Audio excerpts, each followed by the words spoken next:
Now we are going to start our technical session 4. The theme for the sessions are National Education Policy, Sustainable Development Goals, Effects of COVID-19. For this sessions, we are having our chairperson, Professor Saptarshi Ghosh, Department of Library and Information Science, University of North Bengal. He has numerous publications in national and international journals, authored and edited many books. His area of interest includes big data, knowledge organization, ICT. He is a member of BLA, PhD, etc. I request her to please come on the dais and have your seat.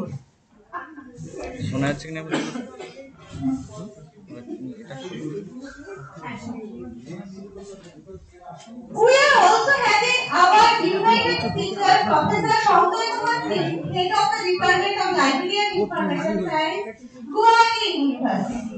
I request sir to please come on the dais and have your seat. Dr. Shankar Kumar Singh, a very renowned professor and currently the head of the Department of Library and Information Science, Govt University. Dr. Singh has more than 25 years of teaching experience and several contributions in our field. He is a life member of professional organizations like PSC, Yearlies, ILA, JLA and others. His area of interest includes academic library, library automation, IT, ICT management, library security, digital library, etc. I request to the members, please come and felicitate Dr. Saptarshi Ghosh.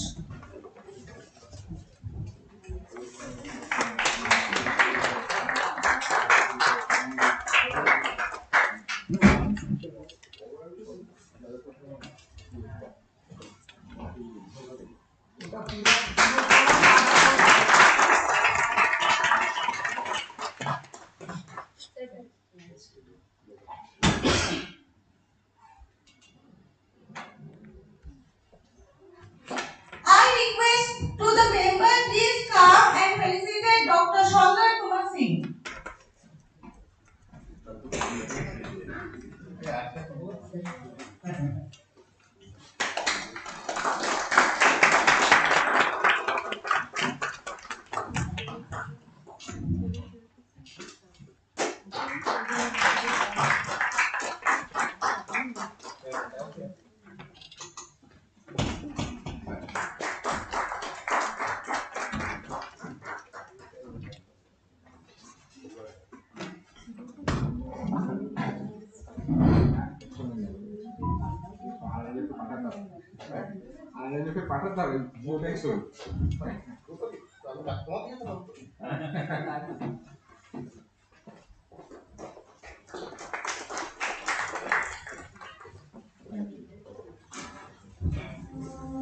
So thank you very much.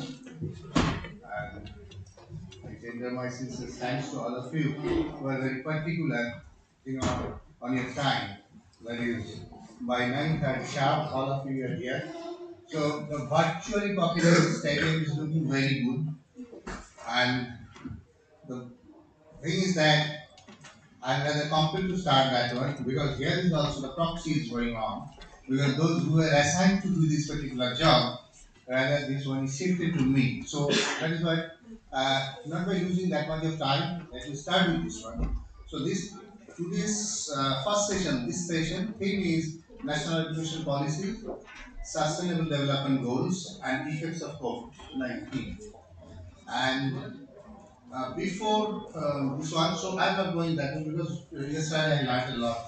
So that is how to go for that one, how to conduct a show whenever you are actually in this podium. So I got that one. So I'm not taking that one. But the thing is that uh, the illustrious presentation made by Chaitali regarding me and Sanjay do not really reflect that is what we are rather trying to convey. So it's not your fault.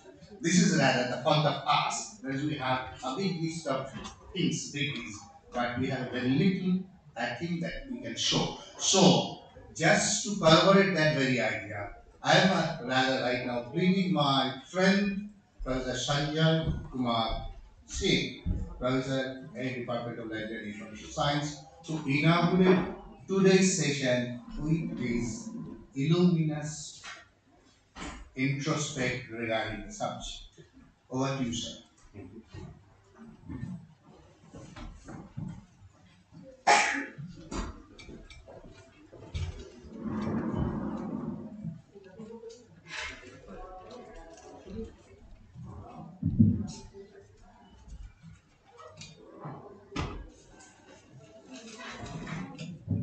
Namaskar and good morning to all of you. Second day I'm here again in front of you, and this time another role. And today's role, keynote speaker. And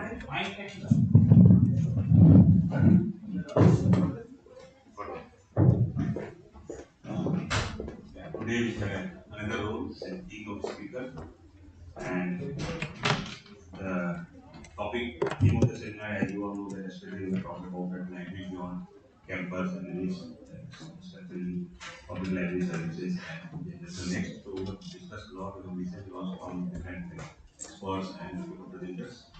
And today, just the topic which is assigned to me is the NEP 2020, National Education Policy 2020. So all of you are very much familiar that Govt of India is very much keen to introduce this NEP 2020 from this academic session, especially 2023. But there are various pros and cons of this policy, which we have seen since its draft from 17 onwards. And I happen to be one of the member, not directly, indirectly at local level. So we have given many suggestions, but whatever suggestions we have given, nothing has been reflected in the main policy. Again, at the state level, I was one of the member of one of the area look after. There was very big committee constituted by the state of Assam, like 70 persons, and where we have seen that even the sports person, the political persons were being the member. So academics were very few. So that time we have understood that what will be the fate of this committee in the coming days. Because academic issues were kept aside, and the politicians and sports personality and big businessmen, chartered accountant, and type of people were included in that committee. So lots of questions came. Then again for each committee, subcommittee were prepared. Then again I was given one responsibility to convene a meeting of particular committee. But three, four meetings took place, nothing happened. That means what that reflected that the government has already made a mind that what they have thought that bureaucrats, what they have thought they are going to implement this, they are going to include that things.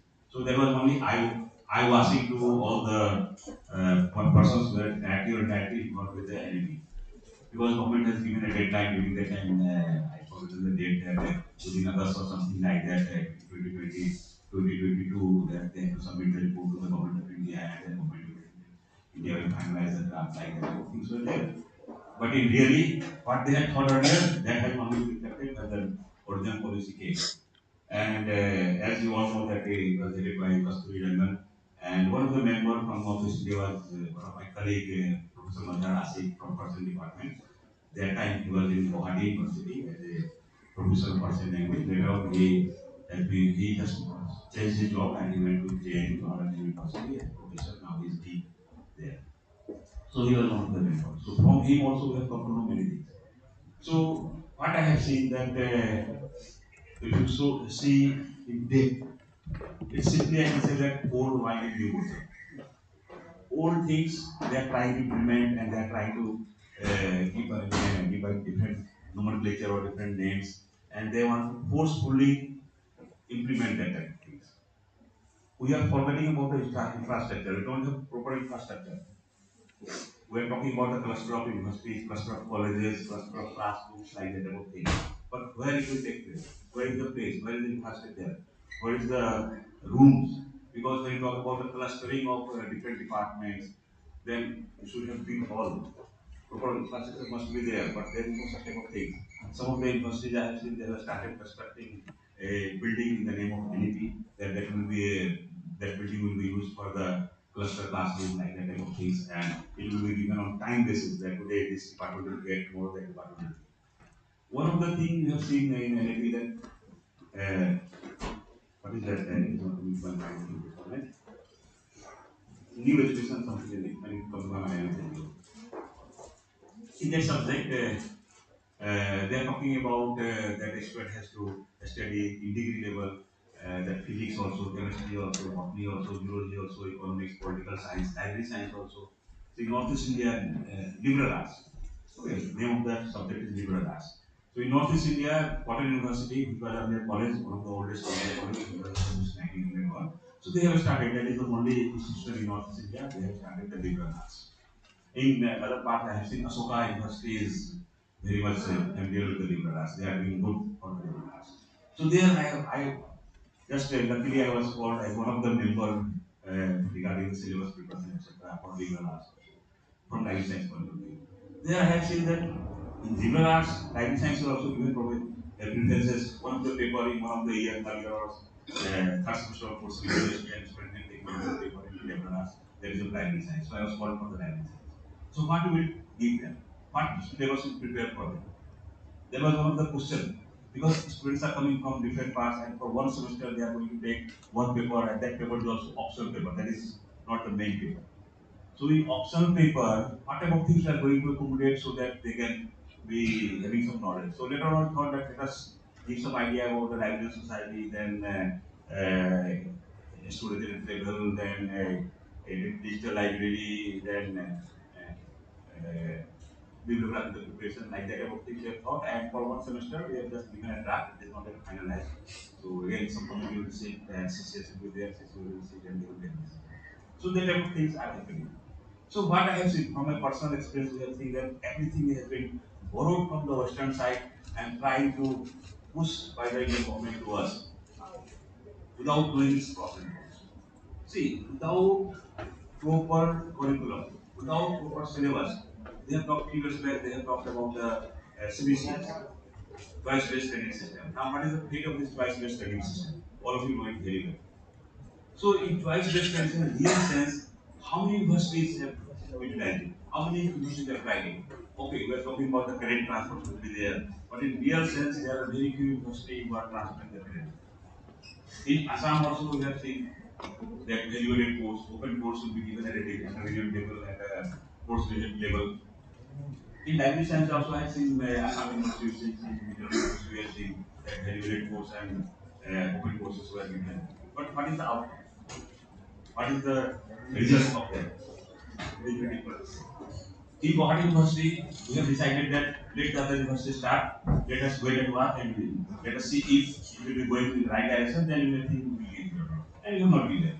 Now the policy is completely changed. Now we are talking about the US policy. They have forgotten about the choice-based training system, open course, so we have not been there. Now what is the harm with my students? Nothing. What benefit they got? Those students who have done the value-added course and this. Nothing. So these type of things are there. So let me give you some that you know that after 34 years, this new education policy has come. And you see in the beginning itself, earlier government told that 2020 will be implemented within 2030. Okay, within 10 years. Now government is saying within 2035, 15 years. Prior to independence, five such type of committee took place in our country. After independence, again, I was this committee to that type of policy. Just I will note it down. I will just name of the policy. In 1882, pre-independence. In pre-independence, the Hunter Commission was constituted in 1882. Just to talk about the education policy, something like that, in our country, where it was implemented in 3rd February 1882, and chairman was Sir William Winston Hunter. So under his chairmanship, that committee was constructed, and member of Governor General in Council were the Vice Chancellor of Calcutta University, 1886, and the report was in 700 pages. Report was published in 700 pages, and they have given emphasis on primary education, secondary education, higher education, religious education, female education, missionary education, special education scheme, education for backward and tribal areas, and grants in related things. So in 700 pages, they have given the report. Now, again, I will go for second, third, fourth, but I would like to mention here that since before independence and after independence, whatever the number of committee has been constituted by the government of India, not a single committee has completed whatever the sessions given by ordered by those commissions incomplete. So no, not a single committee were there which has completed their agenda, whatever they are assigned. So that is one of the negative part of this. Second was Indian Universities Commission, which was constituted in 1992, and chairman was Sir Thomas Rail, and report was submitted in 1902. So 1990 report was submitted in 1992 itself, and 19 sorry, it was constituted in 1892. Sorry, it is not 1990, it is 1892. Okay, and report was submitted in 1902, and it was basically for the universities, constitution of the universities. During that time, the Calcutta, Bombay, Madras universities were established under the British India, according to that report.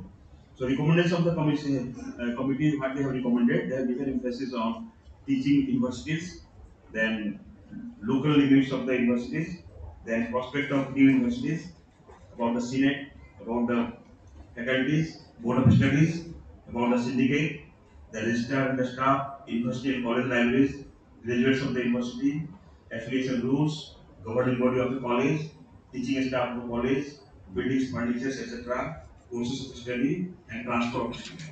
So these were the areas they have covered. Just briefly, I just give you the information. Then third was the Calcutta University Commission. It was constituted in 1970, and it was also known as Sadler Commission. Chairman was Michael Sadler. In the year report was submitted in the year 1970 itself. The weakness, this committee was basically highlighting about the weakness of higher education in Bengal. It was the first focal point of that committee. What was the weakness of higher education in Bengal? And they have recommendation on secondary educations, university educations, women educations, training of teachers, oriented studies, media of instructions, professional and vocational training, and setting up a board of education to control high school and intermediate education in Bengal. Fourth was the Hartog Committee. It was constituted in 1929, and chairman was Sir Philip Hartog, and members were Amre, Sekbai, Beji Sir Syed Sultan Ahmad, Sir George, Raja Mahendranath, and Mrs. Muthulakshmi Reddy. And they have talked about the growth of education in British India. Okay, and they have recommended about the primary education, secondary education, higher education, and the women's education. They were very interested on that. And fifth, before independence, fifth and final was the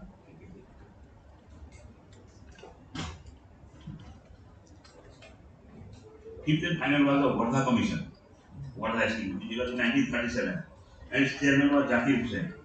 It was popularly known as Wardha scheme or for basic education, and they have given recommendation on free and compulsory education, manual and productive work, self-supporting education, emphasis on Indian languages. So these high commissions were pre-independent. And when we talk about the post-independence, then the first was University Education Commission 1948-49. And chairman was Dr. Sarpalli Radhakrishnan, who it was also popularly known as Radha Commission report. And they have talked about the university education recommendations about the university education teaching staff and standards of teaching, courses of study, professional among professional courses they have highlighted on agriculture, commerce, education, engineering and technology, law, medicine. Besides that, they have also highlighted on the postgraduate training and research, medium of instructions, examinations, students' welfare, women's education, and constitution of and finance. They have also even had next committee was Secondary Education Committee in 1953, where the chairman was A. Lakshmana Swami Mudalia.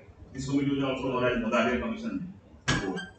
And then third was, which was very popular, all of you know it very well, Education Commission 1964-66, that D.S. Kothari was the chairman. It was also known as Kothari Commission Report.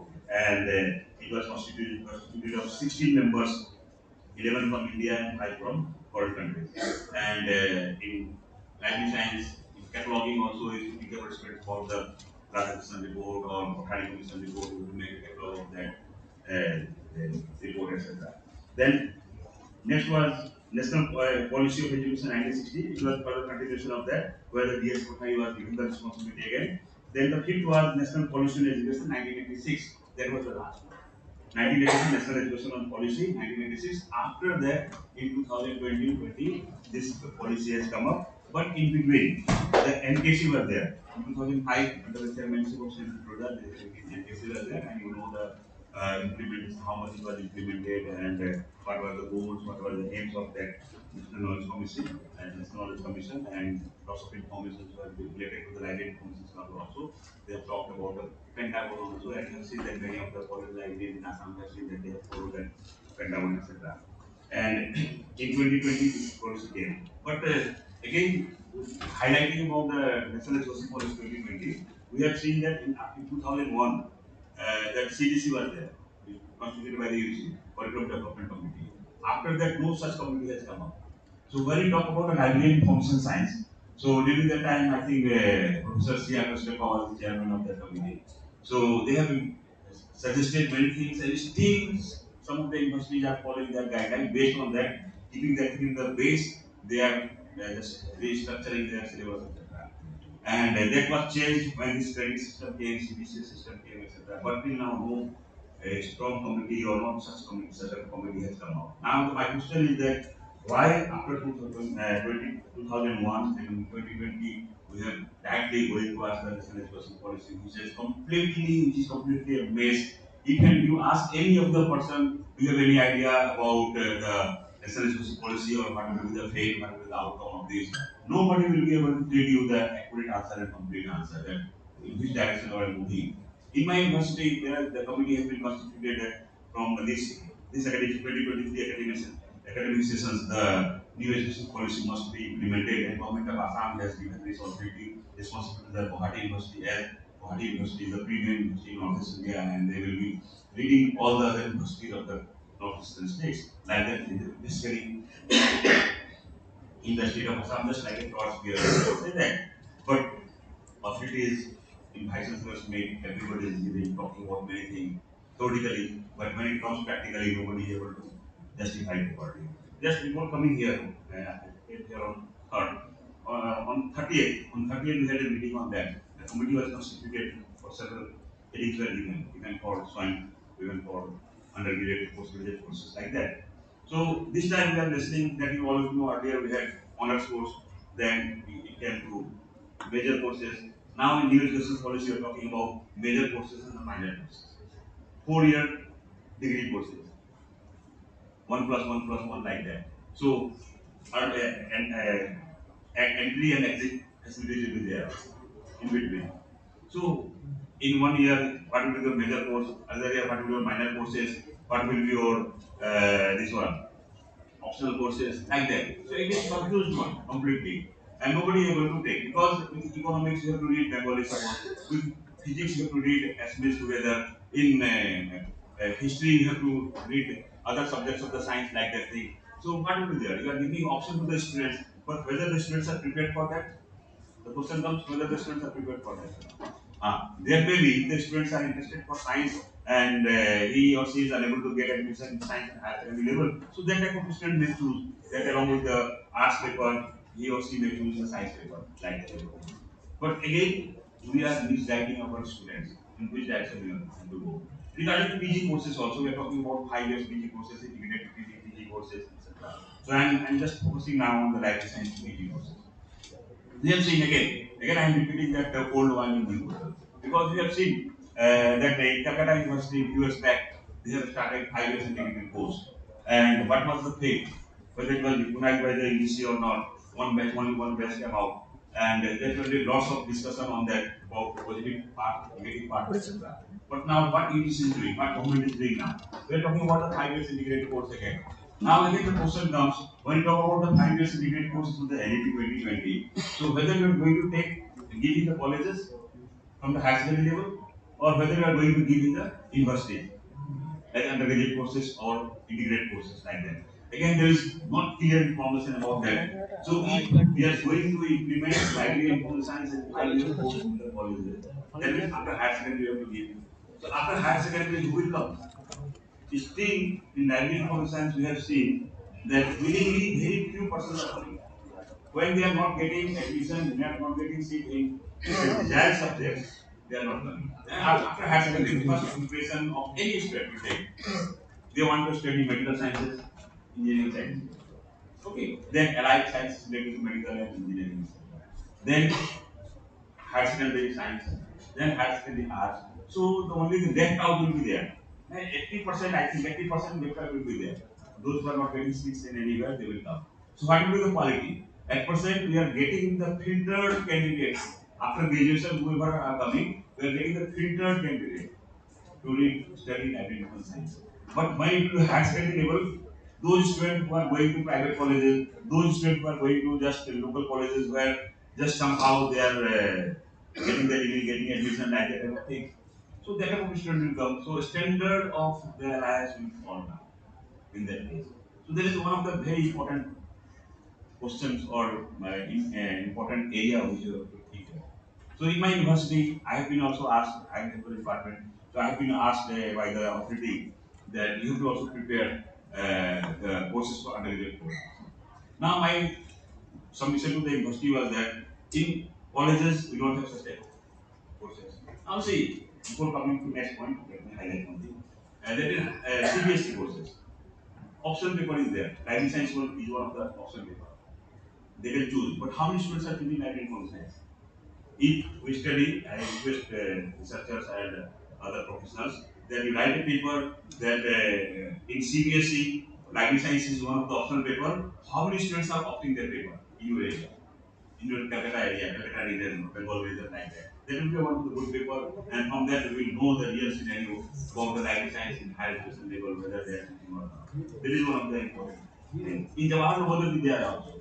In Assam, we are in Digbrugad University. So, what university? Digbrugad University is the oldest university. Okay. What Digbrugad University has done? They have just prepared one syllabus course at initial level, and they have given the undergraduate courses at optional paper. And our library professionals are just imposing themselves that their teachers they have to teach that paper. So why Guwahati University is not opting? Why other universities are not opting? Given universities EC Equity Council has passed it with the this committee that student may choose option paper. Now again, as I told you that in KBS, how many students are taking these courses? Here again, I have asked many of the library professors because maximum of our librarians in the College of Assam are my students, okay, or my seniors. So when I used to ask the new generations, those who have just recently passed, qualified, they are taking some initiative. In their colleges, one or two students are taking because of their initiatives.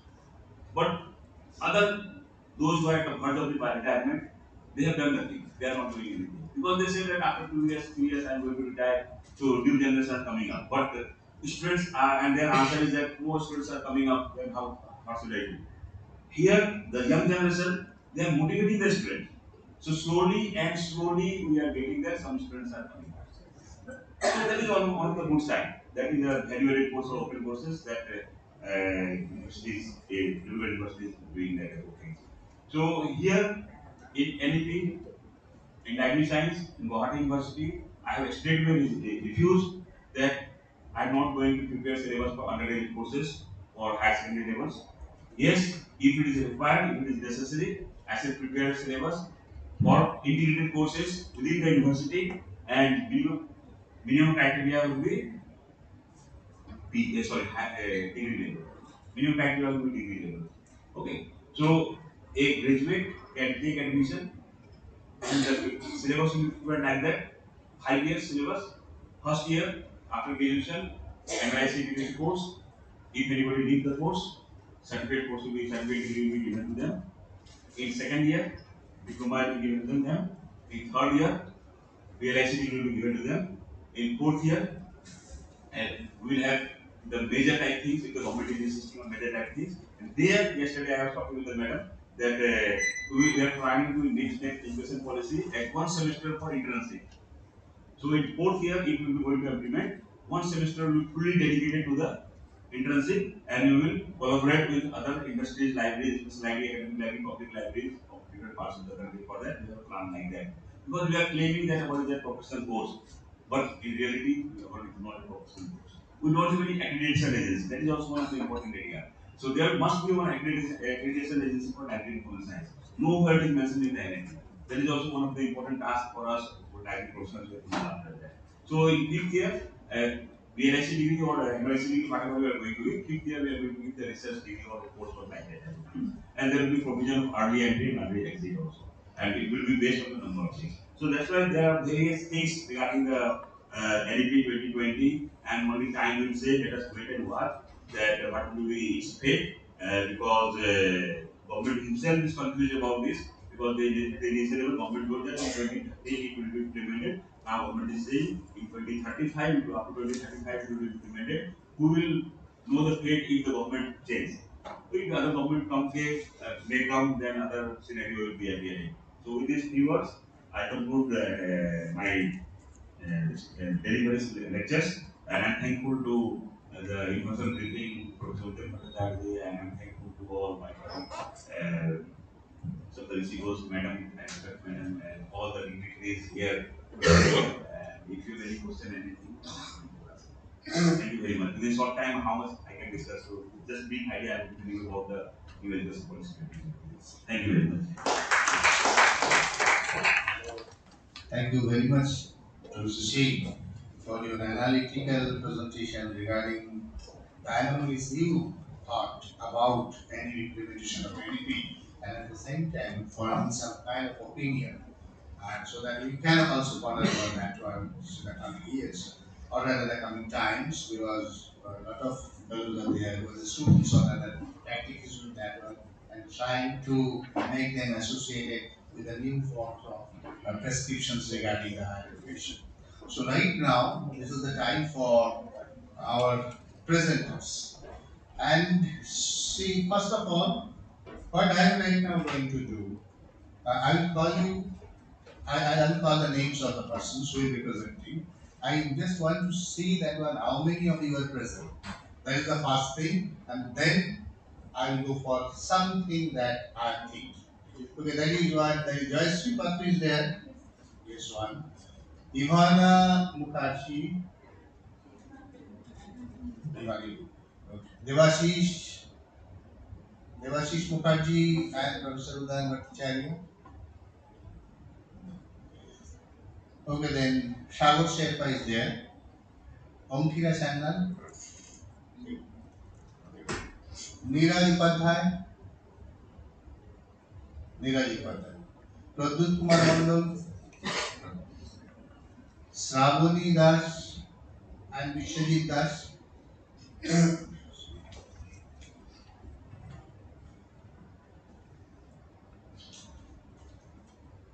Then Smitanjali Panda and Shayantani Majumdar. Shayantani Majumdar and Professor Subhanu Kumar Das. So now you see, whatever I am seeing here, the categorization of papers are like four categorization are there. Four papers are on NEP itself, two are on SDG, three papers are on public libraries and services regarding public libraries, and the last paper is something regarding the services of the college library, in a college library. Why not to migrate those papers, conglomerate those papers, SDGs first, and just to see here, that is what each and every one of them say, and is to check that one whether there is any overlap or not in their deliberations, and if there is the overlap, or rather if there is something new, and why and how this idea they conceive, and why they are writing that one, or why they already written that one in their proposal, And with that one, I think that could be a kind of, I am expecting a kind of holistic participation from each and everyone regarding that one. So that something regarding your intuit that you already deployed in your write-up should come up. And do you really agree with that one? Because right now, the seminar director's part is over. Because once I am here, I am the director at present, right now, here. The law is like that. So, I am taking the liberty of the law and I am trying to violate the immediate laws because of the very laws prevailing right now on my court, and that is why. So, are you people ready to accept that one? Because you see, I'm not very, I'm not against of you because all of many of you talked about me. That is question. That is the question Kaku, Proshno Kaku yesterday I got that one.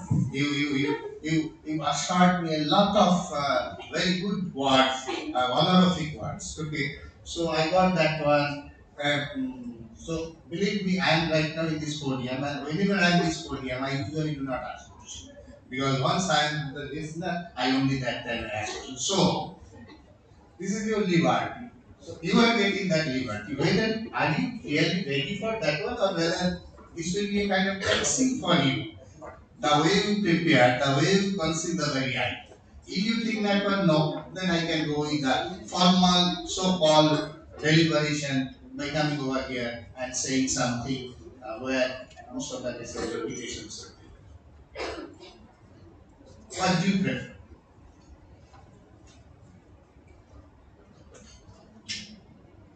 Right.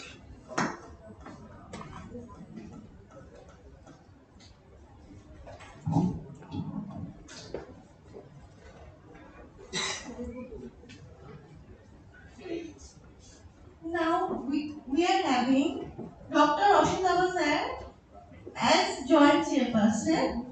Please sir come on the dais and have a seat.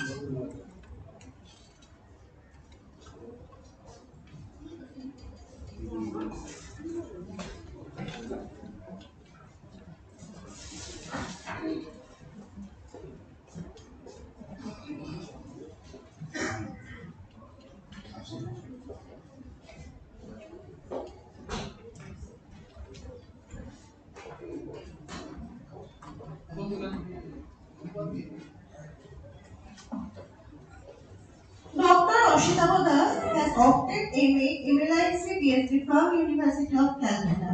He was chief librarian of University of Kolkata since 2010. Formerly, he was associated with Jodhpur Boys School, Saundarama Government College, Presidency College, Calcutta and Darjeeling Government College.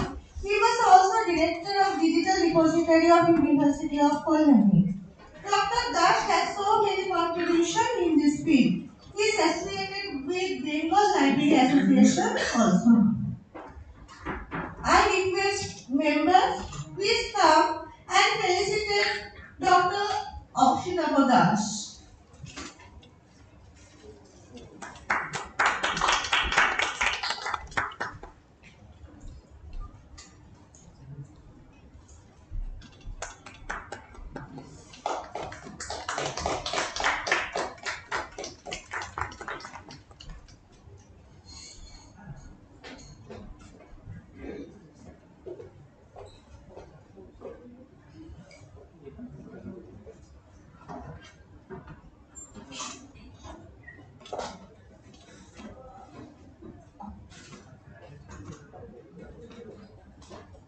Thank you, sir. Please carry on.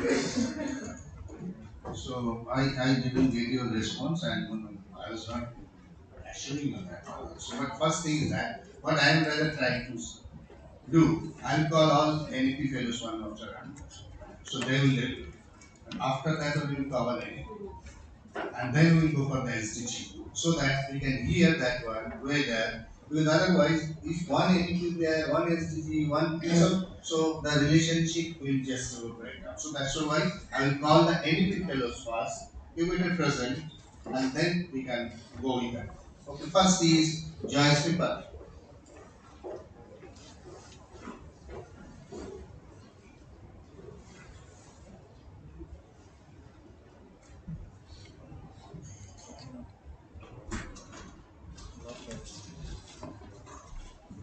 industry,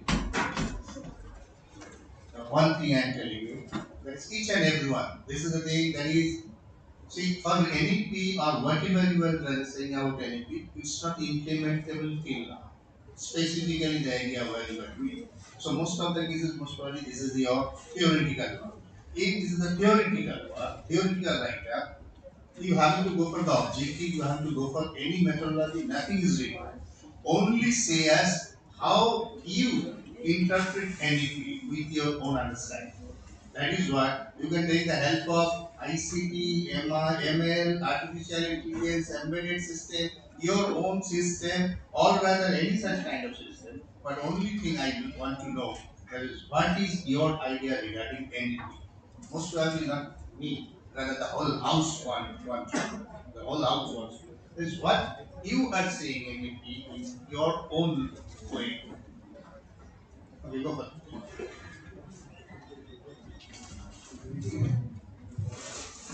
Good morning, everyone. So, today I'm going to present the topic on emphasis on library in the National Education Policy 2020. Sir has already said about NEP 2020, so I'm not going to introduction about the NEP.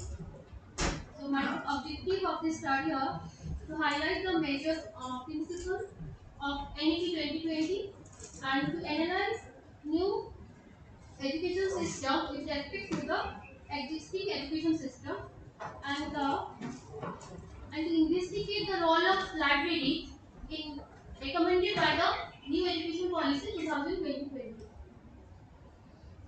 So here is a some major principles that brings by the new education policy 2020, like student holistic development, fundamental literacy and numeracy, flexible in learning, and there is no hard separation between art and science.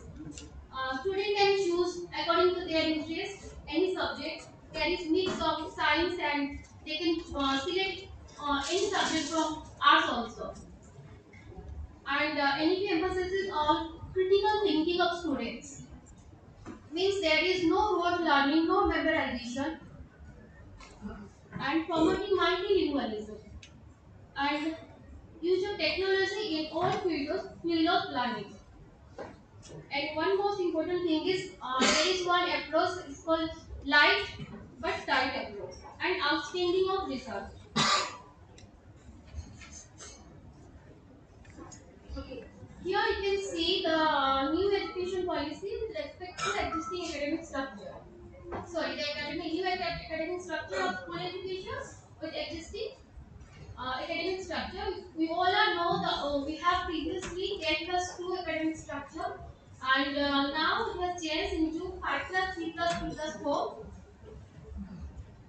The first case you can is your fundamental stage and the second one is the yes, preparatory stage and third one is middle stage and fourth is the secondary stage. And also in higher education system there is some changes like you all know the LP course is now obsolete but previously it has and it is mandatory for to pursue the PhD course. And one thing is, it is the new education policy emphasis on the there is multiple existing entry system also. Now come to the point of library. So here new education policy also recommended some changes or that we can applicable or implemented on our library. As we all are know about our library resources is used by the users of their community or library. So here is some major points. So you can see the public library. It according to NEP 2020, the public library ensure the availability and accessibility of books. And the main emphasis will be on the socio-economically disadvantaged area or the remote areas. And one of the most important thing is the adult education and lifelong learning through public library. NEP recommended the public library space will be used for ICT infrastructure to ensure the adult education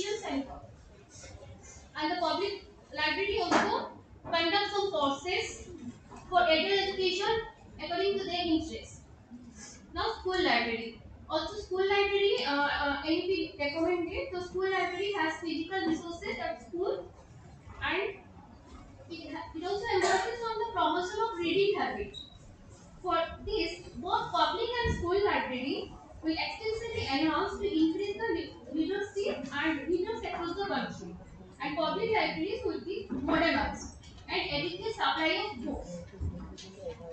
So, establishing more children's library and mobile library and social book clubs across the country to support widespread reading and community development. And book club facilities will be developed for further promote widespread reading. And ICT equipped school public libraries in the villages. Steps will be taken for further enhancement of digital libraries. There is also and we also recommended the online accessibility of library books, and in higher education it will be in the in their regional language also. And one of the most important things is the library staff. There is the educate library staff in every public and school library also. And now come to the last point: use of technology in all types of libraries. And this study suggested to develop using technology at all fields of libraries and their training centers through public library for adult education. And the last, most importantly, government should provide the fund for the infrastructure for making digital library or any kind of online access resources. Here is my solution and conclusion. So I want to conclude with the accessibility and availability of books at school and public libraries and available educational library staff, ICT equipped libraries, promotion of reading habit and adult education and lifelong learning from public library will be developed. And the public and school library to build a culture of reading habit across the country. And last point is step will be taken to ensure that books is accessible to disabled and differently abled persons of the country. Thank you. That's all.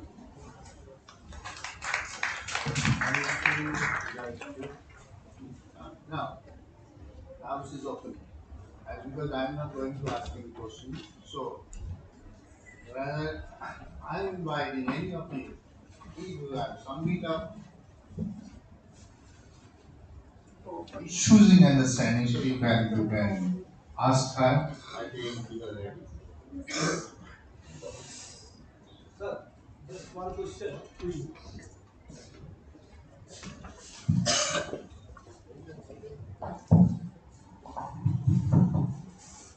Are you think that teaching and learning through multilingualism will be successful in near future? Sir, it will be, but there is some problem we can face that we can take my example. I'm from Odisha and I'm not free at all because my medium is Odia, so I'm not free with English also. So there is some problem we can face. So if it is applicable, then it is good. But if there is some issue like regional language, like Bengali in West Bengal, they can't conduct the Odia language or any language. So it will be, but library can provide the original books and that kind of things to the users or any. See, okay.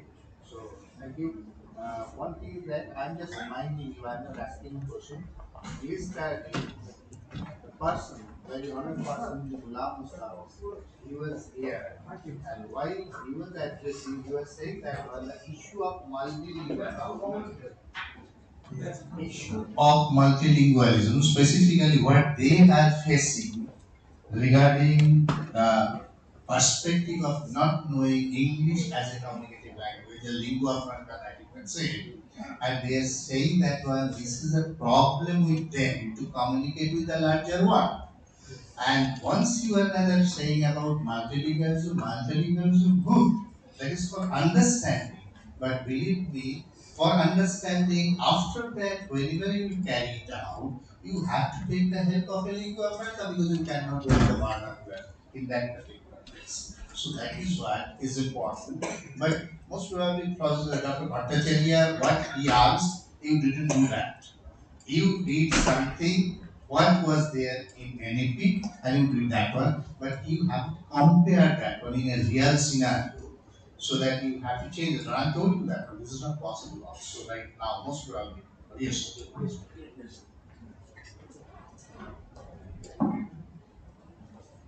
Uh, I would like to know, you have written that for infrastructure and other, the government will give the finances. Which government are you talking about? Is it the central government? Is it the central government? Yes. Because education is a state subsidy. Countries. So which government, has it been specifically mentioned in the NEP? Which government is actually going to finance? I think it's both central and state government because central. But you know that the relationship between state and center and BBC, there is also a point like that one. The relationship between the higher institution and the lower institution. So for education, it will be state government. No, the thing is that has it been written explicitly in the NEP where from this finance is going to come? Government is a very vague term. So I just wanted to know because since you have studied the NEP, is it clear in the NEP? No, ma'am. Maybe central state government. Either this, whether the center and the state together, or only center and not the state, or it's only the state and not the center. It's not clear in the NEP. Yes, ma'am. Okay, thank you. Hello, regarding the language you are talking about, so you have done comparative state is good. But regarding the NEP also saying that mother tongue. Yes. Students should be taught in mother tongue. So when students taught in mother tongue, then how do you able to work the local language, common language, sorry. So, so this was I give an example of yesterday's. So the problem may arise for that. Okay, so NEP is a mess, I told you in the beginning itself. So let us wait and watch what in which direction we will go. Okay, thank you.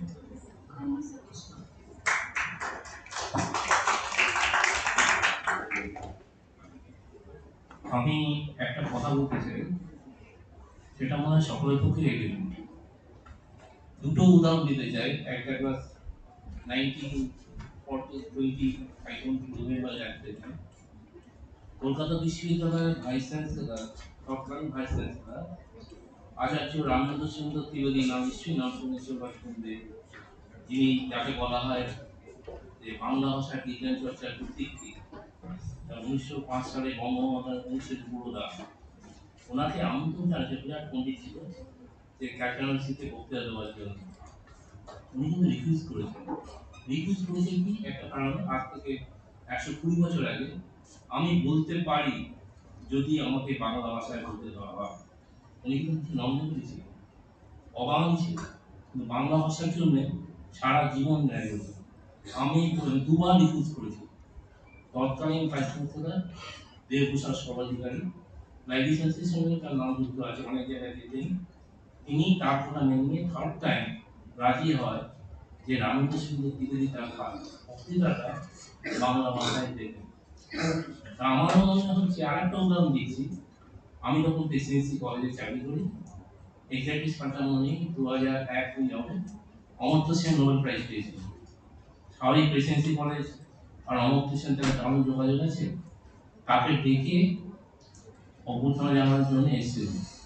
সেইখানে বলছি আমাদের সেশনে আমাদের তৎকালীন শিক্ষামন্ত্রী পশ্চিমবঙ্গের সত্যসান চক্রবর্তী, অসীম Dasgupta, DPR, আমাদের principal principal Amitabh Chatterjee, এরা সবাই উপস্থিত ছিলেন। ওনাকে আমন্ত্রণ জানানোর জন্য, সম্বোধনা করার জন্য সবাই খুব, আর অমিতাভ চ্যাটার্জিকে প্রথম কি ইংরেজি পড়তেন, দারুণ সাথে ইংরেজি পড়তেন। এবার অমর্ত্য সেনের পালা, অমর্ত্য সেন উঠে আমরা সবাই অপেক্ষা করে আছি উনি কি বলেন। উনি একটা কথাই বললেন যে আপনারা সারাক্ষণ ইংরেজি কথা বলেন কেন? আমি তো বাঙালি, আমি তো বাঙালি, বাংলা ভাষা তোমার ভাষা। আমার মনে হয় আমি যত সুন্দর আমার ভাষায় লোকের মনের কাছে পৌঁছতে পারবো, অন্য কোনো ভাষায় যাবে না। আপনারা কাউকে ক্ষমা করবেন, আমি আপনাদের বাংলা ভাষায় বক্তৃতা দেবো। উনি 1 ঘন্টা অসম্ভব একটা ভালো বক্তৃতা দিয়েছেন। আমার মনে হচ্ছে ও এলো আর অনেকেই হলো হয়তো পেনটাই দেখে দেখে ভুলে গেল, সেটা that's not the way of the learning of piece. আমার যা মনে আছে অবশ্যই হিন্দি লিখতে হবে, যেহেতু ইন্টারন্যাশনাল ল্যাঙ্গুয়েজ, ইন্টারন্যাশনাল কনফারেন্স, কিন্তু যা মনে আছে, যা বুঝতে পারছি, সেটা যদি বাংলা ভাষায় ব্যক্ত করি, যদি বুঝে থাকি, তাহলে কি কোনো সমস্যা হবে না। কথা হচ্ছে language is not a problem, problem হচ্ছে আমি কি বুঝেছি কি বুঝিনি। সুতরাং আশা করবো এই পরবর্তী পর্যায়ে যারা আসবে তাদের বক্তব্য নিয়ে যদি বুঝে থাকে বা যদি বাংলা ভাষা অসুবিধা না হয়, ইংরেজি ভাষা ছেড়ে বাংলায় বলবেন, তাহলে সবাই উপকৃত হবে। এটা কিন্তু আমার মনে হয়। তো এই কথাটার পরে আমি কিন্তু 2001 সালের পর থেকে, যদি আমি কেউ না, কিন্তু আমি যখন আমাকে দেখা হয়, আমি তখন পরিষ্কার করে দিই বাংলা ভাষায় যদি বলা যায়, এবং বিশেষ করে আবার আগামী 21শে ফেব্রুয়ারি আর একটা ভাষা দিবস আসছে, তাকে নিয়ে কি উন্মাদনা না আপনি চিন্তা করতে পারবেন না। সারা রাত্রি আমি গেছিলাম, সারা রাত্রি ধরে লোক আসছে ওই জায়গাটায় পৌঁছবার জন্য। আমার মনে হয় এখানে যারা আছেন সবাই বাঙালি, বাংলা মিডিয়ামে পড়াশোনা করেছেন, যদি না করে থাকে ইংরেজিতে কোনো আপত্তি নেই, আমাদের কারোর আপত্তি নেই, কিন্তু দেখে দেখে না, ওটা বড় কষ্ট করে। দেখে এসছি লিখে এসছি, কি বুঝেছি আমি জানি না, ওটা একটু অ্যাভয়েড করার চেষ্টা করুন, ভালো হবে। ইন্টারভিউ দিতেও ভালো হবে, আমাদেরও শুনতে ভালো লাগবে, বা ভবিষ্যতে আপনাদেরও মনে একটা তৈরি হবে। ধন্যবাদ। Next topic clear. So now, thank you, sir, for what you can say that one in Hindi. That is very good one. Cheta. That is what. For that one, for all, obviously most probably the first possible. So now the second fellow, the third, Devashish Mukherjee and Udan Bhattacharya. Devashish is not there. What we find next is Shadow Sherpa. Any people.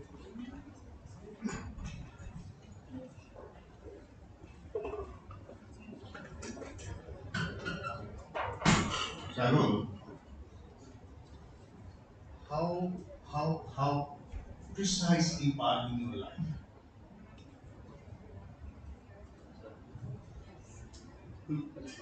How composed part in your life? Okay, you didn't get it.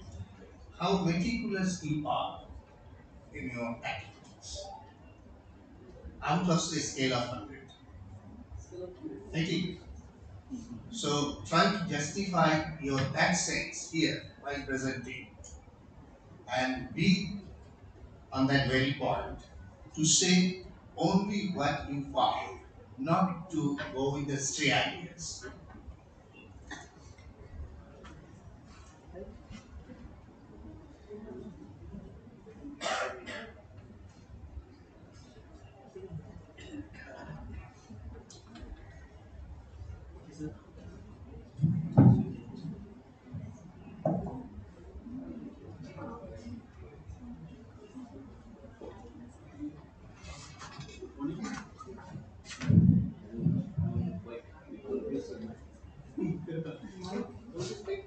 See, he like no, if you like to say Hindi, as because already one of our coordinator, the senior coordinator, already gave you that part.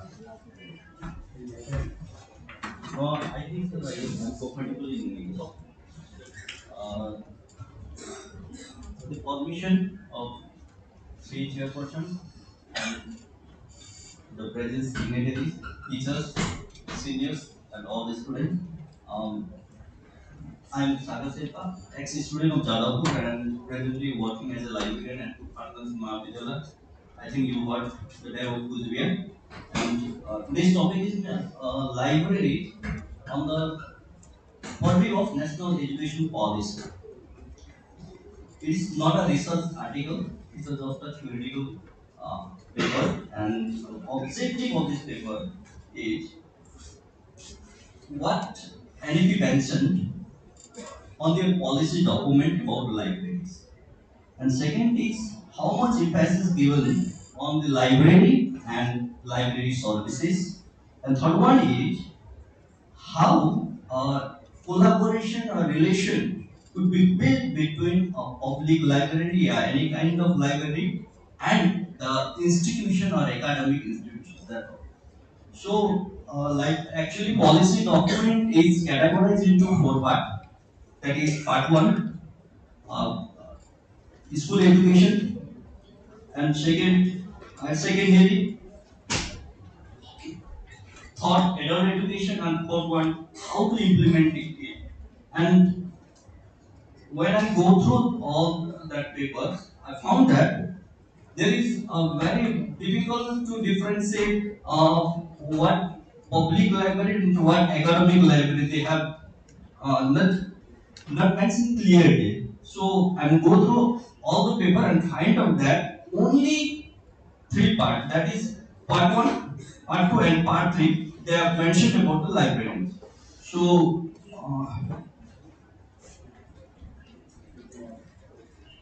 actually, part one, there is two heading. Heading is foundation literacy and numeracy and urgent and necessary prerequisite to learning. Here we can find 2.8, and part two there is a heading that is motivated, energized, and capable faculty, and part three that is other key areas of focus, that is career education and lifelong learning. And as for this categorization, I'm heading some uh, some topic that is very relevant to us, or and we emphasize on that. But I'm not differentiating on this is applicable on public libraries or academic libraries. Anyway, they have emphasized on that things. First one is ensure availability and accessibility of both. First one is we have available book and accessible too. But there are some pointing this. They are trying to give some quality related books which are very important to teaching, learning, and research purpose. So this idea should be included indirectly. And second one is building a culture of reading habit across the country. It is also applicable in both institution, that is college and public library, and strengthening collection to be built as per the even here it is mentioned that good translation service should be done to make available of all the books irrespective of geographical region and language barrier. Third one is application of ICTs in schools and public libraries in remote villages. It's a very old term. When I enter this profession, it's the only term that is repeatedly offered here and there. And digital libraries, I hope the person also mentioned that digital library. And next one is public library space that is used for adult education. It's a very good topic, a very good initiative. And third one is to make adequate library staff. Yesterday we heard that the condition of public library, and another very important point is national book promotion policy. And actually, both state government and central government, it is written that affordable and accessible of all books is made available to those who are hailing from disadvantaged area, that means living in rural and remote area. And another thing is they are also making some agency to make to devise a strategy for the quality and attractive content on the collection. This is very, I thought it will be benefited to all, and it will always promote reading habit too. And another point is to strengthen the existing public libraries and non-book materials. And last thing is, as a professional, the last point is that fostering greater collaboration between educational institute and libraries. Because in a public library or an academic institutions, they are treating some sort of discriminations. I know that I feel it personally. If it is possible to make a collaboration, not only in our service, but they are making collaboration in formatting, pedagogy, curricular, etc. This is a very good one. And another one is CPD, that is continuous professional development. If it is possible to map a librarian with the academic institutions, yeah, other colleagues, or as well as those who are in the public libraries, and this type of program will be very beneficial to the professional like us. And I don't have conclusions, and we have to share what is my opinion. Thank you, sir. Thank you very much. It's nice to hear you. So, and it's nice to see that you won't have conclusion. Because the deliberation you made, that is the opinion itself, and opinion cannot have any conclusion. It should not be. So I do not know whether you did that on purposefully or not, but what you did at that clicked. Thank you very much for that.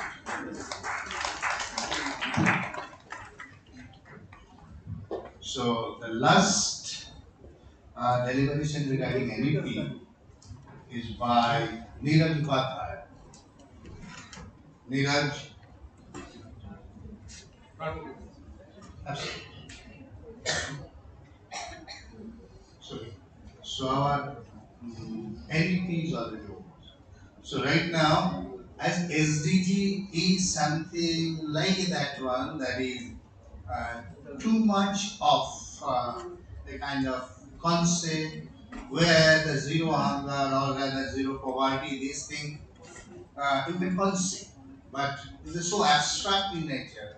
Whenever you are trying to implement that one in the real scenario, you have to go in the case by case basis, and there is no such kind of holistic plan you can make. So that is why I am rather giving some bit of time to think about that one, that is the SDG. So I am coming up with something easy or something understandable so that everyone you are rather doing that one. That is the library services.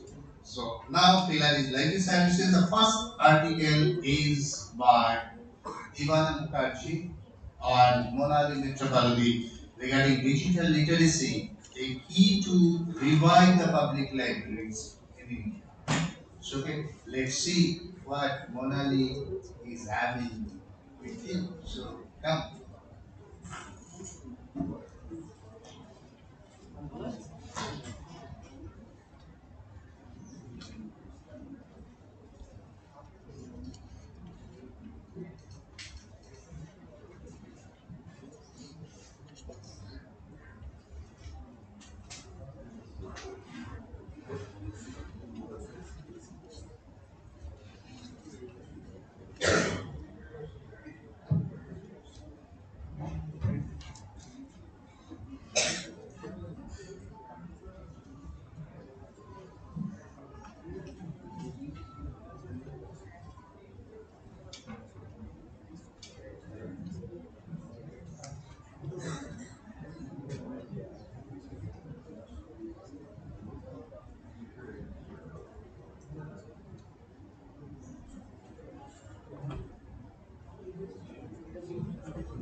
Two hands are occupied.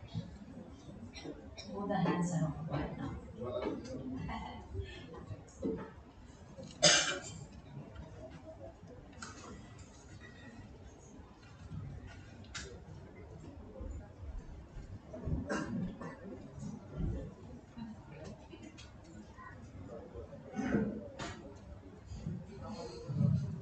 Good morning, and I'm really glad to be here today. Although it was planned that Ivana will be present here, but due to some reason, yesterday evening I got to know that she would be able to come, so I kind of present in this paper. Respected chairperson, all like I am really glad to see you after a long time. All of you. and all the respected professors and all my professional colleagues, students, and all those who are present here. This is basically, as Dr. Cesar already said, it is a type of conceptual paper, and overall, it's to see how public libraries. It's not really a research paper. It's rather to see how however is digital literacy, how this can be actually implemented these days to the public libraries, so that both the digital library gets spread and on the other hand public library gets, they can sustain themselves through this changing scenario. We all are aware this with this environment, with this COVID and rapid. In the COVID, we could understand the rapid growth of digital environment. We could actually understand the need of digital literacy. That taught us why digital literacy is so important. We all are aware that information literacy, the information is available in different forms and formats, and thus, digital literacy has become a important part for all of us. We all should specifically think about digital literacy these days, so that it can be, taken to the public libraries, and public libraries can sustain from this. Um, First of all, when we talk about public libraries, we all understand that public libraries plays an important role, and it helps us to, we see this as an open university, because public library has a great role to play, and it spread awareness, it aware people that these things are required and what they require, providing that information to them through public libraries. This transformation happens through public libraries. And as we agree to the fact that in this digital era, digital literacy is must for all, and how this digital literacy, through digital literacy, public libraries can survive. That was our we wanted to check. So while doing checking, I am going to the methodology directly, because we want to be taking out the report from Scopus, and after applying a couple of filters, we have got to we got 86 documents, and we wanted to see, like, throughout the world what is happening, and in different parts of the world how they are incorporating digital literacy in their public libraries. So a couple of very interesting findings. I'm not going into this analysis part, because this is like we've taken out the report, and then we actually scanned all 86 documents. We went through all 86 documents and found many are yet to, yet to start this digital literacy program. Like in India, also we saw hardly any, except in South India, there are few libraries who are actually, trying to spread digital literacy through public libraries. But otherwise, in Australia, in Hume Library, they have created a framework for this, through which they are actually spreading digital literacy. In rural Canada, they have formed a coding club. The young people and the public libraries, they have come together and they formed a coding club, through which they are actually making it interesting and spreading digital literacy. Also, UK is already developed country, so they are more concentrating on the technology part and development of technology. So they made high-speed internet connection and all those things they looked into. And in the workshops, through workshops and other programs, Nigeria is doing certain work, spreading digital literacy. And in New Zealand, we see through digital storytelling, yeah, doing this kind of. We just wanted to see how what is happening worldwide. In India, I should not say this as a digital literacy is spread through this, but in other hand, these are the programs India has taken initiative through which, of course, infrastructure building, manpower building, spreading education. These things are happening to some extent. We can see like all these projects, one is Bharat Project, National optical fiber, and other also Diksha, Unnati Project, Gyandu. So these are the things I've just mentioned it. Through this, somewhere or other, they are trying to promote digital literacy. So what we thought of seeing that if of course through this initiatives somewhere or other we are at least developing our the developing digital skills for the masses and also building the infrastructure, and if this can be taken as a positive note, and if public libraries can spread awareness, because these days people have mobile phones in their hand. So if the information spread, how to do it, if that kind of awareness really can be done, or through workshops and other places, and all this if can be implemented here in India, I think that will help in both ways. Of course, to spreading digital literacy as well as in sustaining public libraries. So these are the things public libraries can even lend approx. Again, we know there are budgetary constraints, but still, if they can think of at least procuring one or two and can lend that for the masses, and then they can look into other equip themselves with the new technological equipment, and this way we thought how this can be, how public libraries can make it interesting so that all the masses more and more use the public library so that they can sustain. On the other hand, digital literacy also gets and through. And in conclusion, again, I just although sir said that conclusion, there is actually no conclusion. Rather, it's a checking the scenario, and from there, kind of adopting certain things which are being followed in worldwide, and which if we can follow that, and if we can sustain our public libraries. We want to see our public libraries live. So this is just Thank you very much, Monali. Right now, the house is open. So yeah. Right?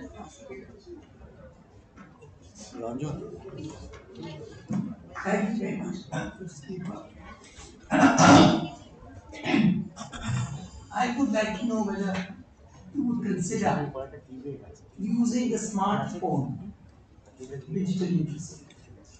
Um, yes, if you ask me personally, yes, because maybe if we think, screen wise, it might be the smaller screen, but like the same information we are getting in laptops or desktop and all. So even like phones are there.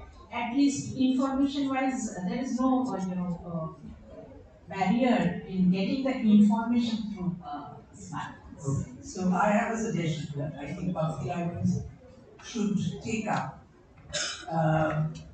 information literacy of aged people, senior citizens, how to use smartphones. Yes, of course. Yes. That's a very important area, yeah, which most of us really can't do. Yes. So that's one thing. But this thing actually in our paper we have mentioned like how The original kind of program. Yes. of course. This is one thing. And I would like to add to what you're saying is that if you see the NGO field, which I talked about yesterday, Read India itself has 54 centers where we give information, digital literacy. We have programs for class 10 pass. Then we go to the higher, we also give like tagging and things like that. So all these things are being done in big India, in 16 states. So these are things which you should also find out.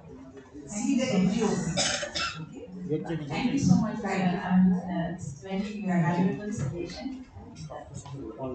Yeah, is it possible to lend laptop to the readers? Laptop, sir, what we thought like even if we procure some file of laptops in a public library, maybe fund can be again from NGOs can fund that as said already. Students can we can just find maybe students have come in a particular time and can use it. It's maybe are in need of when they are preparing presentation they don't have that laptop, so they can come to the public library, they can use it and yes. And we can sustain the public library also same that you can do that. In Big India we are doing, we are allowing younger generation to come into the library, use the laptops of the library for their own. One thing, ma'am. One thing, ma'am. Just Okay. one thing. Okay. You basically repeatedly use the term digital literacy. So another term terminologies are there: information literacy, digital literacy, and digital information literacy. So is there any distinction?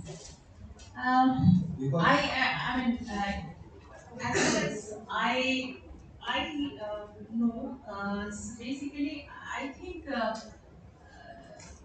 the top information literacy comes, and after that, even we talk about the visual literacy, we talk about media literacy. All these are coming. Ultimately, getting information is the last.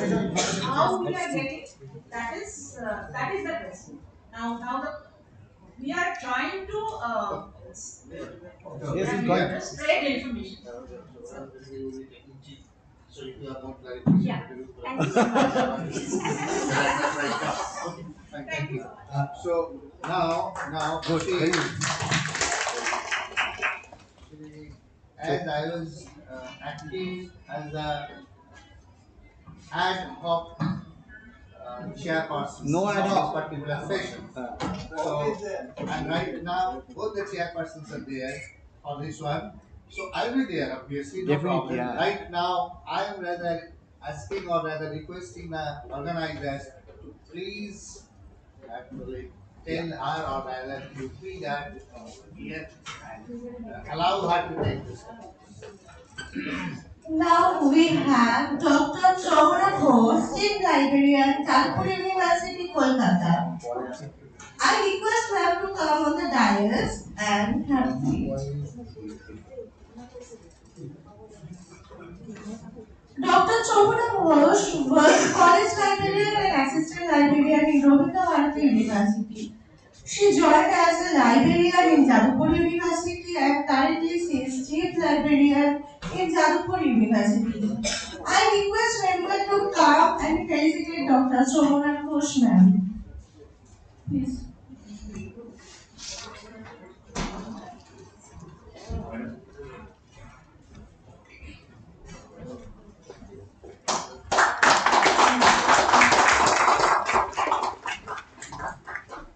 আরো আছে আরো অনেক কিছু আছে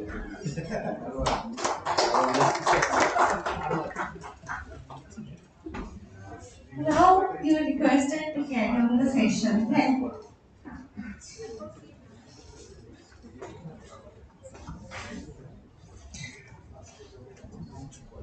হ্যাঁ আমার ভালো করে দিই তোকে দিই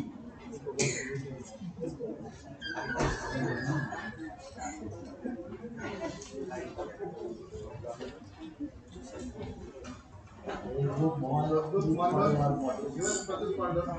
No, I was asking your name for several times because we were talking about SDG and so you done okay SDG. Okay, just wait for a while. Okay, now our another paper is there. So you just wait for a while. Ankira. So you better come to deliver about your service during COVID-19.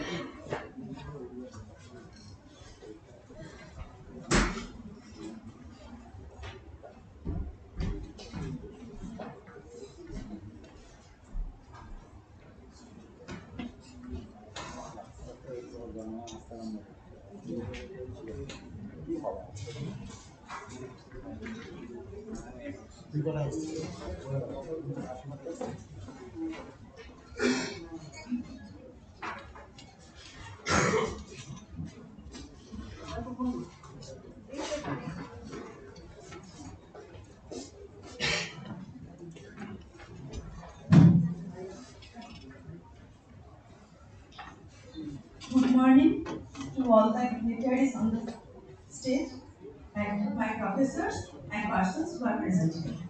I am Yashandan, College Librarian from Sarojini Naidu College for Women.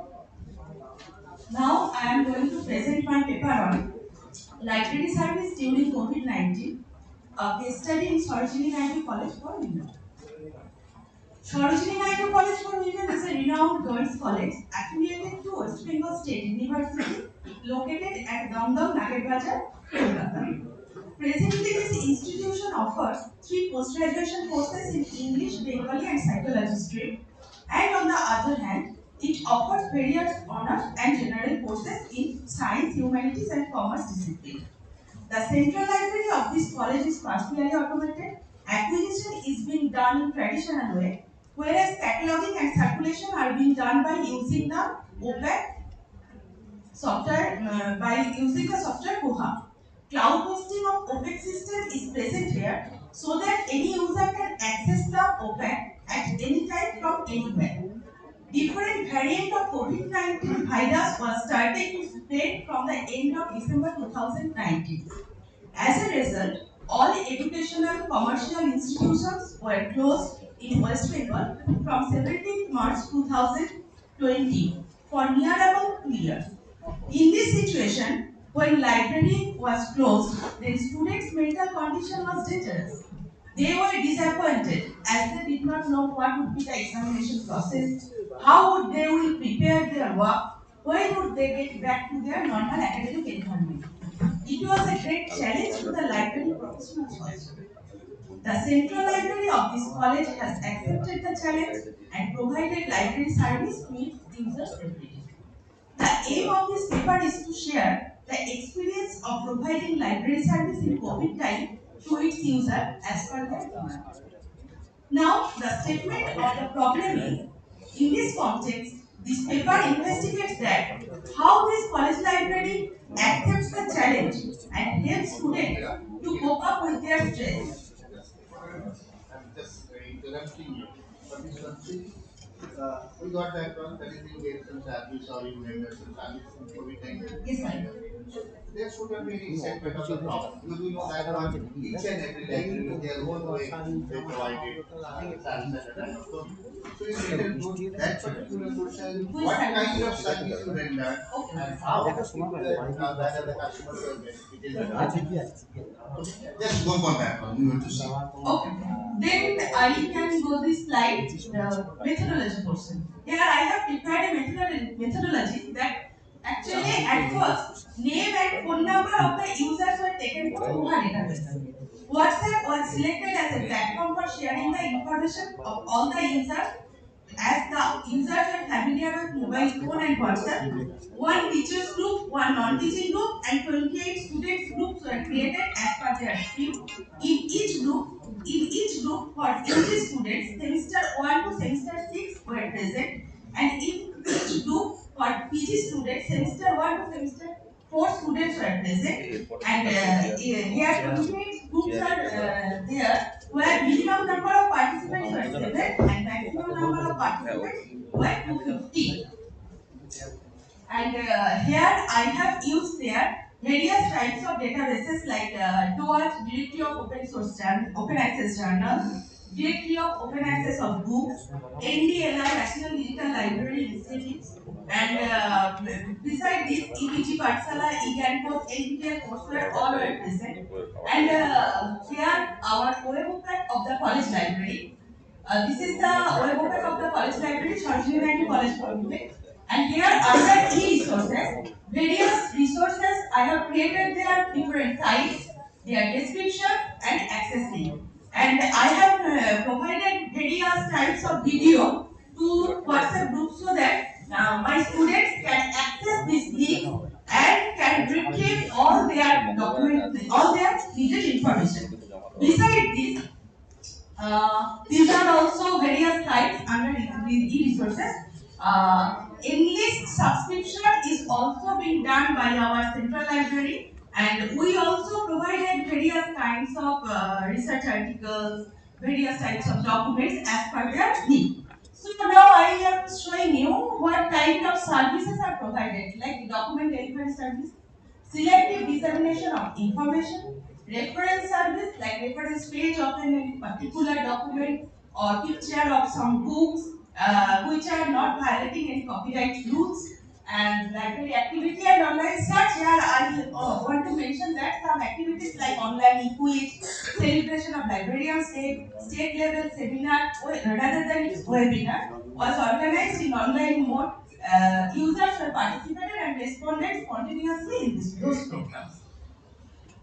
And at last, I want to conclude in this way that use of smartphones and internet facilities are the blessings for the library services, so that the challenge of providing library service to the users during COVID time was defended.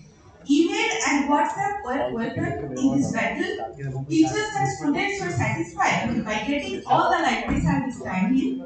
The result of this blended mode of library service, I call it blended mode because when students are asking for any document, then we have to go to the library and take the snapshot and have to forward them by WhatsApp or by email.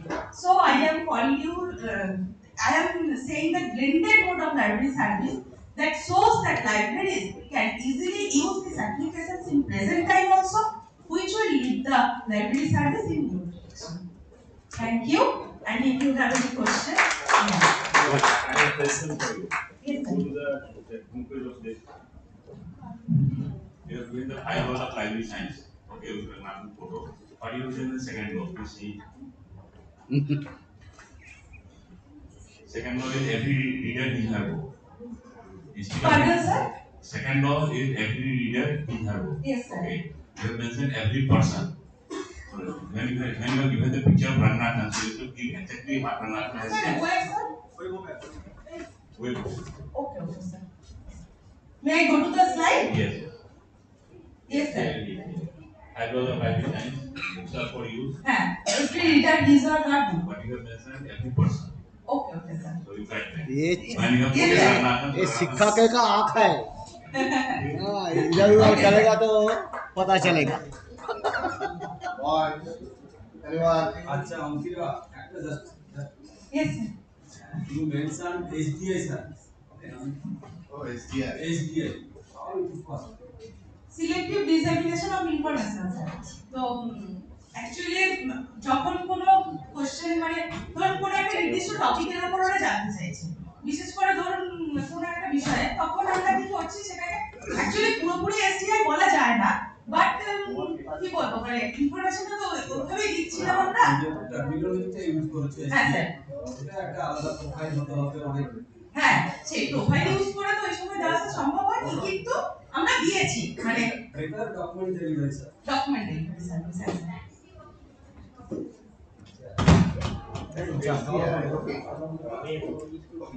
Madam के गाँव तो ये बोलते बोलते আমাদের sir PG আছে, তো এবার পিজি আছে, এবার ওদের বিভিন্ন ধরনের যে সমস্ত প্রজেক্ট গুলো করে না, না ওদের যে সিলেবাস ধরুন বাংলা বলুন বা ইংলিশ বলুন, ওদের যে সমস্ত রেফারেন্স কোশ্চেন গুলো হয়, যেমন ধরুন কোন একটা হয়তো রেফারেন্স টুলস ওরা চাইলো বা যে কোনো ধরনেরই হতে পারে, ওদের প্রজেক্টের বিষয়ে কোনো একটা বিষয়ে জানতে চাইলো, তখন সেটা তো আমাকে পড়াশোনা করে ওদেরকে রেফারেন্স দিতেই হবে। কোনো ব্যাপার আপত্তি নেই। আমি বলছি তুমি ধরনের রেফারেন্স কোশ্চেন পেশ করো। ওদের তো প্রজেক্ট এসে বলো যেটা বার করে আদারওয়াইজ না না না, অনেক সময় অনেক কোশ্চেনের আনসারগুলো পায়ও না, অনেক কোশ্চেনই পায় না, বিশেষ করে যখন আমাদের স্টুডেন্টরা, আমি দেখেছি ইংলিশে ওরা জেন্ডার স্টাডিজ নিয়ে কাজ করে। ধরুন একটা স্টুডেন্ট হয়তো জেন্ডার স্পেকট্রামের উপর কাজ করছে, এবার টিচার বলে দিয়েছে জেন্ডার স্পেকট্রামের উপর তুমি কোনো একটা প্রজেক্ট করো, জেন্ডার স্পেকট্রামের উপর ওদের কোনো আইডিয়া নেই, তখন আমাকে দেখতে হচ্ছে জেন্ডার স্পেকট্রাম কি, কি কি ধরনের জেন্ডার স্পেকট্রাম, যেমন এলজিবিটিকিউআই এগুলো যেমন এখন ইন্ট্রোডিউস হয়েছে, আরো র্যাটার এটা কোথায় যাবে আমরা জানি না এই টার্মটা, কারণ টার্ম দিন দিন লেন্দি হচ্ছে, তো এগুলো আমাকে পড়াশোনা করে ওদেরকে রেফারেন্স গাইডে দিতে হবে। হ্যাঁ স্যার, একদম। Well set, good. একটা প্রশ্ন আছে। হ্যাঁ ম্যাডাম, হ্যাঁ। ব্লেন্ডেড সার্ভিস, ইয়েস ম্যাম, আর বিকারম্ভ বল। হাইব্রিড সার্ভিসের মধ্যে তফাৎ আছে না নেই? মানে কি বেবি ওই যে ব্লেন্ডেড আর হাইব্রিডের মধ্যে তফাৎ আছে। আমরা যখন ব্লেন্ডেড করব অনলাইন অফলাইন দুটোই করব, এবার হাইব্রিডটা এই মুহূর্তে আমার ঠিক মনে আসছে না, কি বলবো আপনি বলুন। আমি চায়ের সঙ্গে কথা বলেন, ও ঠিক আছে, এখন ধরবেও আমাকে। না না ম্যাডাম, আপনি কন্টিনিউ করুন। হ্যাঁ হ্যাঁ, না না ঠিক আছে, হাইব্রিডটাই দেওয়া হয় স্পেশালি ইন পাবলিক লাইব্রেরিজ, আর কোভিড এর সময় অনেক জায়গায় হাইব্রিড দেওয়া হচ্ছে। হ্যাঁ, কারণ ব্লেন্ডেডটা তুমি যেটা বলছো সেটা সব সময় যে পৌঁছবে in the public library to the readers. আসলে ম্যাম আমার তো কলেজ লাইব্রেরিতে, এবার আমি কিন্তু ওই সার্ভিসটা ওদেরকে দিয়েছি না, তো সেটা কলেজ সবাইকে দিন এদিকে আসা, তোমার অডিয়েন্সকে দিন। হাইব্রিডটা দিলে হবে কি, then they get a feel for both তোমার digital resources as well as offline resources, দুটো একসাথে মিলিয়ে যদি দিতে পারে সেটাকেই হবে সবাই দিয়ে না ব্লেন্ডেড, যেটা বলছো তোমার রোলটা এসে যাচ্ছে। হ্যাঁ, librarians role is much more important than the actual resource. আর স্টুডেন্টরা তো ওই সময় আসতে পারেনি লাইব্রেরিতে, কারণ আমরা লাইব্রেরি প্রফেশনালসরা লাইব্রেরিতে গেছি, ডকুমেন্ট দিয়েছি, তাদেরকে সার্ভ করেছি, কিন্তু তারা তো আসতে পারেনি না। ঠিক আছে, থ্যাংক ইউ। ওকে ম্যাম, ভালো পেপার। এই মাইক্রোফোন কোথায় গেল? এই ওখানে মাইক্রোফোনটা দাও না। ওই যে দিয়েছে দিয়েছে ওই যে দিয়েছে। তোমার ভয়েসটা বহুত আনসমান টাইপের আছে, বলছি চার বাজে কিন্তু চার না। প্রদ্যুৎ কুমার মন্ডল।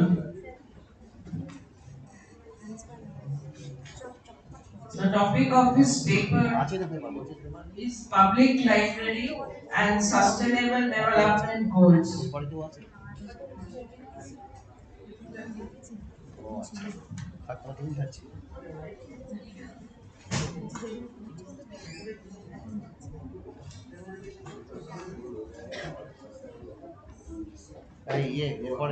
এরপরে সেশনে যদি থাকতে বলো, সেশন কন্টিনিউ। চার দিকে আসছে, ঠিক আছে?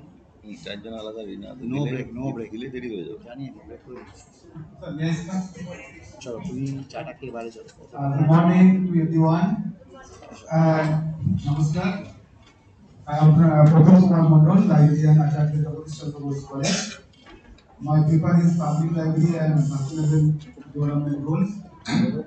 Here, I have in my paper, I have tried to give my ideas and views in this paper. At present, the world is going through several problems like problem of food security, health issues, environmental pollution, like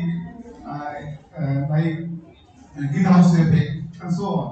So now the world has become an unhealthy habitat for everyone, and it is not safe for everyone also. So in this critical situation, United Nations organization has come forward and tried to give some ideas and tried to give some goals which should be implemented, and then we can come out from this problem. United Nations Organization is an international organization founded in 1945 and is head office is located in New York City. And 194 members are there, and India is also a member of this organization. 70th anniversary meeting of United Nations Organization held in its headquarters in 2015 and declared 17 sustainable development goals targeted to be fulfilled and achieved by 2030. These are the 17 goals, and if I try to categorize this goal, then you can find that goal 1 to 6, goal 1 to 6, they are directly related to people, and some are related to planet oriented, some are related to prosperity, and these are partnership related also. On the other hand, public library also related to public. It is for the public, by the public, people and of the people also. And it is established by law, and any people from any discipline can come here and use this library. But in case of others library, only a special category of people can use it. But here public library can anyone, any people can come here, and it is also a public oriented. So there is a link between public library and sustainable development goal. Here I have tried to give some services which is related to these sustainable goals. If public library can provide this, then this goal can be fulfilled to some extent. So, public library are providing book delivery service or reference service or reading room service. Along this service, if public library can add some extra facilities and or modify their service, then we can reach this goal. First of all, Online may provide inclusive and equitable quality education for all, and it may facilitate for lifelong learning also. Public library should be a knowledge hub from where knowledge will be created and knowledge will be disseminated to the public. And public library may help in decision making of the people attached to the public library. On the second goal, zero hunger, any country which is developed if the agriculture is developed. So agriculture is developed, then zero hunger is possible. So in this matter, public library can help a lot.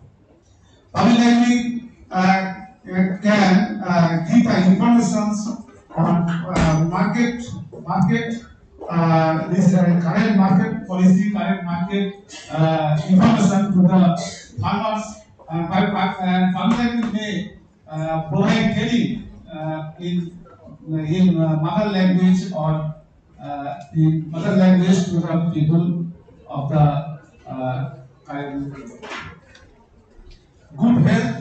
Actually, health library or hospital library provides this kind of service, but public library can also provide health information also, and may arrange health literacy program or programs on first aid training also. In this way, and also public library can make awareness program also.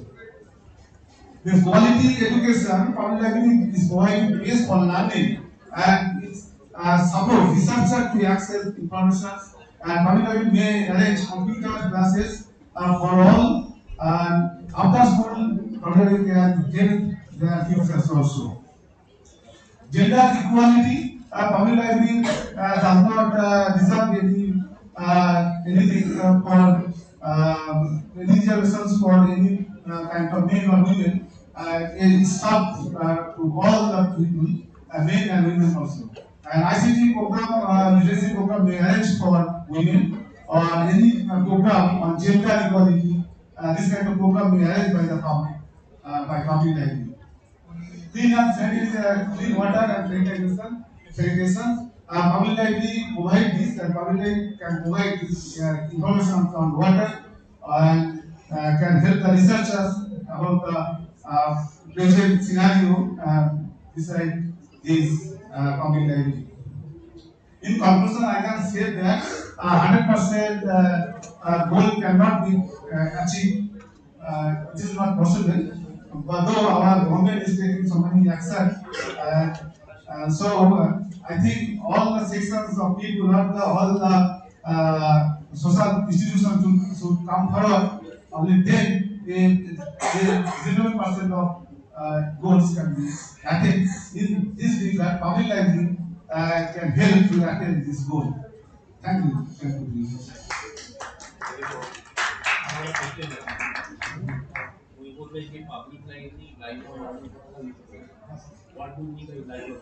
Learning means after certain age, people may become detached from learning. But if they go to the public library, they can read different kinds of books. Lifelong learning money detached from the education, detached from the learning. Lifelong public education lifelong learning. Public education lifelong learning করে এটা বিভিন্ন পড়া Yes. এবং unfortunately আমাদের এখানে কিন্তু lifelong learning এখানে develop করি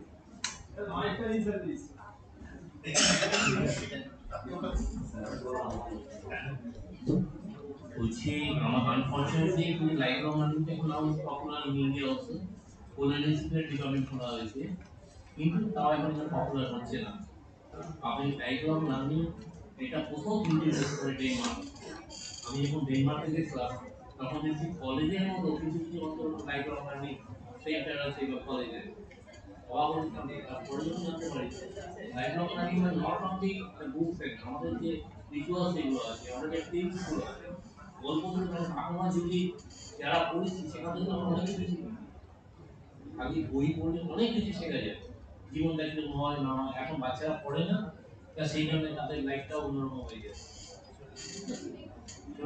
পাবলিক লাইব্রেরি কলেজ লাইব্রেরি আর একটা সেন্টার করে বিভিন্ন দেশ ডেনমার্কে অবাক হয়ে যেত যে এত লাইব্রেরি সেন্টার আছে চিন্তা করা যায় না before submission paper you must go through what is lifelong learning, what is public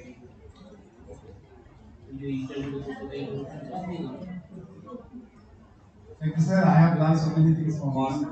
On clarification, you mentioned in goal 5 that is gender equality, Yes. but you mentioned only men and women. Another gender is One gender is Yes, the sir. same. Yes, sir.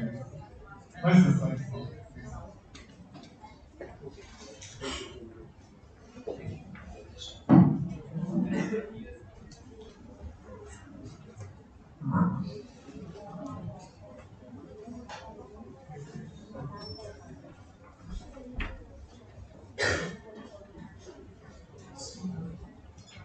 Smitanjali Pandna.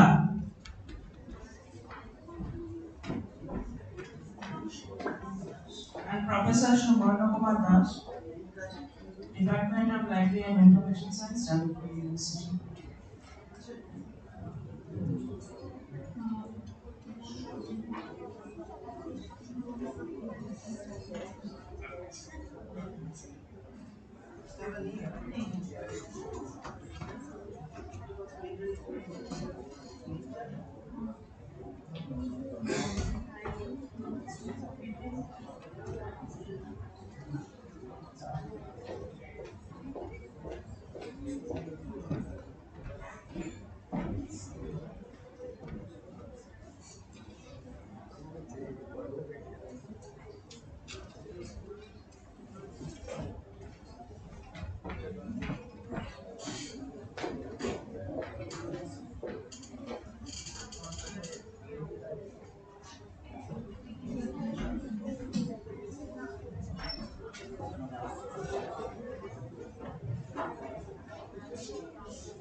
Very good morning to all the respected dignitaries sitting in the dais and my dear colleagues and friends. I'm very glad to be here to present my paper. My name is Gitanjali Pandya. I'm business scholar. I'm business scholar, Chandipur University under Dr. Subramanian. Today I am going to present my paper on role of public libraries in promoting community development and lifelong learning through United Nations SDG. As all of you know that due to this COVID pandemic, the world has lost millions of lives, and we taught a nation that how valuable information is for today's life.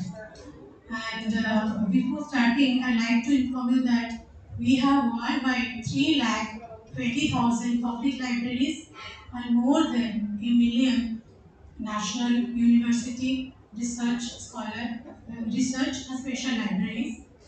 And we have to ensure that information and the skills to use it should be available to everyone. So my presentation overview is whatever the research papers available on quality education, because I am just talking about one part of the SDG, not the whole. And whatever the papers are available, from that I prepared my paper. And for example, second is according to John, we are drowning in the sea of information and starving for knowledge. Due to information explosion and technology, we need somebody to filter information due to a limited time. Maybe somebody research scholar, maybe students, maybe faculties, maybe scientists. Everybody is working for the information. So we need somebody that we can give through the fastest information within the shortest time. That should be our motto of this century. So the problem is that what is the perception or awareness of SDG? What is SDG and why it is started, and what is the library knowledge of the library personnel? And the second one is what are the factors that limit us, not to limit us to actualization of the SDG. So we have to discuss it. This is just a definition of Ban Ki-moon, Secretary General of the United Nations. The Sustainable Development Goals are a to-do list for the planet that will transform the world. So these are the SDG 17 goals, and I am not going to discuss each and every one because I am just focusing on the quality of education, which is important for the public libraries. So we have 17 goals, and they have given us 169 targets. I have also mentioned the link from which everyone can go through it and know what are the possibilities of these goals.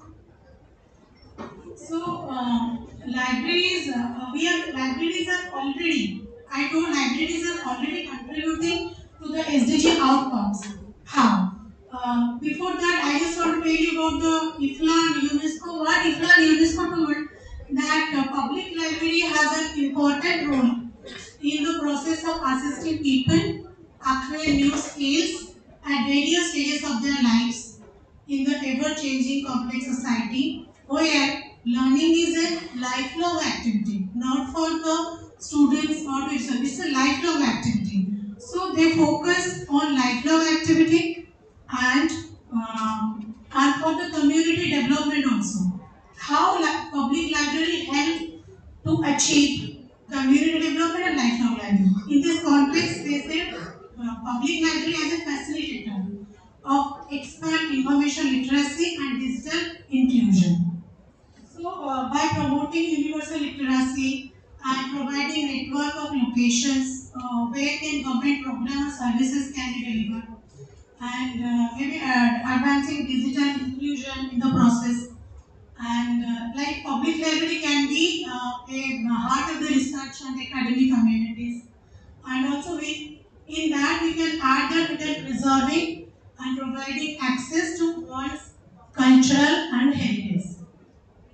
So how public libraries can achieve the goals through the can increase the awareness of the community, and how they can make SDG to the mainstream. Also, the real value of library activities. Library has different activities. We do not have a specific goal or policies like that we have education policy, we have different policies. We do not have unique library policies.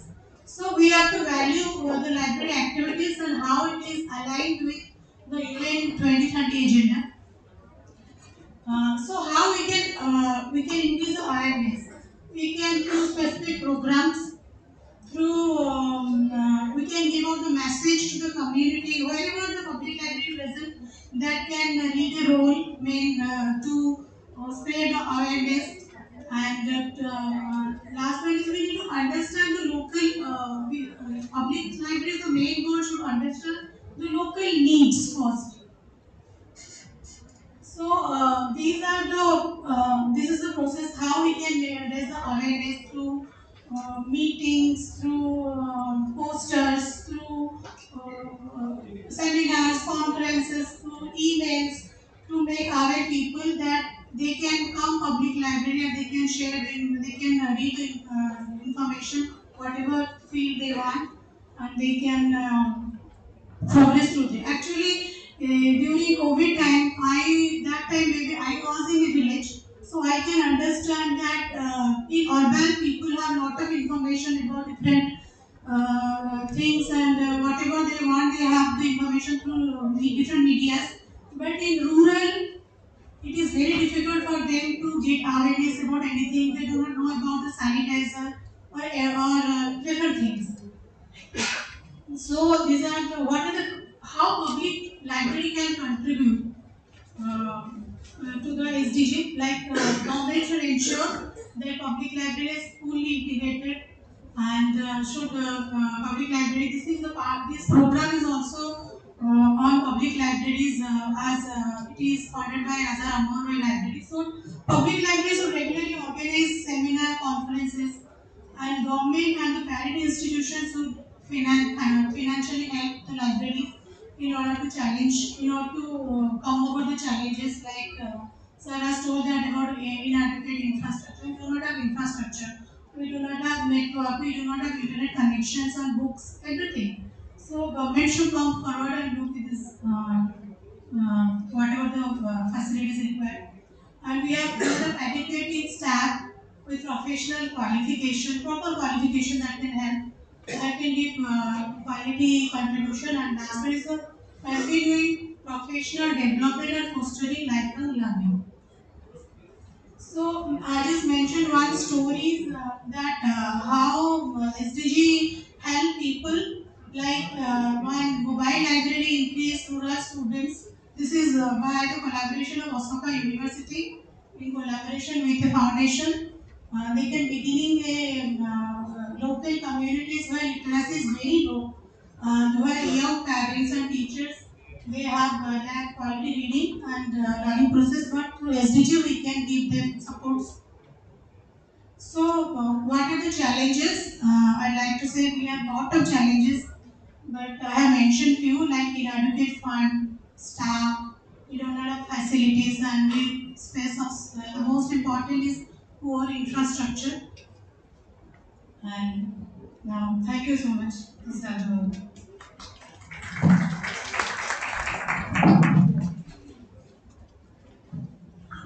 Thank you. So, anyone is having any question?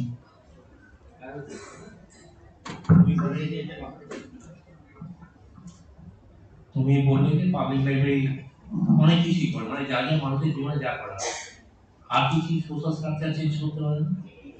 তুমি কি মনে করো এই socially যে public library change করার পেছনে public library Sir, can you please repeat the question? Can you please repeat the question? there is social change. Yes. সেক্ষেত্রে public library Yes. Role what is the role?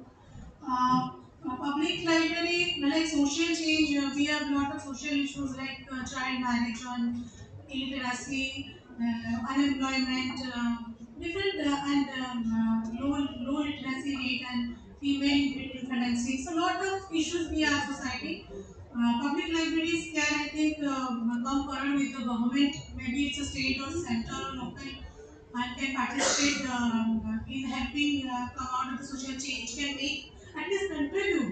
Little contribution is enough. Also can contribute to the social change by spreading awareness among rural people and giving the basic at least information for a night living. I have just experience আমি করে share করছি Yes. আলেকজান্দ্রিয়ার বন্ধ আমার নাম নিশ্চয়ই শুনেছি মানে প্রাচীনতম গ্রন্থাগার হচ্ছে আলেকজান্দ্রিয়া Yes, I এখন তো সেটা নেই এখন আমার ইজিপ্টে নতুন করে আলেকজান্দ্রিয়া গ্রন্থাগার তৈরি করা হয়েছে when I was in Egypt আমি আলেকজান্দ্রিয়া গ্রন্থাগার দেখতে গেছি Yes. I found that উল্টো দিকে যে কলেজটা আছে ওদের সেখানে nobody wore hijab কেউ হিজাব পরেনি বোরকা পরেনি দেয়ার ইসরায়েল ড্রেস মেয়েদের উপরে সেইভাবে ঘুরে বেড়াচ্ছে আমার মনে হয়েছিল এই যে তারপরে সারা মিশরে ইজিপ্টে কিন্তু হিজাবের খুব প্রবণতা আছে আমরা যেখানে Muslim country just due to that college and library মহিলারা কিন্তু ওই ড্রেস মানে পড়েনি এটা আমার মনে হয় জানি না দ্যাট মাইট বি রং এই লাইব্রেরির জন্যই হয়তো বা এই কালচারের জন্যই হয়তো মেয়েরা they come forward Yes. that is also contribution of the public library. Right.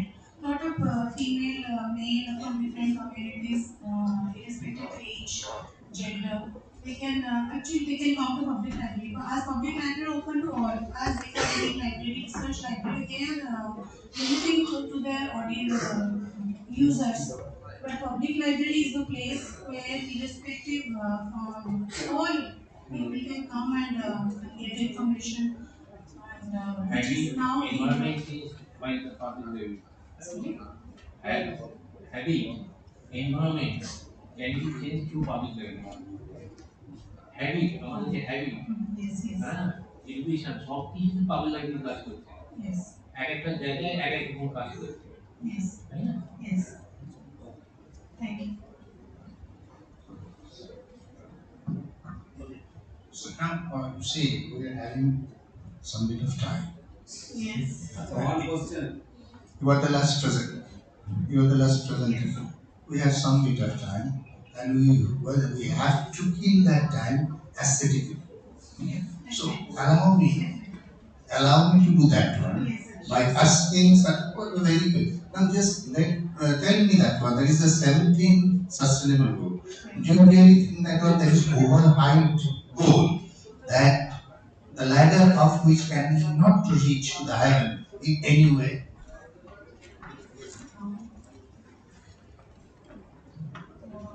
These 17 goals are rather the hypothetical goals, a kind of mythical goals that you can't even touch.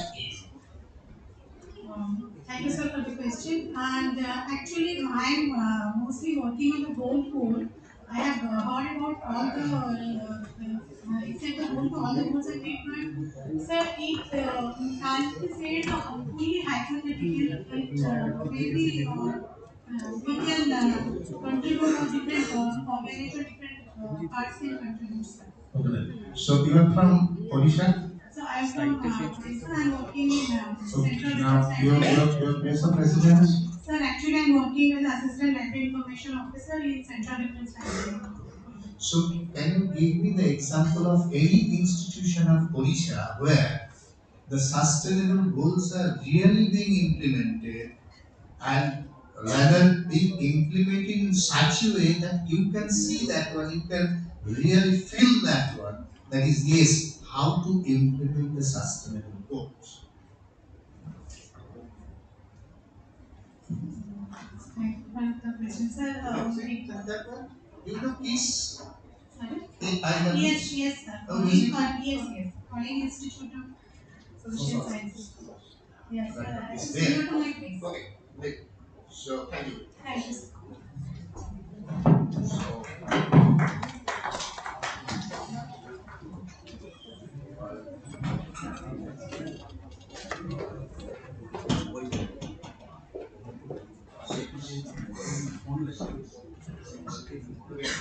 So, so thank you very much. In this particular session, we had one invited lecture and there were several speakers, but when I'm getting that one, two, three, four, five, six fellows. They presented their paper, and obviously all of them presented their paper with a sheer brilliance, although we tried to nag you because of our advantage of age. Okay? So, believe me, advantage of age. Because believe me, that is a kind of habit of the old fellows to nag the kids, toddlers, whenever they get the chance. It's something is affection is more there than that of rather making some kind of distances. And we are doing that one conscious coupling. We are not going for that one, the unconscious coupling. So that is what is the most important thing here, what we try to do. And believe me, all of you are rather the future of our discipline. And I adore you because of your very courage that you try to prove here with all the writers.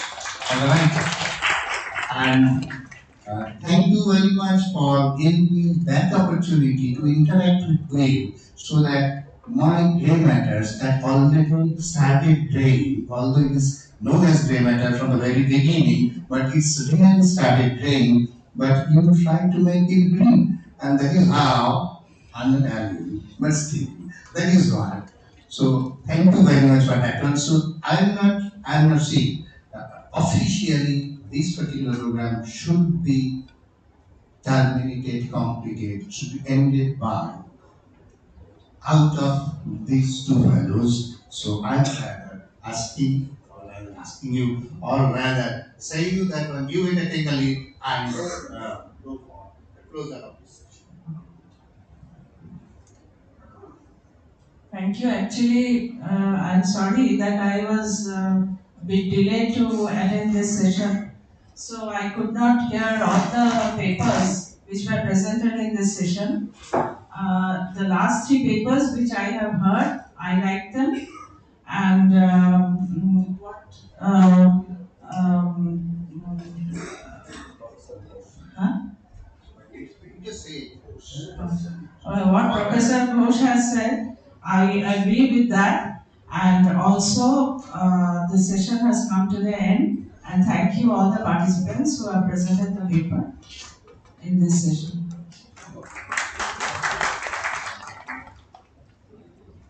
Thank you.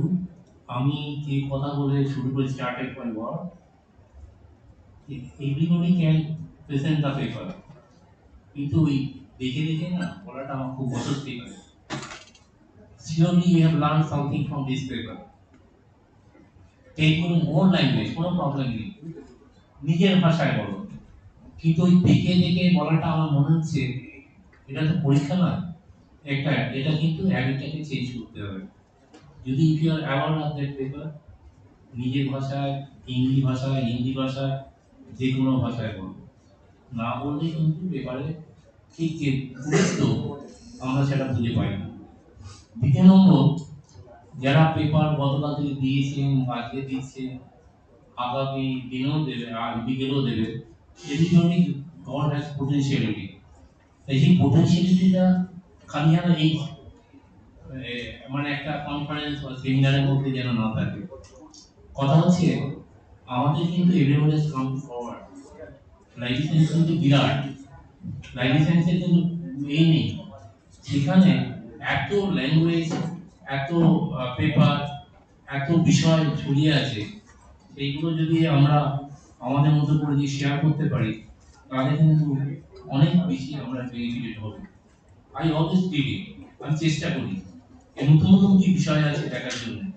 তো হয়তো নিজের কথা বলা হয়ে যাবে, কিন্তু আমি দেখেছি আমি যখন বিদেশে গেছি তখন কিন্তু এই বাংলা ভাষার লাইফ সায়েন্সের বইগুলো কিন্তু হয়েছে, ইংরেজিতেও লাইফ সায়েন্সের বইগুলো হয়েছে, সমাদিত হয়েছে। এই সমাদিত হতে গেলে you have to take the time, you have to go through the books and you have to go through for the information. কেননা কথা হচ্ছে রবীন্দ্রনাথ একটা কথা বলেছিলেন যে সুধারেরা কবে কোন গান কাহারে করেছিল গান পড়ে আছে পথের গোলাপ ধরে যে তার নিতে পারে গান। এটা কিন্তু ইনফরমেশনের ক্ষেত্রে একই। এবং আমি একটা বই হয়তো অনেক এখানে উদাহরণ আছে, উদাহরণ আমি ডেডিকেট করেছিলাম আমার উদাহরণ আমার ছাত্র বা যারা ওখানে ছিল তাদের আমি ছোট ডেডিকেট করেছিলাম। সেখানে কাজ করতে গিয়ে আমি একটা ইনফরমেশন পেয়েছিলাম, আমার মনে হয় হয়তো আমরা কেউ জানতো আমার বলছি যে আমাদের ধারণা আছে এছাড়া আমরা তো one first person who going to UK for his licence degree, মানে এখন কিন্তু আমরা চলে এসেছে। কিন্তু আমি ইনফরমেশন করতে গিয়ে দেখলাম নট এছাড়া Ramnath, his name is Harihar Das. Harihar Das বলে একজন বাঙালি ইস্ট বেঙ্গল থেকে এখানে এসে এখানে সিটি কলেজে পড়তেন, পড়ে একটা পরীক্ষায় উনি একটা এসে কম্পিটিশনের প্রাইজ পেলেন। তখন তার মনে হয়েছিল যে এই এসে সম্বন্ধে জানতে গেলে সবচেয়ে বেস্ট জায়গা হচ্ছে লাইব্রেরি। সেই লাইব্রেরি থেকে জানবার জন্য উনি তখন ভার দেনা করে উনি সেই ব্রিটেনে গেছিলেন তার ডিগ্রি নিতে পড়তে, not for the degree, just learn about the books in the library.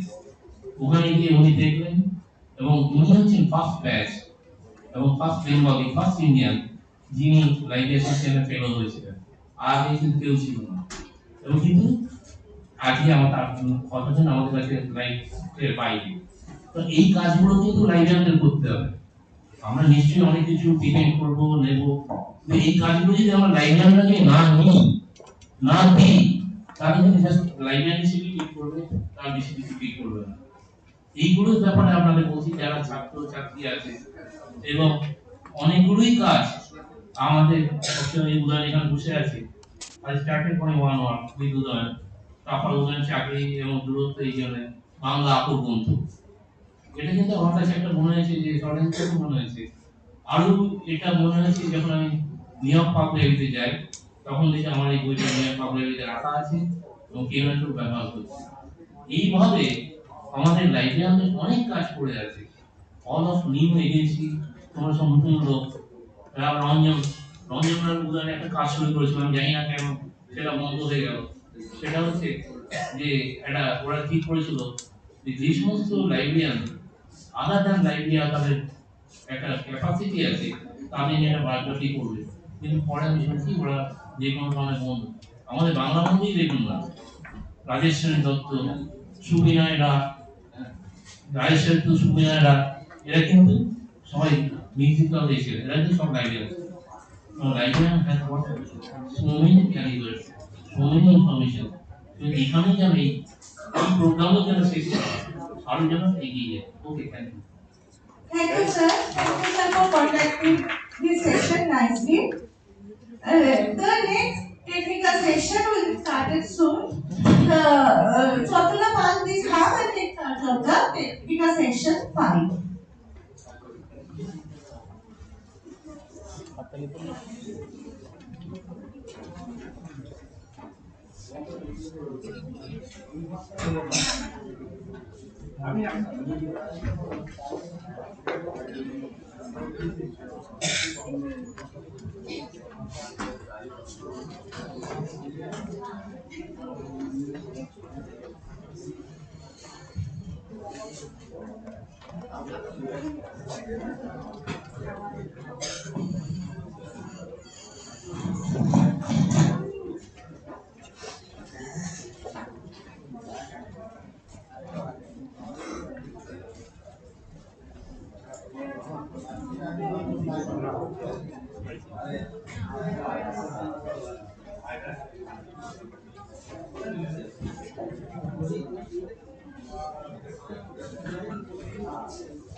Good morning to one and all present here.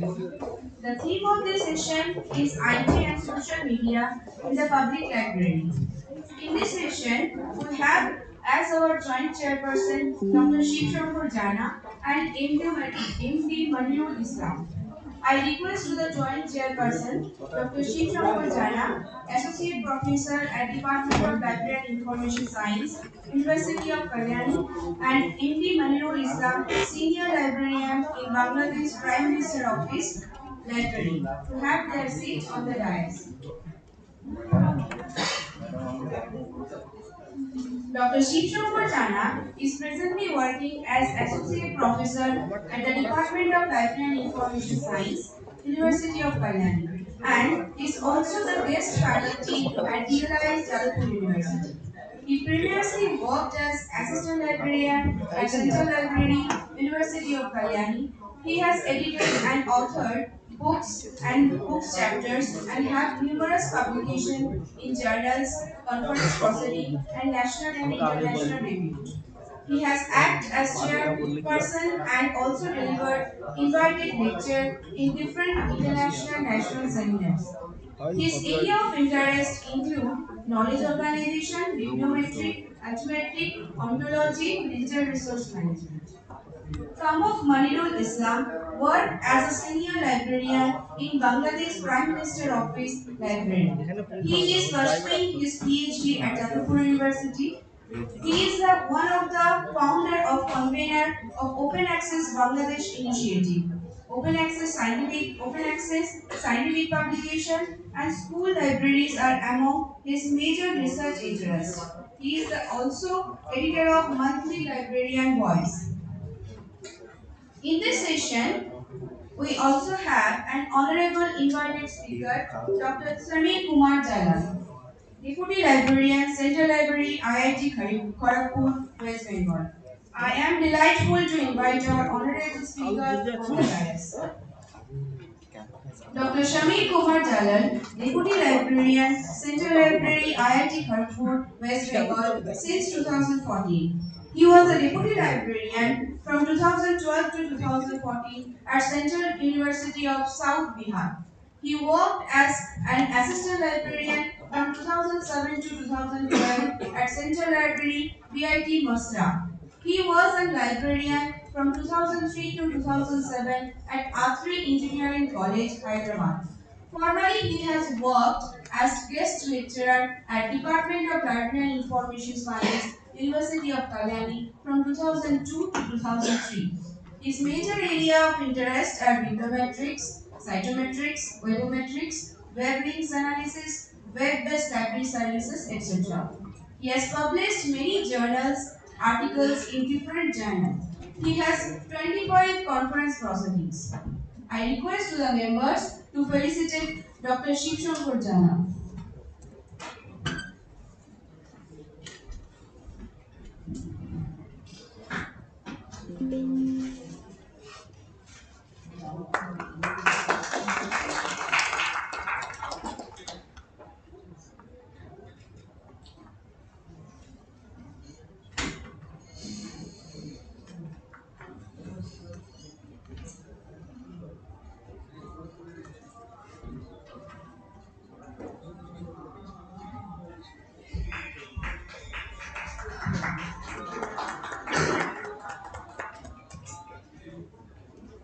I request to the members to felicitate MD Manrul Islam.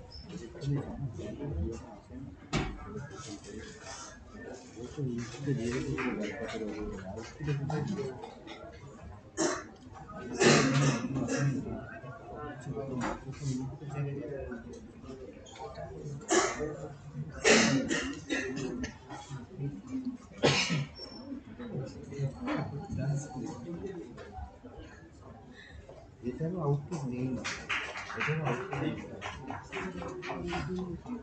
I request to the members to felicitate Dr. Shamir Kumar Jala.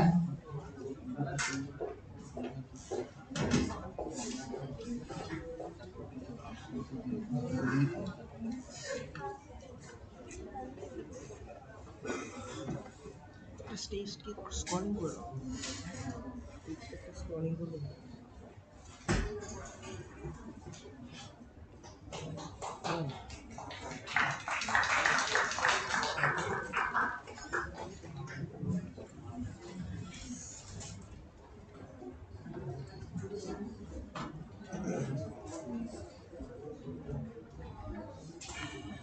Now, I request our joint chairperson to take up this technical session. Please, sir.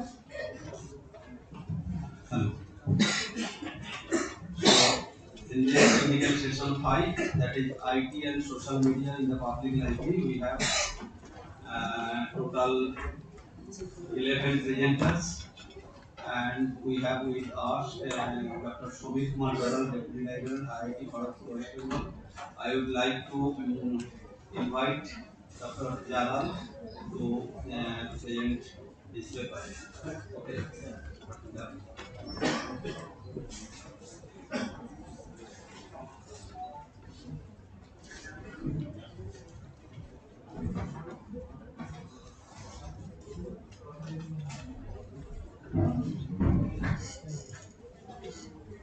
Is it visible?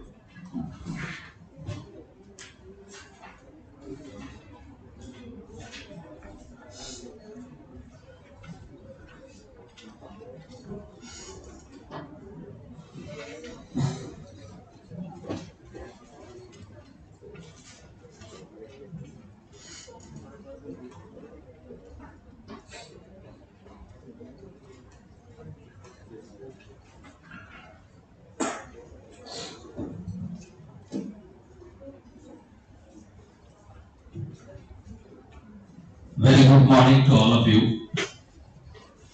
Respected Chairman, Professor S. Jana, Muhammad Manirul Islam from Bangladesh, respected teachers, my professional colleague, dear participants, researchers, ladies and gentlemen. I'm really fortunate to have here, and I'm really grateful to Professor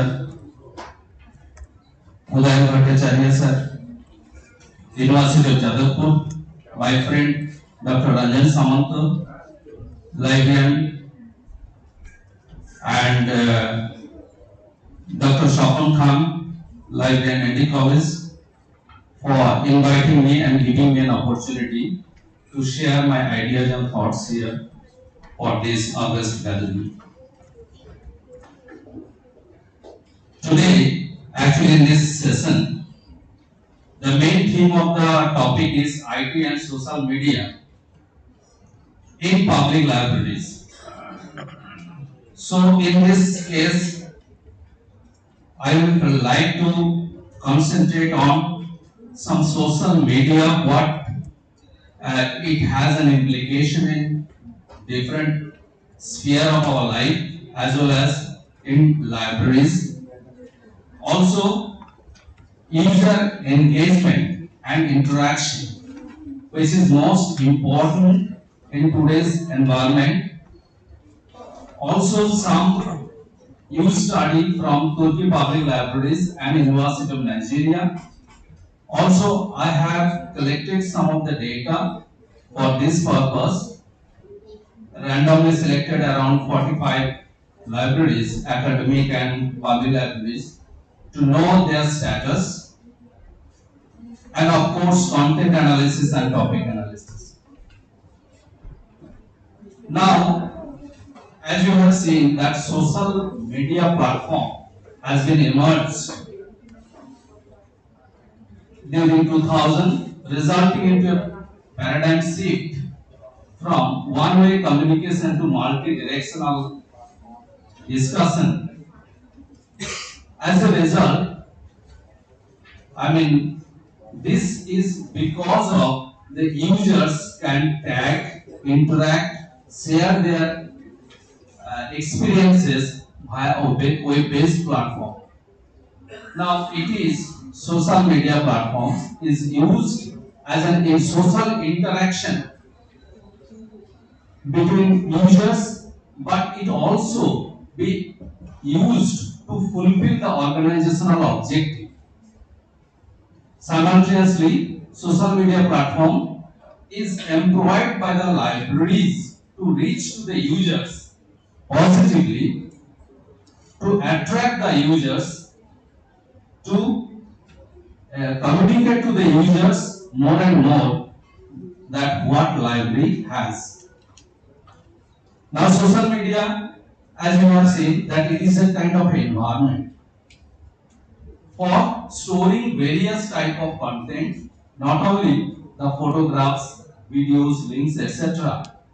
Social media is an useful tool through which public library can reach to the students, its users, by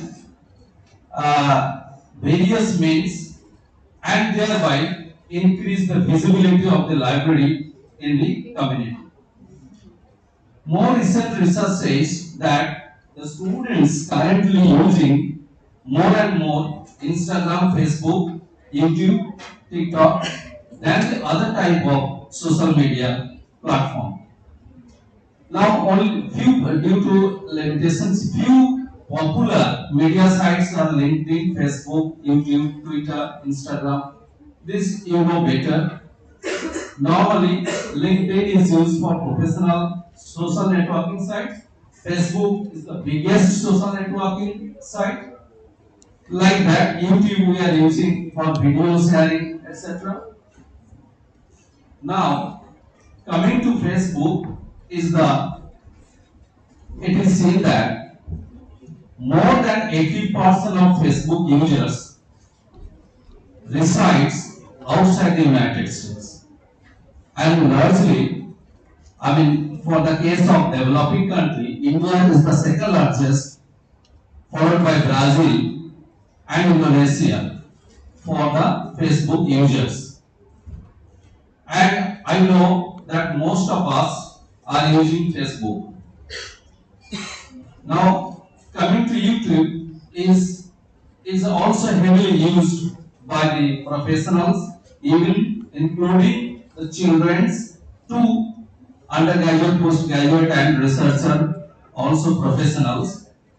It is a kind, I would say, it is a kind of a learning platform. We can learn more about, we can learn many topics through YouTube. So this can be used as a tool to educate the users also by self.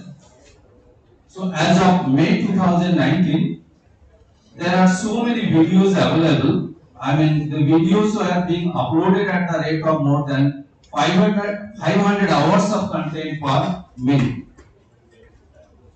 Twitter is an American social media company, and it is a purpose is for microblogging and social networking services. Is a kind of a large text-based tools for getting immediate updates on different topics, from breaking news to entertainment to sports and politics. You can able to get full story of all the with commentary, etc. So, but in Twitter, you can there is a limit for 140 characters. LinkedIn normally used for the for professional networking and career development. Is a professional site where you can upload your profile, you can add your experiences, papers, etc. so that you will be more visible to the world. As of February 2022, LinkedIn has 830 million registered members from all over 200 countries. Instagram is a photo and video sharing tool. Introduced in 2010, but it's one good thing is that in 2011, Instagram introduced hashtag.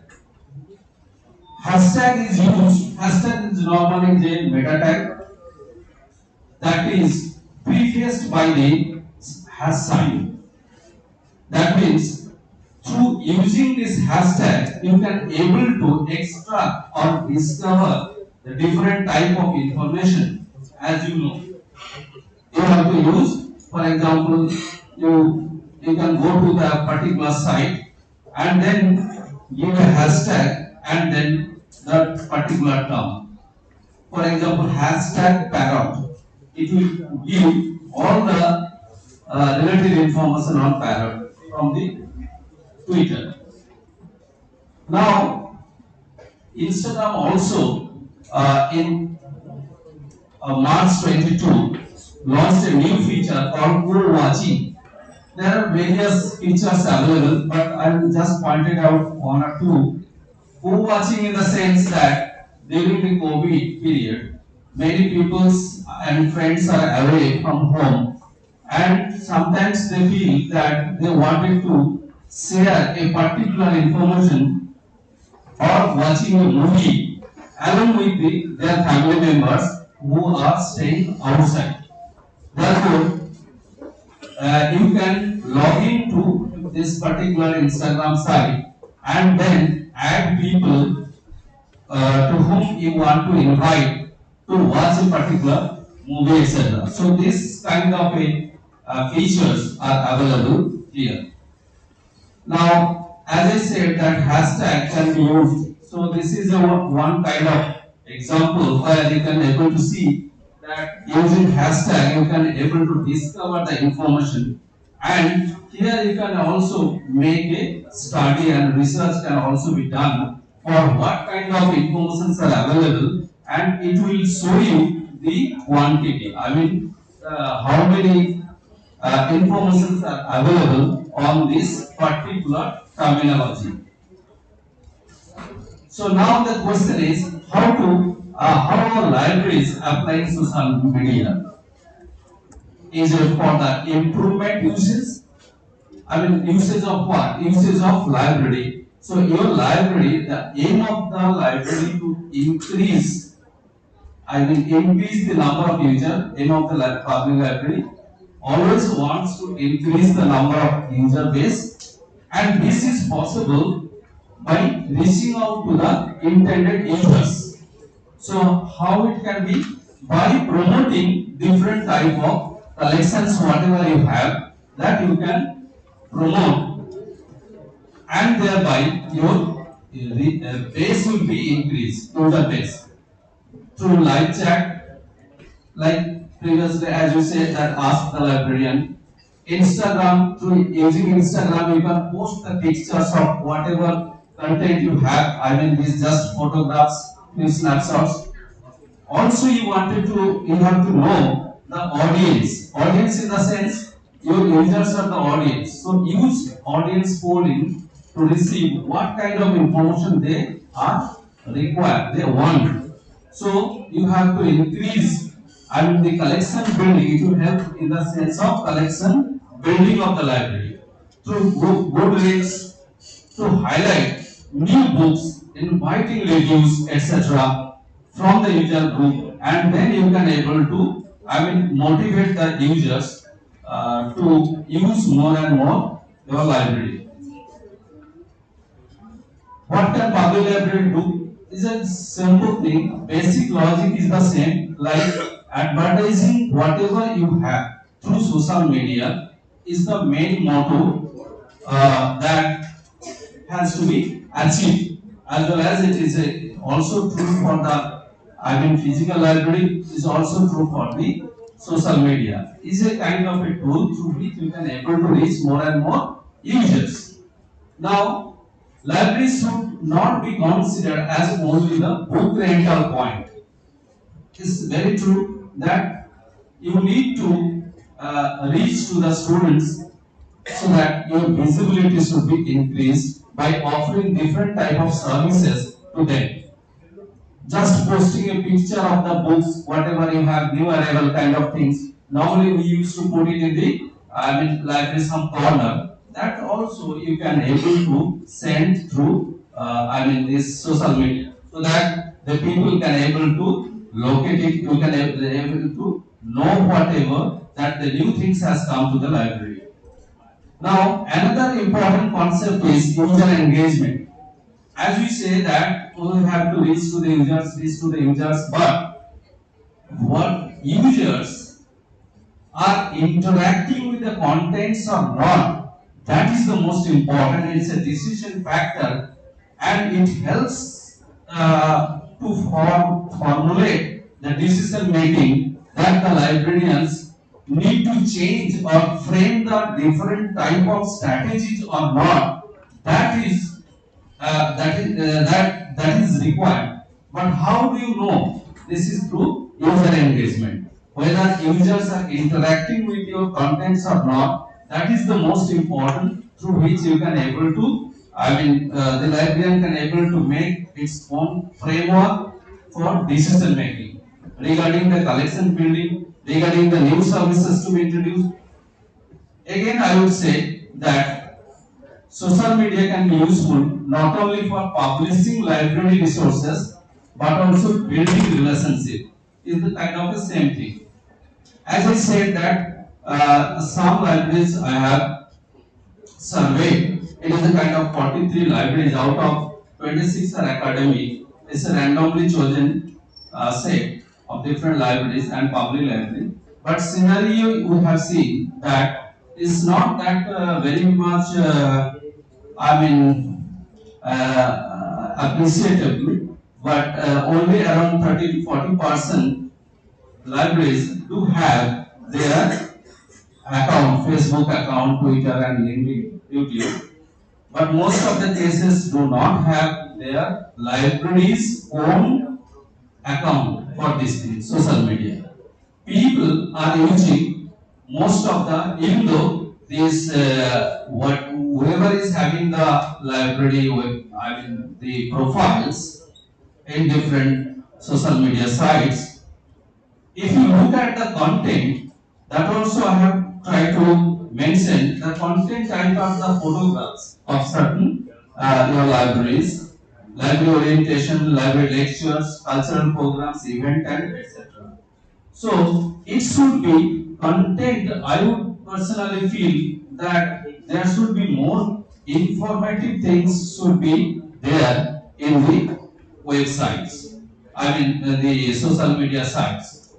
If you see the University of Nigeria case, one research paper I have just studied and found that the students are spending more time to connect to their friends for online study, interaction with friends, watching movie and discussing very serious national issues. So these are the scenario. Even for Turkey public libraries, another study says that out of 23,000 posts have been analyzed automatically through, programmatically, and then found that user interaction of the library generally occurs in the form of likes. Normally, if it comes, then we used to put that, put the likes and likes. So, second findings is that the number of public libraries in Turkey, target users are from preschool children to young adults. So here, age restrictions, mostly aged peoples are not using the social media cases. Now, as I said that 23,000 posts have been analyzed. So just I am going into deeper in this case. How this is for the the researchers. Here, LDA technique can be applied to do the analysis part.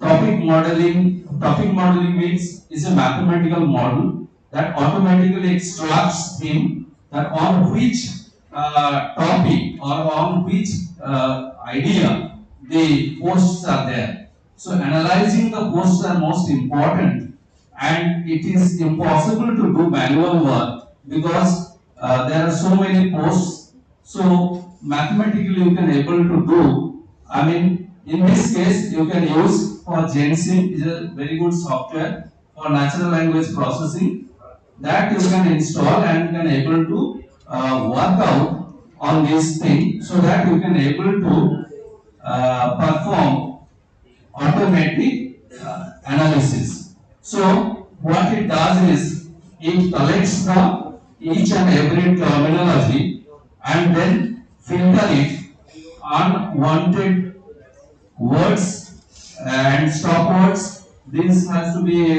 processed, and then finally all these unintended words to be eliminated, and then from there it is a kind of a probabilistic model. Automatically you can able to make it with the I mean to able to get the themes. I will show you in a slide that how the result is coming, in the sense that it is a kind of same thing that in the process URL, numbers, special characters to be removed, stemming should be done.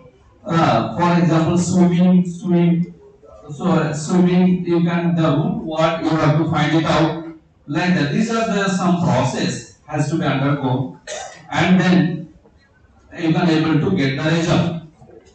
It is assumed that documents with similar topics will use the similar group of words, and this enables the document to map the probability distribution over latent topics. So now this is the result. We are interested for the result, and then with topic analysis, it is found that I am talking about the 23,000 posts has been analyzed automatically to get this kind of a topics like library club, book news, library events, programs, etc. And with this, you can able to think of this will help you to formulate the strategy, and emphasis can be given so that your library users can be able to attract with your library. In conclusion, I would say that social media is a kind of is a challenge to the LIS professionals to enhance the number of social media users. As of now, is very it's not that much promising. I would say only limited percentage of LIS professionals are using social media for propagating their libraries. I would say, but most of the LIS professionals knows the social media and they are communicating at each other through social media. But is we have to, I would say that all the library professionals should give emphasis to propagate their library content so that the users will be benefited and more user base will be there. Thank you very much. Thank you. Thank you, Dr. Jalal, for your nice presentation. We are really enlightened through your the lecture. And he has rightly mentioned the scope and role of the social networking site for development of the information communication to the public library or community. And he also mentioned mainly one term, that is topic model. I would like to add another thing is sentiment analysis. You can go to the Goodreads website and you can collect all the reviews through API. Then you can analyze through a sentiment analysis using the R software or Python software. Then you can, it is very much useful for your procurement of the book. Okay, thank you very much. Thank you, sir. It's a very useful information. Thank you.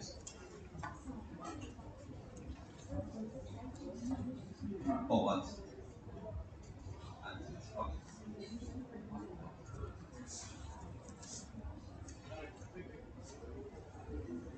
Okay, now I would like to call Vinay Anand and Sophia Banerjee. Are you present? Okay. Come.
A very good afternoon to everyone and all the respected persons present here.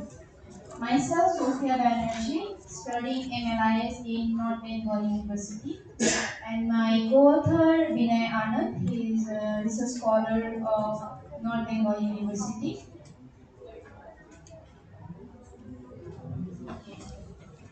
So, okay, with the Only 5 minutes allowed. Okay. Just straight go to the methodology or the objective, then analysis and conclude. Okay. No introduction, no detailed statement. Yes. Are you getting? With the permission of the chair of the session, let me present my paper on accessibility and visibility of ebook websites and analysis through web analytics and determining approach, which is an empirical study based on raw data. And in the prelude of the study, I should insist you ponder over the issues like growth, ebook, publisher, and the importance. Regarding both, there is enormous growth of literature of the document and publisher. There is different publisher also who are interested in in different format of the document. One of such document is ebook, and public library till date, as it is not storing ebook in that sense, it is only storing the printed book. So the importance of ebook in public library is rather illusory. So in this study, we have emphasizing that we have how the public library can access ebook enormous in number from different websites. So in this study, we have mentioned those the analytic tools and those analytic website where the public library can be beneficial by using. Okay. This is our table of contents, and the objective of the study follows: to find the most popular ebook website for accessing free ebook content, to identify the most used electronic device for web traffic generation for ebook website, to identify country distribution for user traffic and the most prominent social networking website for generating social traffic.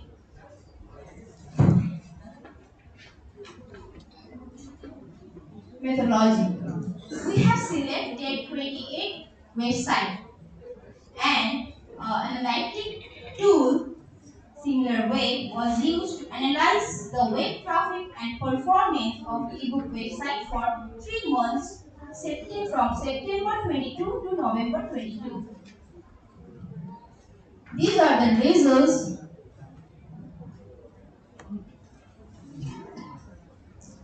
So, in the findings and discussion of the study, it is found that the analysis. Okay, sir. Fine. Previous. I'm so sorry. I have. In the findings and discussion, it is found that from the analysis that the Internet Archive is the most popular ebook website for accessing free ebook content. It is observed that 71% of the traffic is generated from mobile devices and only 29% from desktop.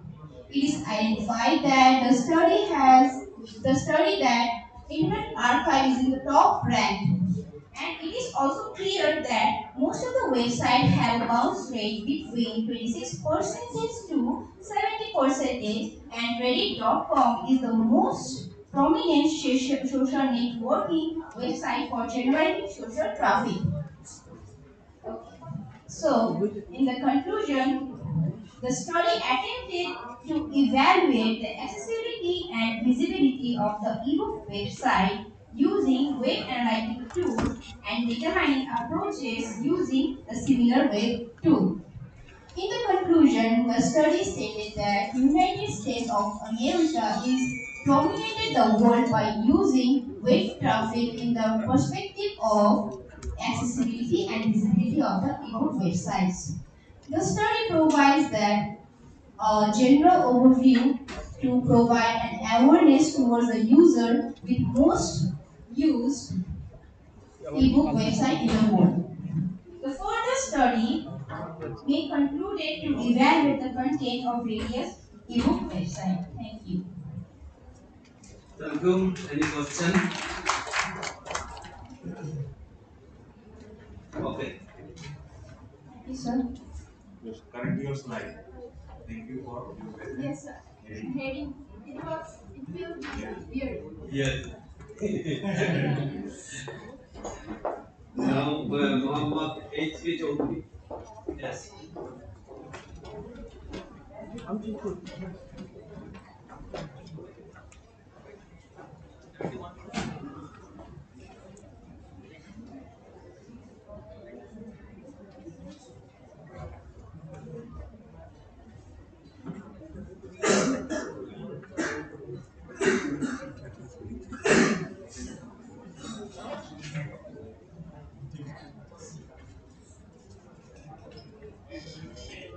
Thank you very much, Session Chair. I'm Malik Ibn Chaudhary, Assistant Editor and the University of English. My topic is application of social media in marketing of public library resources and services in Bangladesh. A study.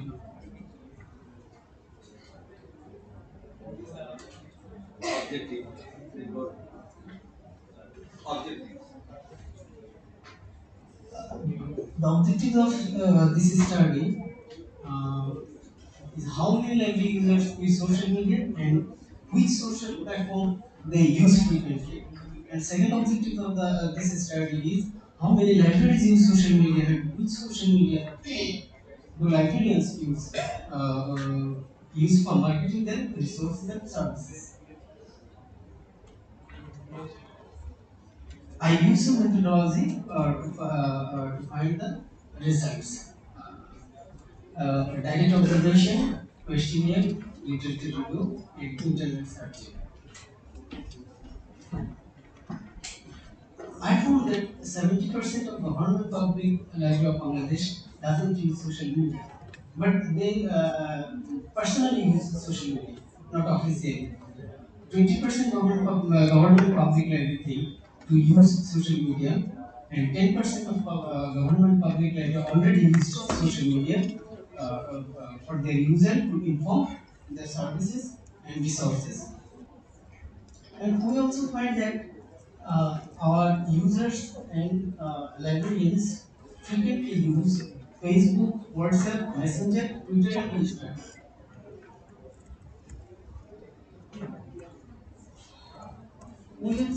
I have some limitations in this study. We have only 71 public library, government public library in Bangladesh, but I just only 50. And I provide 100 questionnaires to the users, but I collect from only for 80s.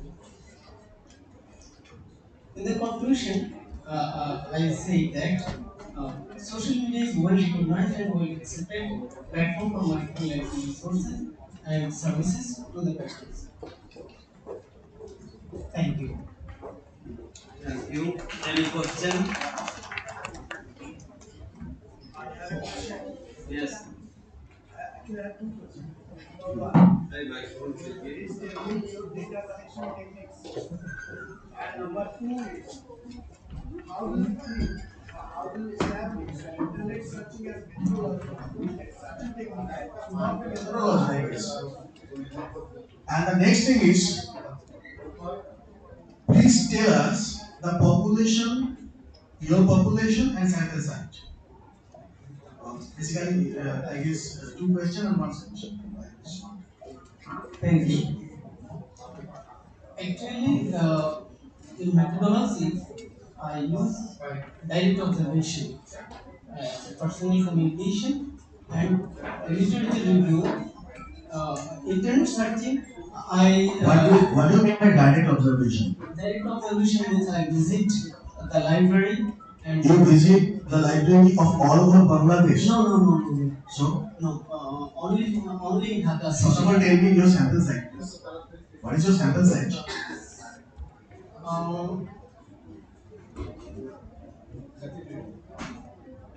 You have not mentioned that. Population. No, I don't want population. 71 government public libraries in Bangladesh, but okay. I only visit in Dhaka city. So basically, you tell about the Bangladesh public libraries, yes, and your research is limited within the periphery of Dhaka. Your scope of research is in Dhaka. No? Dhaka, but I take also I take some information from others through questionnaire. That means you personally visited only the libraries of Dhaka, yes, but you collected questionnaires. I think that should be specifically mentioned. No? Yes. Because your result is dependent on how do you collect your data. It's very much dependent on the result you get. Okay? Yes. During your research. And the methodology, please go to the slide of methodology. Yes. Direct observation, as you mentioned, questionnaire. Literature review, I don't think it is a methodology. It should be, I guess, if you want to say document analysis. I beg pardon if I take too much time as a chairperson. It should be document analysis because literature review is a part of research. Okay? And internet searching should not be methodology. There are some, your chairperson will also, I think, agree with me. Internet searching is your searching techniques. You are searching through that. Okay? So, I think we should not be there. Thank you. Thank you. Okay. Any other question or clarification? Okay. Thank you, sir. Publication Gupta.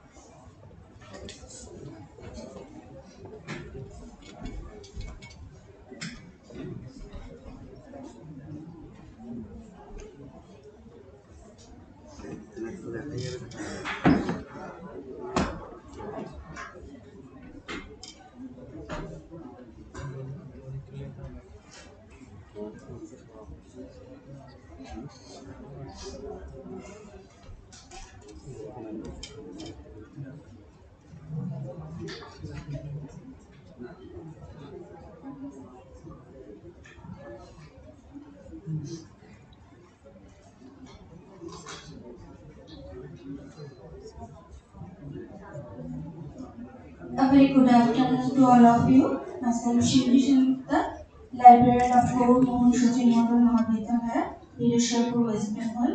And my topic is application of social media in public library. As we all know, that social media is not an alien term to us, and the credit goes to the rise of internet-based communication process, and it becomes the primary platform for news, opinions, and human interaction. As rightly pointed out by Professor Roth in his inaugural speech, that people are nowadays preferring social media updates than their food. And as evident from these two charts, that billions of people are consuming social media content on a daily basis, and some are obsessed with it. And if you look around in this hall, somebody is still browsing their mobile phone and checking for updates in their social media accounts. So my objective is to examine how social media tools are being used and capitalized by some major public libraries across the world. And for the present study, data analysis of libraries of social media sites examines how effectively social media tools are being used and capitalized by these public libraries to showcase their collection, promote their activities, revenue generating, and marketing their services and engaging users. I have selected 5 libraries across the world, and these libraries, studies show that these libraries have adopted multi-channel approach for their social media activities. And the availability of social media button on the library homepage is very important for both the organization and for the user, as it helps to navigate between several social media platforms and increases exposure. And all these libraries have their own library websites, except for Campbelltown Public Library, where library page is embedded with Campbelltown City Council website.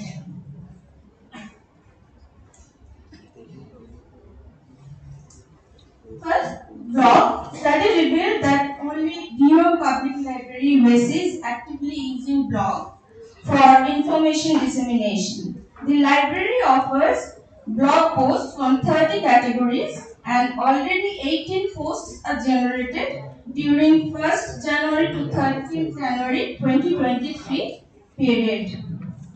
All 5 libraries have Facebook accounts to connect with their patrons. The New York Public Library USA has the more followers, that is 314,000 followers, and as per data, Calgary Public Library Canada tops the chart with more likes or reviews received, that is 26,000. 4 out of 5 libraries are using Instagram in their social media activities. Champion user of this platform is New York Public Library USA with highest post of 4,293 and 499,000 followers. Winter Public Library Namibia is yet to implement this platform in their social media segment. The Calgary Public Library Canada is the only library selected in this study is using LinkedIn to assist with the career and professional development opportunities. LinkedIn account of this library has 8,429 followers, which is a sign to suggest that the library is very much active on this social media platform. The New York Public Library is the single library in this study which is using an educational podcast called Library Talks for small talks and provocative conversations. The library has already posted 278 podcast episodes. Study revealed that Calgary Public Library Canada has provided a link to their TikTok account on their homepage, but it is not active one. The organization banned this media for use in the library activities. Except for Winter Public Library, Namibia, all the libraries are active on Twitter.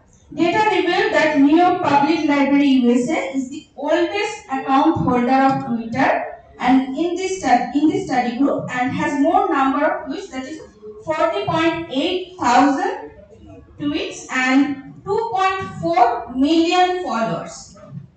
The champion user of YouTube platform in this study group is New York Public Library, USA.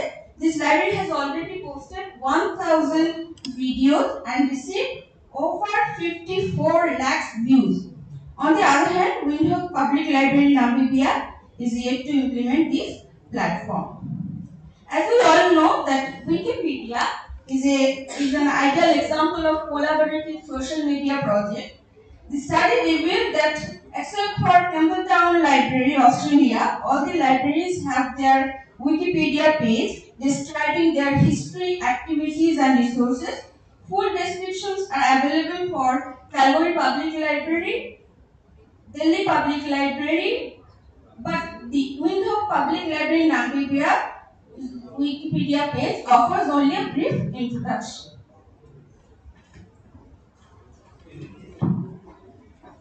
Only Campbelltown Library is using an app called My Local Services app to provide customer services on a mobile phone. This app is free for the users and it can be downloaded from the Apple Store or Google Play Store.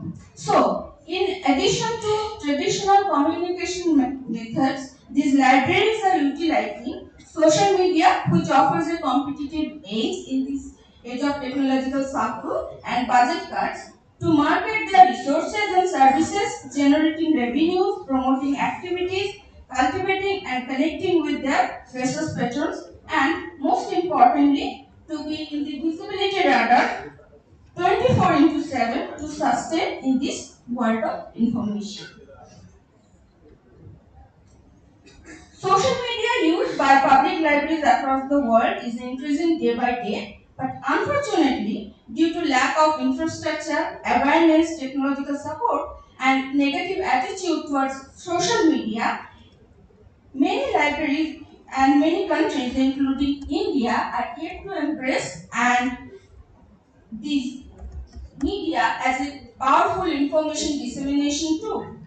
So, even the social media enabled public libraries in the developed countries are yet to implement this fully because it needs proper guidelines, patience, dedication, and positive approach. So, to become truly a social media enabled library, following recommendations may be followed. First, you decide your purpose, objective of using social media institution. সবাই আছে বলে আমাকেও যে social media ব্যবহার করতে হবে বিষয়টি এমন নয়। আপনার যদি প্রয়োজন হয় এবং প্রয়োজনটা কি সেই অনুযায়ী আপনাকে আপনার প্ল্যাটফর্ম বাছতে হবে।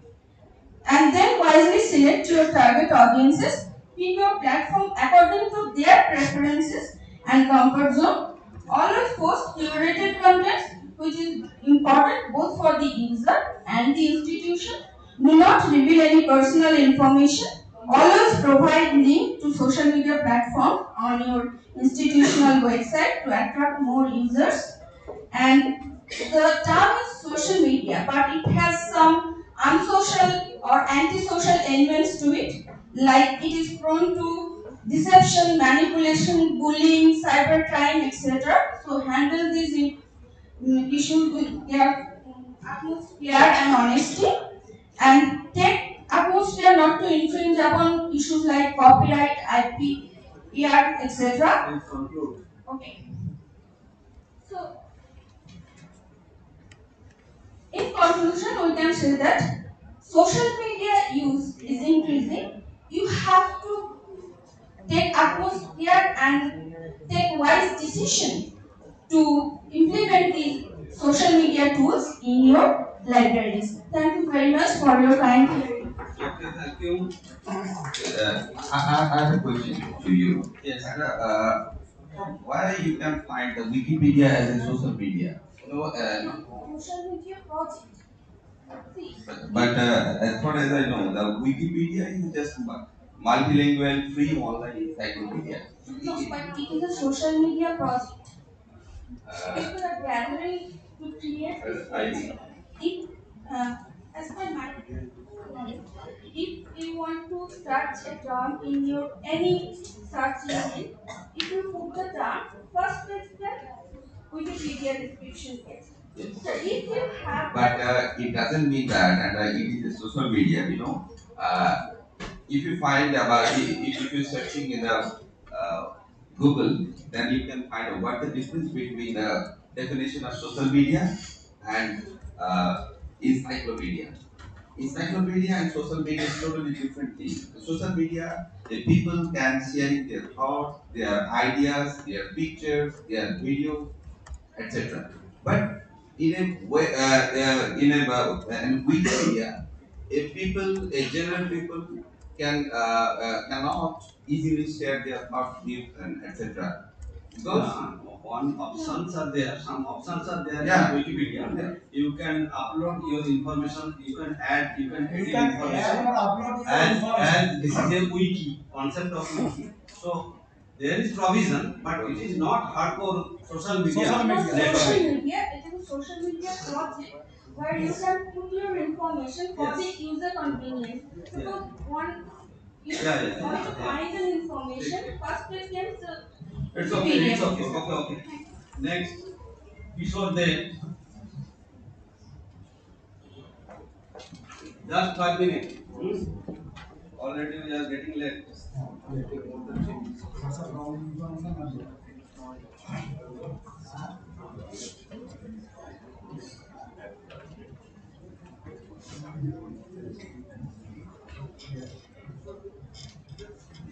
Basically, wrong information. একটা ইয়ে আছে প্রোগ্রাম শুরু আছে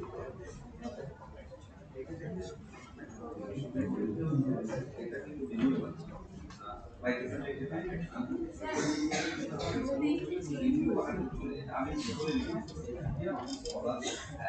বলে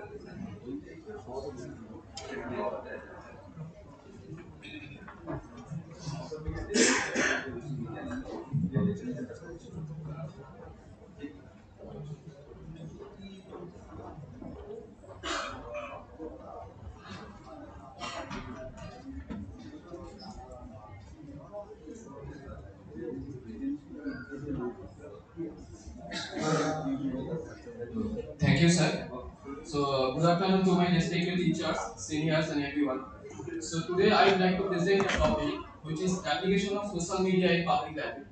So, before starting my presentation, I would like to remind you that an important line that was highlighted in previous day's seminar, and that was user can library ke user ka share dewa. And yes, everyone, it is possible through social media platforms. So, and it is proved. So, as an introduction of my topic, it is it's a so a public library has a great opportunity to reach different types of users, and it will be faster if they can use social media platforms. So there are multiple social media platforms where the librarian can significantly change the library. So now I'll point out the objectives of my paper. These are to provide an overview of public libraries and social media, to determine which social media platforms can be used in public library, to analyze the application of social media in public library, next to assess the importance of social media in public libraries, and lastly to highlight the power of social media in revitalizing public libraries. So now, what is the methodology of my paper?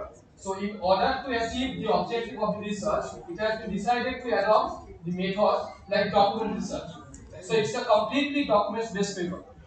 So this comprises blogs, PPTs, use online encyclopedias like Wikipedia, databases like Google Scholar, JSTOR, etc., and a lot of e-journals also. So now the main theme of this presentation is public library and social media.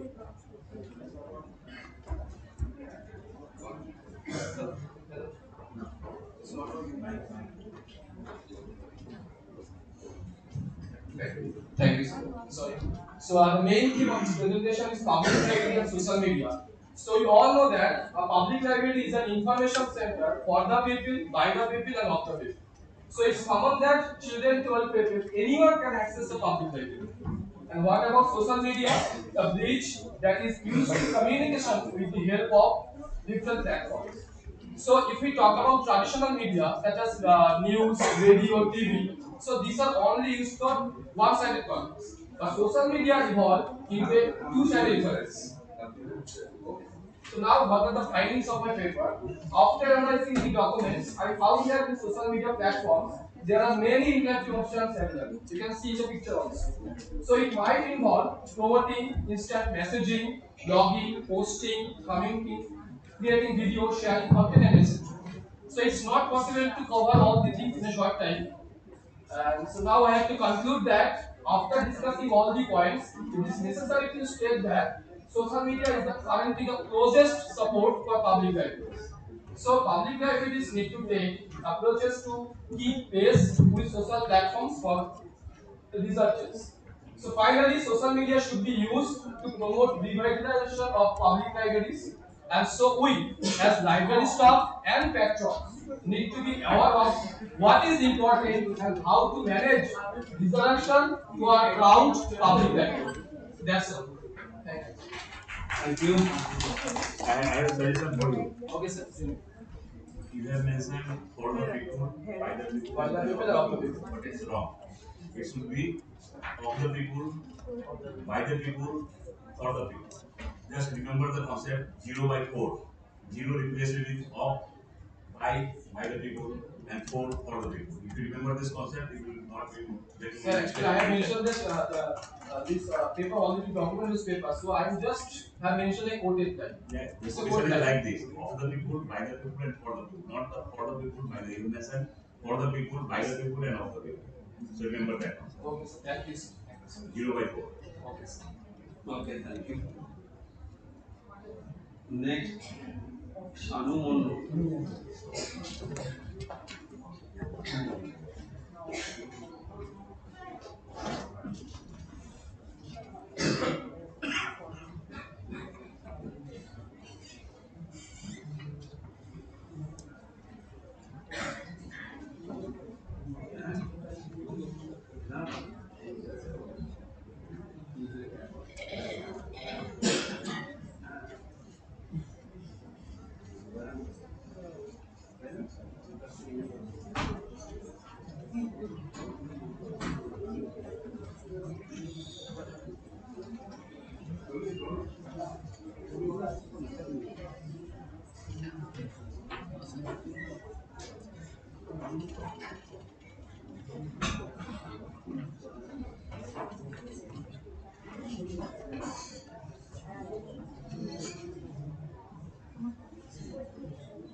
Good evening, all.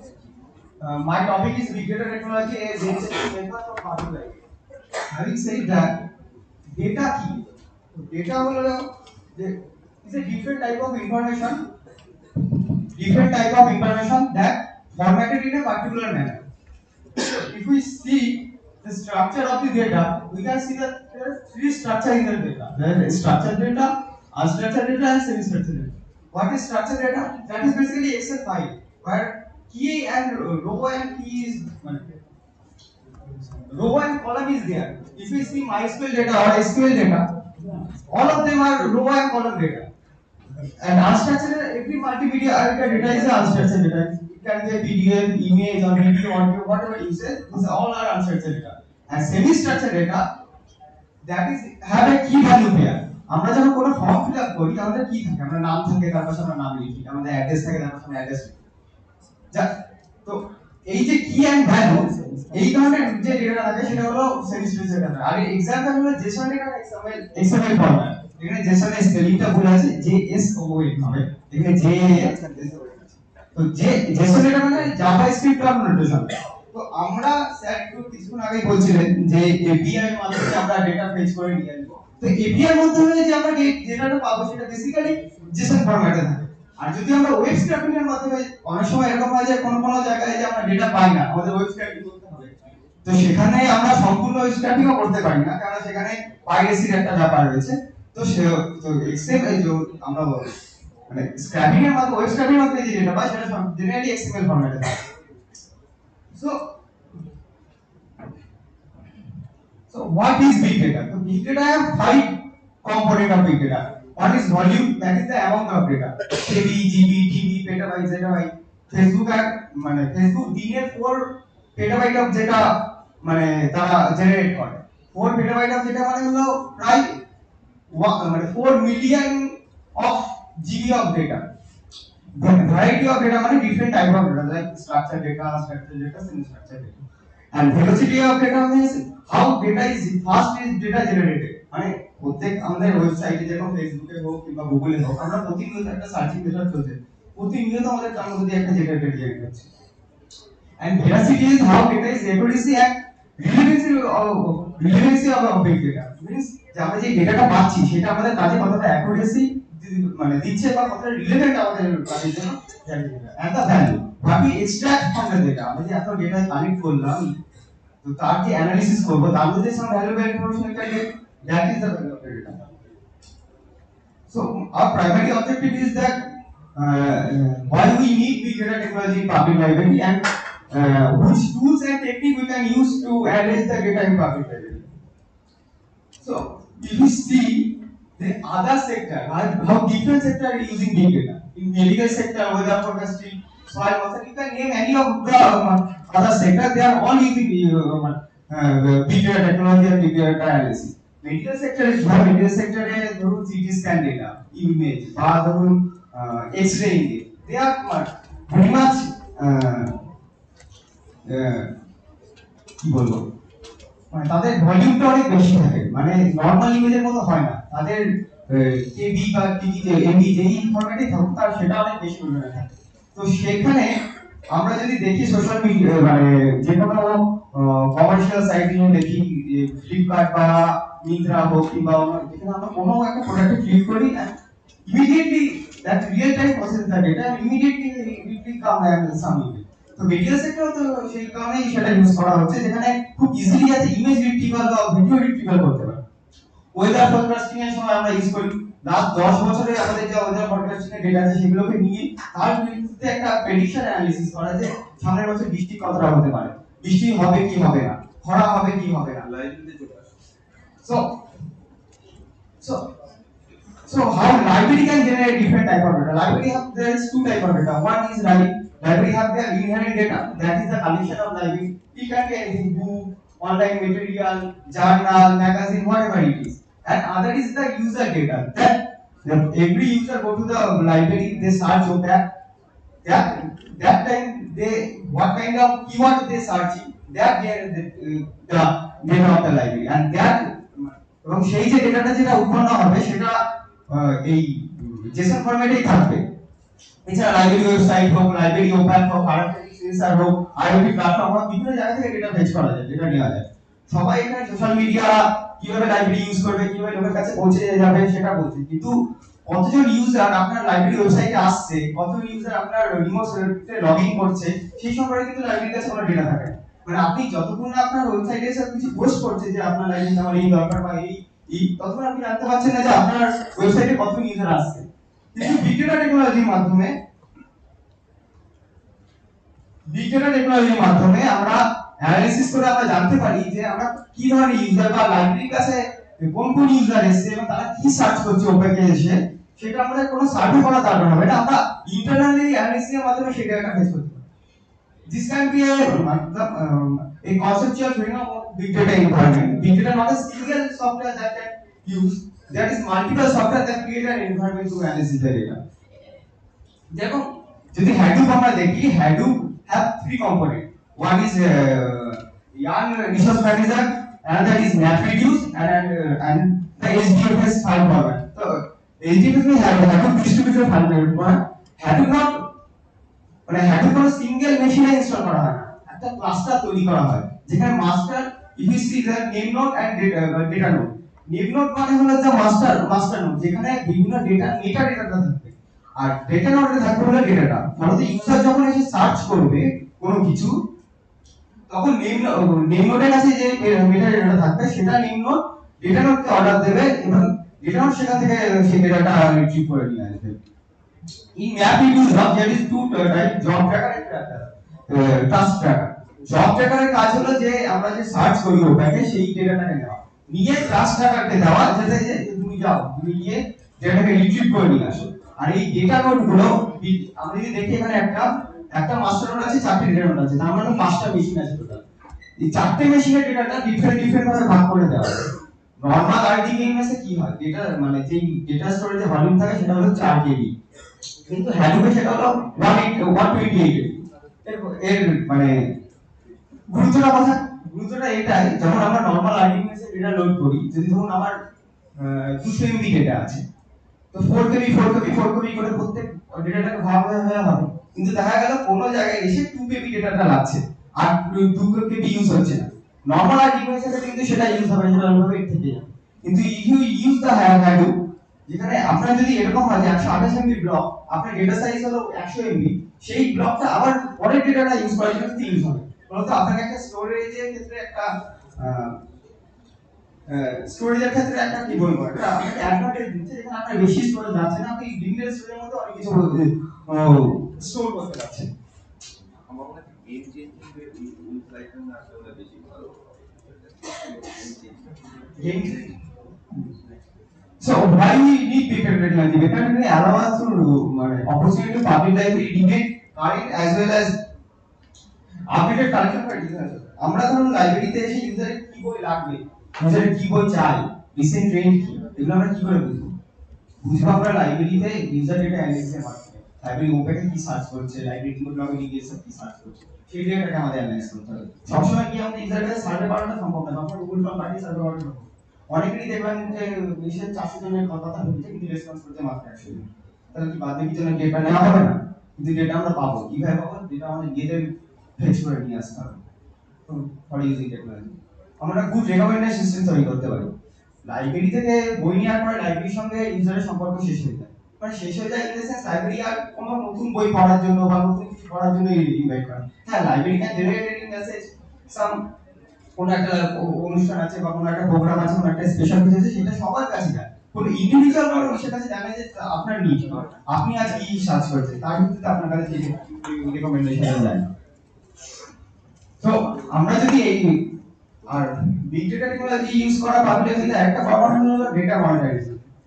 তো আমরা যদি দেখি data monetization market, this is the market of data monetization. 2.9 billion market মানে value 2012 সালে ছিল, সেটা 2017 সালের মধ্যে ধরা আছে 7.3 বিলিয়ন ডলারে সেটা পৌঁছে। তো আমরা পাবলিক লাইব্রেরিতে ফান্ডের একটা বড় সমস্যা, বাজেটের একটা বড় সমস্যা, আমরা সেই সমস্যাটা মেটাতে পারি এই ডেটা মনিটাইজেশনের মাধ্যমে। কিন্তু তার আগে আমাদের দরকার ডেটাকে স্টোর করা, ডেটাকে প্রপার অ্যানালিসিস করা এবং রেডি টু অ্যাভেলেবল করা। So it is also complement the National Mission on Library Initiative. National Mission on Library Initiative কি বলছে? তারা বলছে যে কোয়ালিটি আর কোয়ান্টিটি সার্ভে করতে। কিন্তু কোয়ালিটি আর কোয়ান্টিটি সার্ভে তো কি দরকার? দরকার হলো ডেটা। এবার আপনি কোয়ালিটি ব্যান্ড কোয়ান্টিটি সার্ভে করবেন আর মানে প্রত্যেক জায়গায় ইউজারের কাছে খুঁজবেন ইউজার কোথায় আছে, তাদের কাছে রেসপন্স দেবে, সেটা সম্ভব হবে না। ইউজার লাইব্রেরিতে আসছে, ইউজার সার্চ করছে। যদি এরকম হয় যে আজ আপনি গুগল বা কোনো কিছু মানে সবসময় আমাদের কাছে ডেটা কালেক্ট করছে, আপনার যে কোনো একটা প্রোডাক্টের ব্যাপারে আলোচনা করুন, খানিক্ষণ পরে বাইরে গিয়ে ফ্লিপকার্ট চলে যাবে আপনাকে আমাজন চলে যাবে আপনাকে অ্যাড দিতে। কিন্তু আপনি যদি কোনো বইয়ের কথা সার্চ করেন লাইব্রেরি আপনাকে মানে সেকশন সিলেক্ট করেন যে আমার লাইব্রেরিতে এই বইটা আছে। সো এই গুড রেকমেন্ডেশন সিস্টেম, তো আমরা রেকমেন্ডেশন সিস্টেম কিভাবে তৈরি করব? ওই ডেটা অ্যানালিসিস যে ইউজার মানে পার্টিকুলার ইন্ডিভিজুয়াল ইউজার কি ইনফরমেশন চাইছে, কোথায় পারেন উনি একরকম চাইছে, আমি একরকম চাইছি, সবার কাছে বই যাবে না, এক রেকমেন্ডেশন যাবে না, এক জার্নাল যাবে না, সবার কাছে তার ইন্ডিভিজুয়ালি যাবে। আর সেটা হবে অটোমেটিক, সেটা হবে মেশিন লার্নিং এর মাধ্যমে। আর মেশিন লার্নিং এর জন্য দরকার huge amount of data. Tesla সারা মানে ওই বিদেশে যে সমস্ত জায়গায় টেসলা গাড়ি চলে তারা সব জায়গাতেই সেখানে অটো পাইলট রয়েছে, কিন্তু ইন্ডিয়ার জন্য এই টেসলা রান নেই অটো পাইলট দিতে। কেন? তার কারণ হলো ইন্ডিয়ার যে রোডের কন্ডিশন, ইন্ডিয়ার যা পরিস্থিতি, সেটা সেই এটা মানে টেসলার কাছে। কিন্তু আমাদের মাহিন্দ্রা সে কিন্তু অটো মানে অটো পাইলট দিচ্ছে রিসেন্টলি। কেন? কারণ ওই জায়গায় সেই ডেটা আছে, এতদিন ধরে ইন্ডিয়ান মার্কেটে ইন্ডিয়ান রাস্তায় তার গাড়ি সেই ডেটা মানে জোগাড় করেছে যাদের দ্বারা।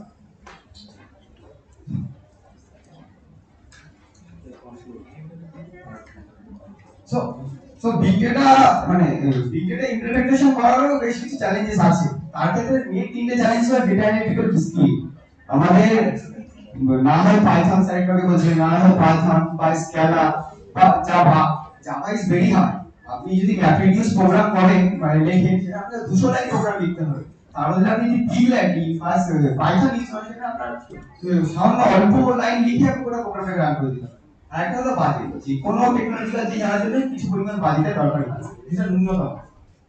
কিন্তু আমরা যে সার্ভার ইউজ করি, এই যেখানে যে সার্ভার আছে, যারা সার্ভার ইউজ করি, যদি সেটা আমরা দামি সার্ভার ইউজ করি, ডেল বা আইবিএম, 2 লাখ 3 লাখ 5 লাখ, এবার শুধু সেরকমও না, কি ক্যাপাসিটি নিচ্ছি, কি ভলিউম নিচ্ছি, তার উপর এখানে ডিপেন্ড করছে। আর আমাদের সার্ভার ভালো নিতে হয়, কারণ ভালো সার্ভার না হলে সেটা ফল্ট টলারেন্ট হবে না, যে কোনো টাইমে সার্ভার উড়ে যেতে পারে। কিন্তু হ্যাডুপ ইউজ করলে কি হবে, আমাদের গোটা ডেটা থাকবে হ্যাডুপের মধ্যে। সার্ভার আমরা ইউজ করব শুধুমাত্র মডেল জেনারেশনের জন্য, মডেল ইমপ্লিমেন্টের জন্য। And data security and privacy, আমাদের তো ডেটা সিকিউরিটি এন্ড প্রাইভেসি খুব দরকার। যেটাকে বলা হয় নতুন পারমাণবিক বোমা, যার কাছে ডেটা আছে সেই ঠিক। তো সেই ক্ষেত্রে আমাদের নজর রাখতে হবে।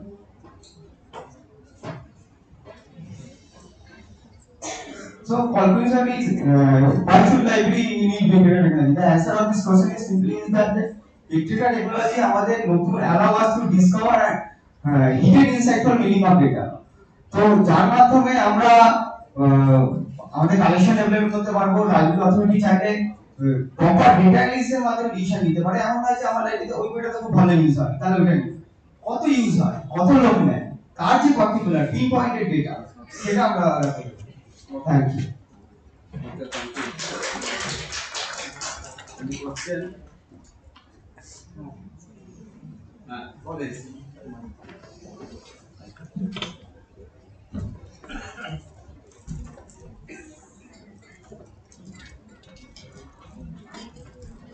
I know it is your PhD based research work paper. Or your PhD related. When you will do your research work or paper or PhD, then you have to mention those study. Because now point is not to be clear, and it is the PhD based paper. But PhD paper, this paper will ask so many questions by the audience. So I think it will be covered in my time is limited, covering the in my full paper. So your first right, you maintain the hierarchy. You have written structure, then you have No, that is not hierarchy. That is part. Structure is the listening. First listening. You have written structure, then you have written unstructured, then you have written semi-structured. It should be better to write structured, semi-structured, then unstructured. So that should be possible. So hierarchy should be there. But some of the point I just want to mention.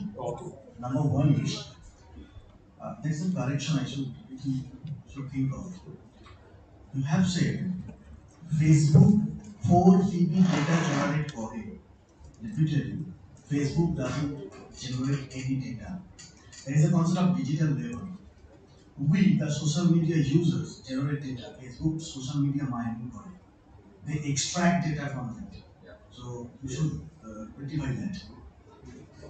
Uno social media platform basically they don't generate data.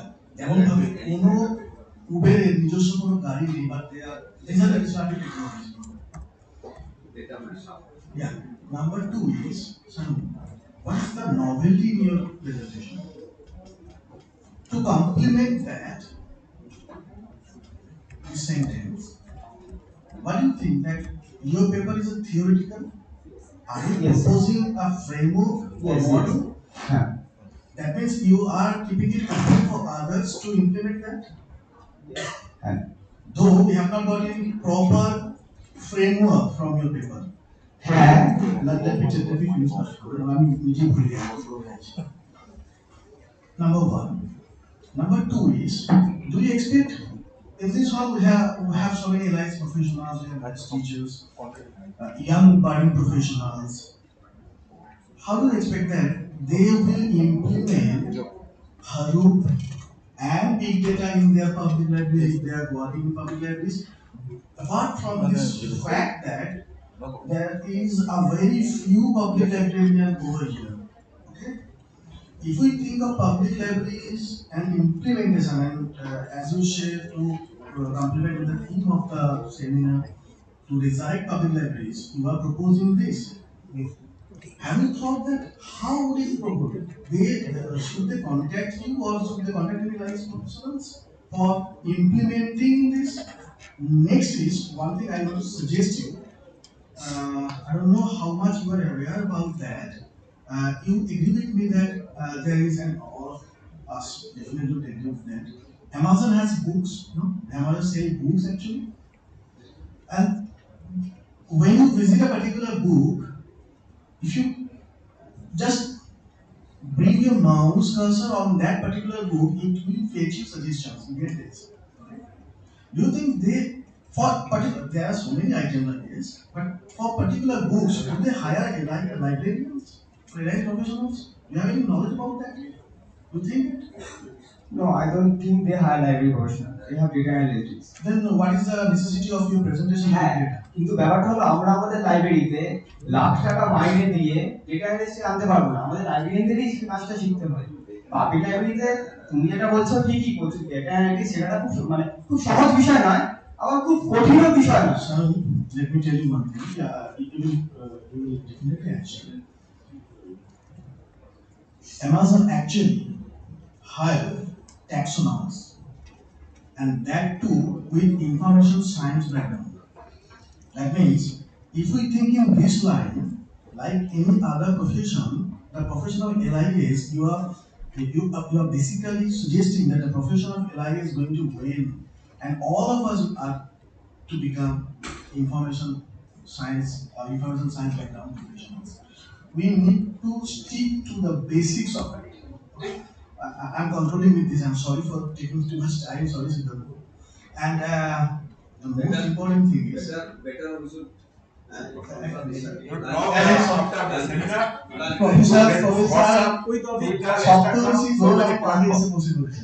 don't know why. Maybe we should discuss the message. And the last thing is already our month seminar যে addition যে quality addition your paper is definitely adds the value to the addition. Apart from all this criticism I'm going to take, I just appreciate your paper. Okay? Thank you.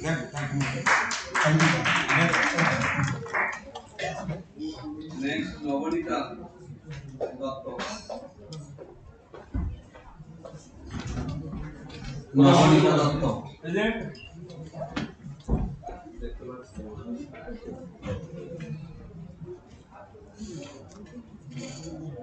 Hey Navanita, come.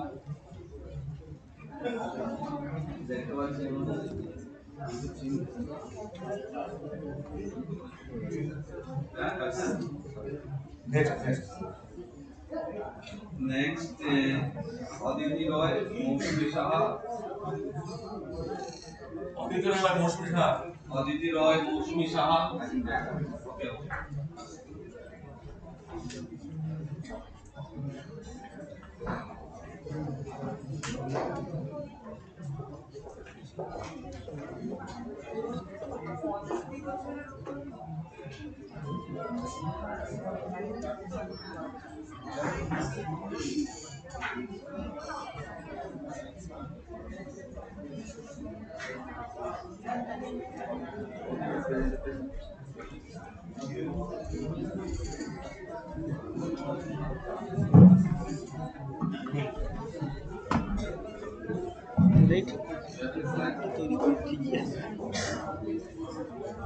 Good afternoon, all the dignitaries on the dais and off the dais, and all the participants over here.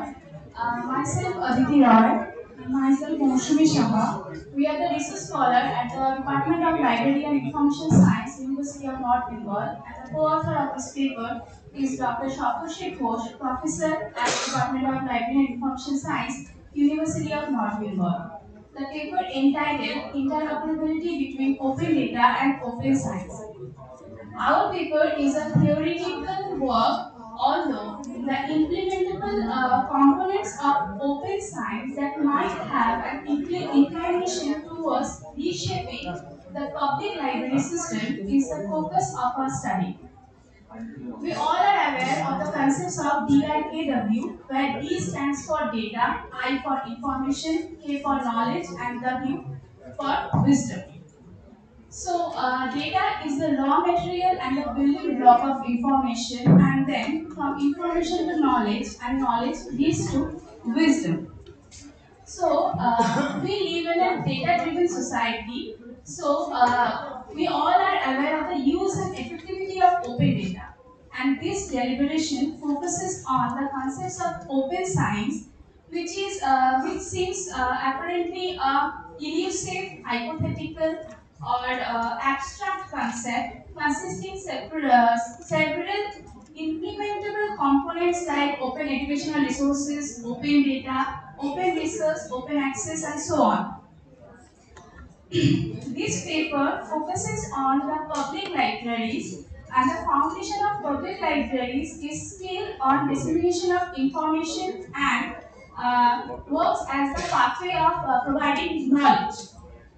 This public library in the society still follows the traditional path, and hence, through this deliberation on interoperability between open data and open science, we try to focus on how public library can manifest in providing open data, and furthermore, how does open access promotes open science principles.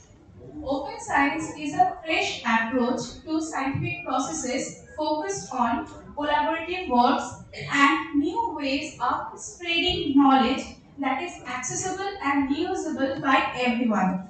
Open science is thought to provide several advantages such as aid to increase effectivity of research, facilitating transparent and scrutiny and evaluation, boosting the quality and public confidence in science, and lastly, it makes research procedures more approachable to public outside the academic community. Open data endures data more transparent and reusable, but open data should be licensed for its transformation, sharing, and reusability. The values of inclusiveness, justice, equity, and sharing are the pillars of open science that can only be manifested if data becomes open. Thus, interoperability between open data and open science solves various social problems and seems to be the core of an inclusive society. As we all know, open science is an abstraction consisting several components, whereas open data is openly accessible, reusable raw data that exists in social and political perspectives, as discussed earlier. It is a conflict form to make open research. Open science is a new coinage of 2014, while open data exists since 1986. The interoperability between open science and open data can be substantiated by the concepts of the living system by James Clear Miller and the theory of integrated levels. In Miller's proposition says that a system is defined as a set of interacting units with relationships among them. On the other hand, theory of integrative levels states that the levels of complexity increases at each level, and the complexity of the whole is always greater than the complexity of the parts that constitute the whole. Open science is a whole where the complexity at each level increases to reach its zenith, whereas open data lies in the descendant of the spiral. If we consider the universe of data, we can see that open data is an independent, implementable existence, whereas open science paradigms becomes non-operational and ineffective without open data. And the study identified the major attributes between open science and open data. Firstly, the availability of open access to more transparent and inclusive information for reproducible research. And secondly, reuse and redistribution of open data and open research for sharing and blending with other data sets for benefit of science and the society. And lastly, the universal participation between the several societal agents to collaborate, participate for knowledge creation, evaluation, and communication beyond the traditional scientific method. And in conclusion, it clearly indicates an intermingled state between open science and open data.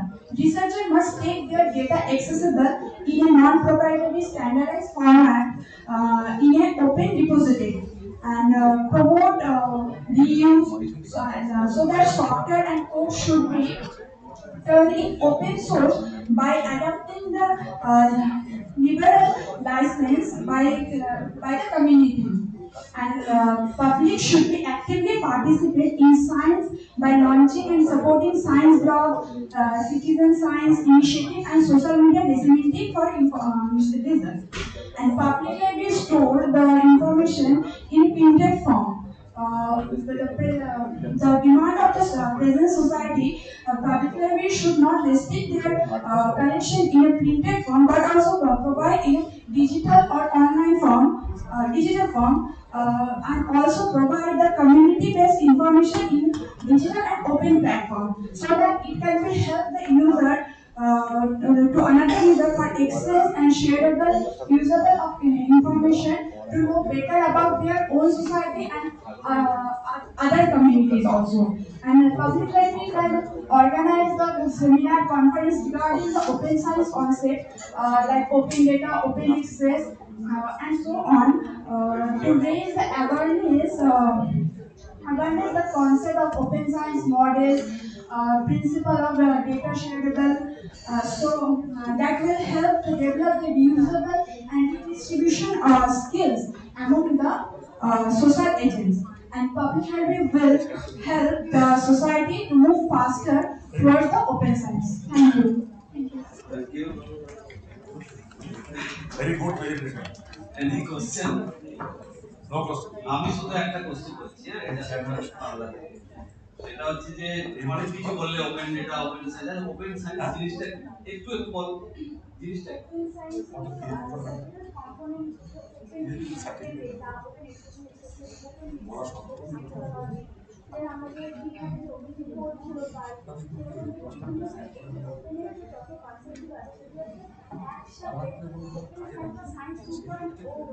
তাহলে এখন তো পাচ্ছি আমরা, তুমি তো বলছো আমরা ওইআর পাচ্ছি, ওপেন রিসোর্স পাচ্ছি।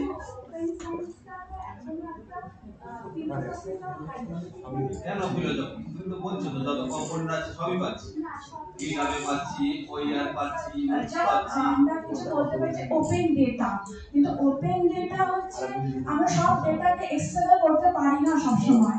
আর কিছু আমি মনে হয় যে তুমি একদম রাইট পারসন, কারণ ইন্টারন্যাশনাল যে ওপেন অ্যাক্সেস কমিউনিটির আমি একজন মেম্বার এবং ইন্টারন্যাশনাল ওপেন মডেল। আসলে যে ওপেন অ্যাক্সেস যে কনসেপ্টটা, এটা হচ্ছে আমাদের মধ্যে একটা মিসকনসেপশন আছে যে অনেক ডেটাই তো ওপেন। আমরা কিন্তু এটা জানতে হবে যে এটা কিন্তু ডেটা লাইসেন্সিং এর ব্যাপার আছে। আপনারা ক্রিয়েটিভ কমন্স এর নাম শুনেছেন। এই যে ক্রিয়েটিভ কমন্স এর যে বিভিন্ন ধরনের যে লাইসেন্স গুলো প্রদান করা হয়, এগুলো আছে কিনা আমি আপনি আমার অগোচরে কিন্তু হচ্ছে এই ডেটাগুলো কিন্তু আমরা অনেক ক্ষেত্রে উন্মুক্ত করে দিয়েছি। সেই ক্ষেত্রে কিন্তু কপিরাইট অ্যাক্ট বা হচ্ছে আপনার ট্রিজ জানেন যে আপনার ইন্টেলেকচুয়াল প্রপার্টি যে অ্যাক্ট রয়েছে, এগুলোর ক্ষেত্রে কিন্তু নানা রকম প্রতিবন্ধকতা রয়েছে। বেসিক্যালি ওনারা যে কথাটা বলতে পারতো যে ওপেন সায়েন্সটা কি, অর্থাৎ হলো যে সায়েন্স রিলেটেড যে সকলগুলো ডেটা থাকতে পারে, রিসার্চ থাকতে পারে, এডুকেশন থাকতে পারে, যেগুলো লাইসেন্সিং গুলো উন্মুক্ত, সেগুলো হচ্ছে ওপেন সায়েন্স। না, আসলে লাইসেন্সিংটা প্রবলেমের জায়গা হচ্ছে যে ওপেন সায়েন্স মানে তুমি ডেটা বেটা সবই ওপেন আছে, কিন্তু ওপেন সায়েন্স মিন্স যা পেটেন্ট বেরোচ্ছে সব কিছু ওপেন, রিসার্চ, পেটেন্ট সব কিছু ওপেন। সেটা মানে মাইলস টু গো, আমরা জানি না এখানেও কিন্তু একটা সমস্ত কিছু সায়েন্সের এই নয়, মানে open everything will be open. Sir এখানেও একটা বিষয় আছে, সবগুলো ওপেন হলেও কিন্তু ওপেনের মধ্যে আবার কিন্তু আছে, এর মধ্যে আবার গোল্ড ওপেন অ্যাক্সেস আছে, গ্রিন ওপেন অ্যাক্সেস আছে, এগুলো কিন্তু আবার বিভিন্ন রকমের বিষয় আছে। পেটেন্ট গুলো কিন্তু আমি উন্মুক্ত করে দিচ্ছি, মানুষ ব্যবহার করতে পারবে, কিন্তু আবার ব্যবসায়িক উদ্দেশ্যে ব্যবহার করতে পারবে, এটা কিন্তু এক ধরনের লাইসেন্স। এই ধরনের কিন্তু অনেকগুলো কিন্তু আবার কিন্তু শর্তযুক্ত ওপেন অ্যাক্সেস গুলো রয়েছে। Thank you. Next Kartik Chandra Das আছে। ওকে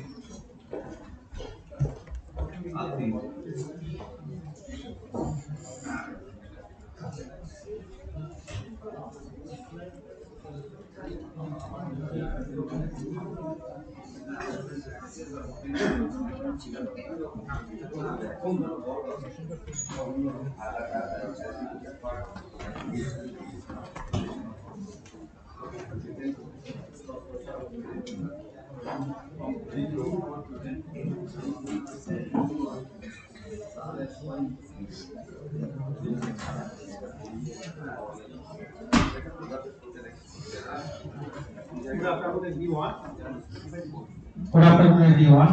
Respected chairperson, respected dignitaries, and my professional friends. I am Kartik Chandra Das, the librarian of KSC Public School, Haldia.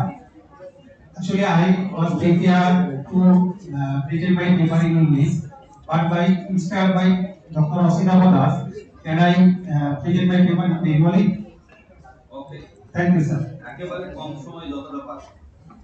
আসলে আমরা লক্ষ্য করছি সারা ভারতবর্ষ জুড়ে বিশেষ করে পশ্চিমবঙ্গে পাবলিক লাইব্রেরিগুলো প্রায় বন্ধ হওয়ার পথে। অনেকগুলো পাবলিক লাইব্রেরি বন্ধ হয়ে গেছে, শুধুমাত্র আমি মনে করি সরকারের উদাসীনতা নয়, পাবলিক লাইব্রেরিয়ানদের রোলের জন্য। তাদের রোলটা, তারা যে ট্র্যাডিশনাল ওয়েতে যে পাবলিক লাইব্রেরি সার্ভিসটা নিচ্ছে, এই সময়ে দাঁড়িয়ে এই টেকনোলজি যুগে সেই রোলটাকে চেঞ্জ করা দরকার।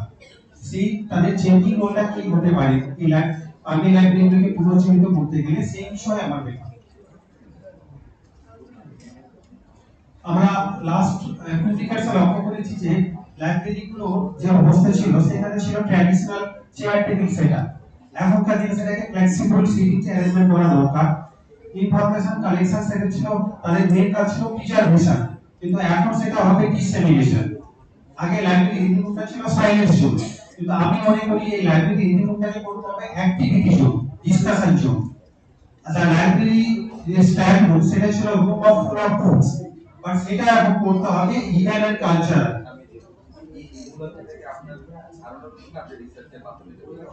আমি এটা মানে কিছু পেপার, কিছু অ্যানালাইসিস করে এগুলো পেয়েছি। অ্যাকচুয়ালি ডেসক্রিপটিভ তুমি যেটাকে মডেল তুমি একটা ভাবছো সেটা দেখো। আমি তাহলে অবজেক্টিভগুলো বলছি না, আমি ইওর ফ্রেমওয়ার্ক। হ্যাঁ, এখন চেকিং রোল কি? আগে আমরা দেখেছি ট্র্যাডিশনাল রোলগুলো ছিল public library of the builder of collection, classifier, cataloguer, resource manager, programmer. কিন্তু এখন লাইব্রেরিয়ানকে রোল হবে লাইব্রেরিয়ান নয়, সেটা হবে ম্যানেজার হিসেবে। একটা কোম্পানি যেমন একজন ম্যানেজার থাকে, তার রোল বিভিন্ন বহুমুখী হয়, তো লাইব্রেরিয়ানের রোলটাও সেরকম হবে। যেমন leadership role, digital information provider role, motivator or influencer role, social technology expert role, reading teacher, and program administrator, professional development coordinator, information literacy teacher, database manager, collaborator with corporates, organizations and other publishers, collaborator with institutions and other libraries, research guide, information broker, change agent, facilitator, and with academic curriculum and educator of curriculum activities. And তারা শুধুমাত্র এই সময় কমে জন্য এই টার্মগুলোকে আমি analysis করতে পারছি।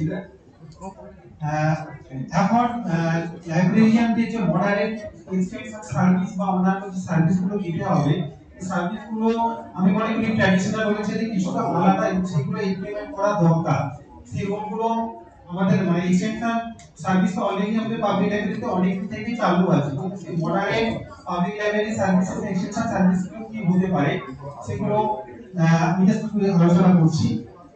সেটা হচ্ছে ব্রাঞ্চ লাইব্রেরি তো অলরেডি থাকে, বুক মোবাইল চালু করা যেতে পারে, service for ইলিটারেটস, young adult service, adult learner service, citizen service, senior citizen service, services for disable, pets and hospital libraries, lectures on library service, customer advisory service, citizen advisory service, and tourism information service, area counseling service, group discussion, music concert, and cultural exhibition, in society, এই ধরনের কিছু service আমরা public লাইব্রেরিতে চালু করতে পারি যাতে করে আমরা মানে লাইব্রেরিটা শুধু মানে ইউজাররা বা রিডাররা পাবলিক লাইব্রেরিতে আসবে না, লাইব্রেরি তাদের কাছে পৌঁছবে বিভিন্ন ধরনের গুরুত্বপূর্ণ সার্ভিস নিয়ে। তার ফলে কি হবে না মানে বেশি পরিমাণ ইউজারকে আমরা লাইব্রেরিতে অ্যাট্রাক্ট করতে পারবো। এখন এই সমস্ত নতুন নতুন সার্ভিস ইন্ট্রোডিউস করতে গেলে অনেক রকম ব্যারিয়ার বা অবস্টাকল আমাদেরকে ফেস করতে হবে। সেগুলো হতে পারে এই সার্ভিসগুলো ভীষণ এক্সপেন্সিভ, তার জন্য লট অফ অ্যামাউন্ট আমাদের দরকার। Lack of skill manpower, এই সার্ভিসের জন্য স্কিল ম্যান পাওয়ারের দরকার আছে। ডিপেন্ডেন্স অন টেকনোলজি, এটা সার্ভিসগুলো fully on digital base on IT base. Insufficient বাজেটটা কিন্তু আমাদের পাবলিক লাইব্রেরিতে সাফিসিয়েন্ট নয় যাতে করে সার্ভিসগুলো আমরা ইন্ট্রোডিউস করতে পারি। Lack of print and digital resources, insufficient human resources, lack of policy, actually government policy এখনো সেভাবে তৈরি হয়নি যাতে করে মডার্ন পাবলিক লাইব্রেরিগুলো আমরা কাজ চালু করতে পারি। তার জন্য গভর্নমেন্টের উচিত নতুন করে পলিসি নিয়ে আসা। Non corporation of locality and poor infrastructure. My suggestion or recommendation, এই নতুন সার্ভিসগুলো চালু করতে গেলে কি করতে হবে? পাবলিক লাইব্রেরিটাকে শুধুমাত্র একটা স্টোর হাউস করে রাখলে হবে না, তার ইনসাইড ডেকোরেশনটা একটা ঠিক করতে হবে যাতে করে ইউজাররা বেশি মাত্রায় সেখানে আসে। নিউ স্টাইল অফ শেলফিং, বুকের শেলফিংটা এমন ভাবে করা দরকার যাতে করে সমস্ত ধরনের সব শ্রেণীর রিডার সেখানে অ্যাট্রাক্টিভ হয়। মডার্ন সিটিং অ্যারেঞ্জমেন্ট, আমরা ট্র্যাডিশনাল চেয়ার টেবিল অ্যারেঞ্জমেন্টই জানি, কিন্তু সেখানে অ্যারেঞ্জমেন্টটাকে চেঞ্জ করতে হবে। কিন্তু আমি একটা সেমিনার অ্যাটেন্ড করেছিলাম যেখানে যদি কেউ চায় যে সাঁতার কাটতে কাটতে পড়াশোনা করবে, তার জন্য সেই ফ্লোটিং চেয়ারও রাখা দরকার লাইব্রেরি রিডিং রুমের মধ্যে, সেভাবে শুয়ে বসে এভাবে আরাম করে পড়তে পারে। ঘুমানোর জায়গাও রাখতে হবে। হ্যাঁ, কোলাবোরেশন উইথ লোকাল ইনস্টিটিউশন, আমাদের ম্যান পাওয়ার এবং রিসোর্স শেয়ারিং এর জন্য লোকাল পাবলিশার, লোকাল ইনস্টিটিউশনগুলোর সঙ্গে বা কর্পোরেটের সঙ্গে কোলাবোরেশন করা দরকার। পলিসি এন্ড গাইডলাইন, নতুন করে পলিসি বা গাইডলাইন আনা দরকার যাতে করে এগুলোকে ইমপ্লিমেন্ট করা যায়। Fund allocation, timely sufficient amount of fund should be allocated. Digital resources, মানে ডিজিটাল রিসোর্সের কালেকশনটাকে অনেক বেশি করে বাড়াতে হবে, ইনফ্রাস্ট্রাকচারটাকে ডেভেলপ করতে হবে। আর লাইব্রেরিতে বিভিন্ন শ্রেণীর বিভিন্ন সেকশন চালু করতে হবে, যে সেকশনগুলো বেশি করে প্রয়োজন, যেমন করে আনএমপ্লয়েড যারা বেকার আছে তাদের জন্য করে রিসোর্সগুলো রাখতে হবে যাতে তারা বিভিন্ন কম্পিটিটিভ এক্সামের জন্য প্রিপেয়ার হতে পারে। যারা সিনিয়র সিটিজেন তাদের বিভিন্ন ধরনের প্রবলেম থাকে, সেই প্রবলেমগুলোকে সলভ করার জন্য সেই ইনফরমেশন রিসোর্সগুলো থাকা দরকার। আসলে তাই নয়, এই লাইব্রেরিটাকে আমি মনে করি একটা কমন সার্ভিস সেন্টার হিসেবে ইউজ করা উচিত। এখনকার দিনে সরকার বিভিন্ন পলিসি বা বিভিন্ন কাজ আনছে, যেগুলো ইনফরমেশন সাধারণ মানুষ পাচ্ছে না। এখন লাইব্রেরিকে যদি সেভাবে ট্রেন করে লাইব্রেরিতে রাখা যায় এবং এই সমস্ত ইনফরমেশনগুলো তারা জনগণের মধ্যে সার্ভ করতে পারে, তাহলে আমি মনে করি লাইব্রেরি সাধারণ মানুষের মধ্যে বেশি পরিমাণে পৌঁছতে পারবে। Thank you. Have any question? হ্যাঁ,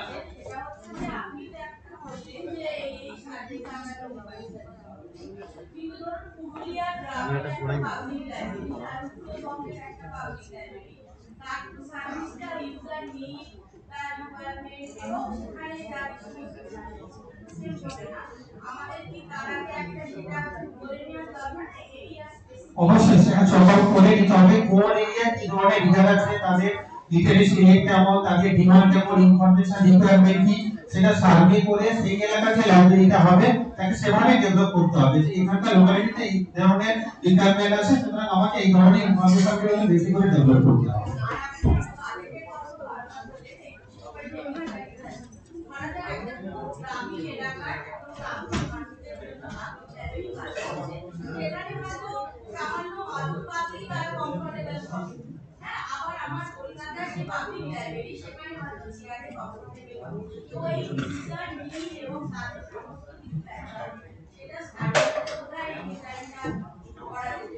অবশ্যই অবশ্যই যে ধরনের রিডার যেমন চাইছে তাকে তেমন করে তাকে কমফর্ট দিতে হবে।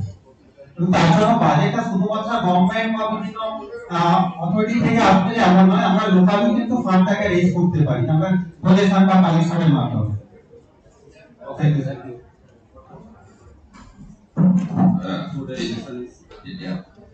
Distinguished guests, ladies and gentlemen, and greetings from us, and today is the second session, and the theme was IT and social media in the public library. And, it is a very, I think, important things of from this time, but time is short, but you have to speak less. That's why you will get relief from monotony, and I will I'll try my best to speak very shortly.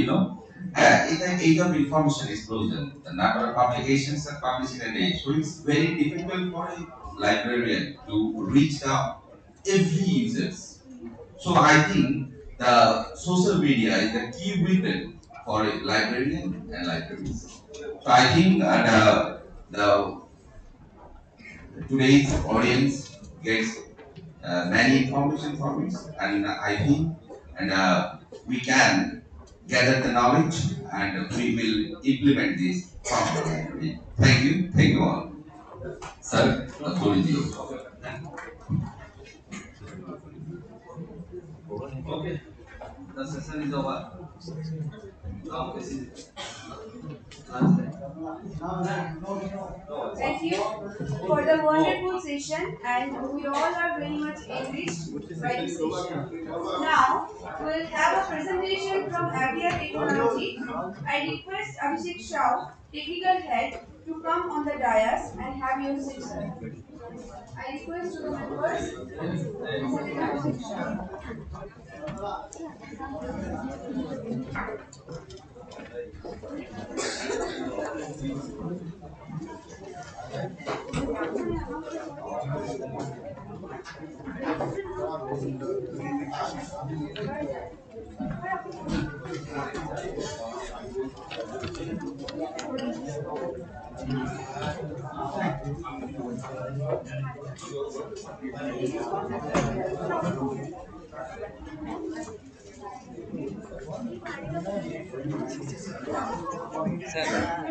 Sir, sir.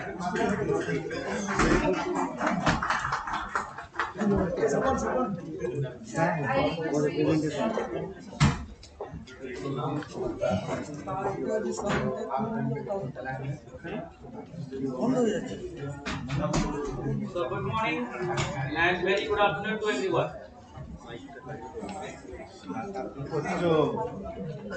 Thank you. So good morning and very good afternoon to everyone.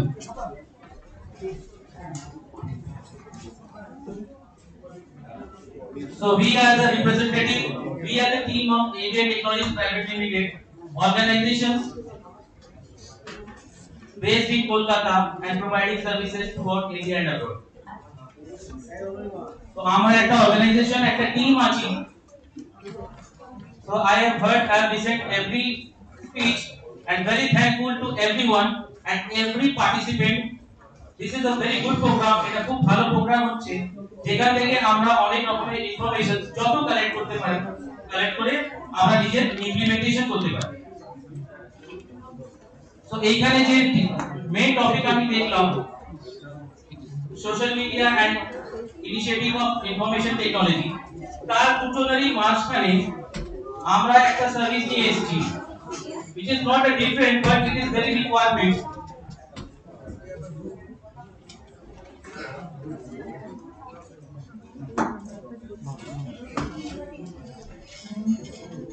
So আমরা একটা team যে service দিচ্ছি,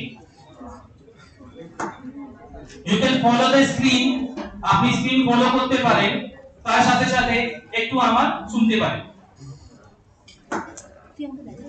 So আমরা IT support and consultant করছি। See, আপনারা এত শুনলেন ডেটা অ্যানালিসিস এন্ড everything about information media and social. So what we are, whenever you think that you want to implement something, আপনি কিছু ইমপ্লিমেন্ট করতে চাইছেন, to automate your library and to modernize your library and institution campus,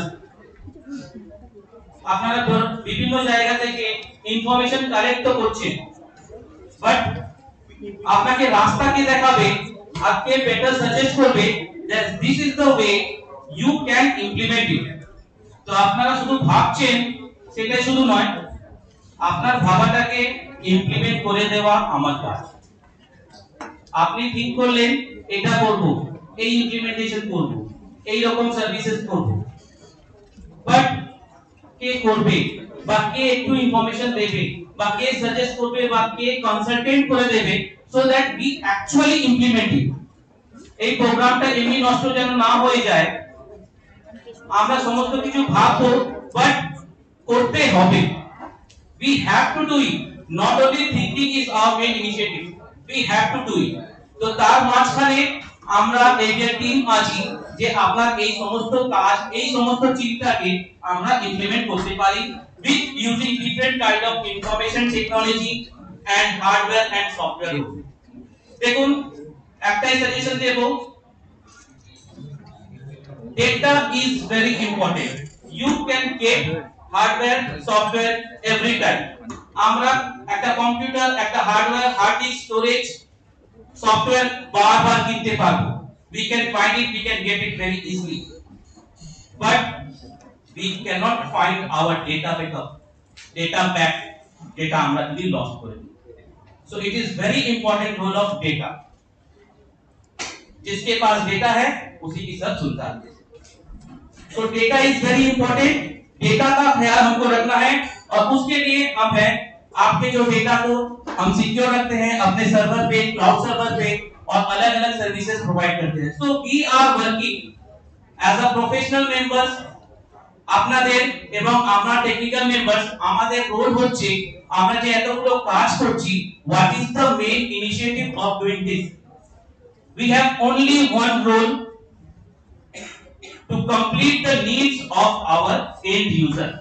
যারা এই সার্ভিসগুলো use করবে তারা যেন এই সার্ভিসগুলো পেয়ে যায়, তখনই আমাদের এত চিন্তা ভাবনা করা, কাজ করাটা ইম্পর্টেন্ট হবে, না হলে এভরিথিং ব্যাড। সো আমাদের users, different pattern members, students, faculties, এনারা আমাদের ইউজার্স আছেন। এনাদেরকে কিভাবে আমরা প্রপার অ্যানালাইজ করে প্রপার সার্ভিস দেব, তাহলে ওনারাও নিজের এন্ড ইউজারকে প্রপারলি সার্ভিস দিতে পারবে। So it is totally role of services. আমরা সফটওয়্যার, হার্ডওয়্যার সব জায়গা থেকে পেতে পারবো। অনেক অর্গানাইজেশন আছে, অনেক কোম্পানি আছে যে আপনাকে সফটওয়্যার, হার্ডওয়্যার এভরিথিং প্রোভাইড করে দেবে, বাট আমাদেরকে করে ইমপ্লিমেন্ট করা and we need proper suggestions, যে সাজেশনসে যে কনসালটেন্টে আমরা হার্ডওয়্যার বা সফটওয়্যার ইমপ্লিমেন্ট করতে পারবো। সো আমরা আপনাদের লাইব্রেরিকে খুব ভালোভাবে মডার্নাইজ করতে পারি ইউজিং লাইব্রেরি অটোমেশন সফটওয়্যার, যেখান থেকে আপনারা ফার্স্ট রোল আপনারা লাইব্রেরি ইমপ্লিমেন্ট অটোমেট করছেন। Then to make your library model আমরা RFID ইমপ্লিমেন্ট করি। RFID ইজ আ টেকনোলজি যেখান থেকে আমরা আমাদের campus, library, not only library, campus, canteen, each and every part inside our library, college, university, যেটা আমরা RFID implement করে সেটাকে টোটালি ডিজিটাল করি আর মডেল করি। সো দ্যাট মডেল করাটা ইনিশিয়েটিভ হচ্ছে so that every user will get interested. এটা নয় কি আমরা मैं लाइब्रेरी में क्यों जाऊं, we need to create interest। so until and unless we don't create interest, no one will reach our library or any campus।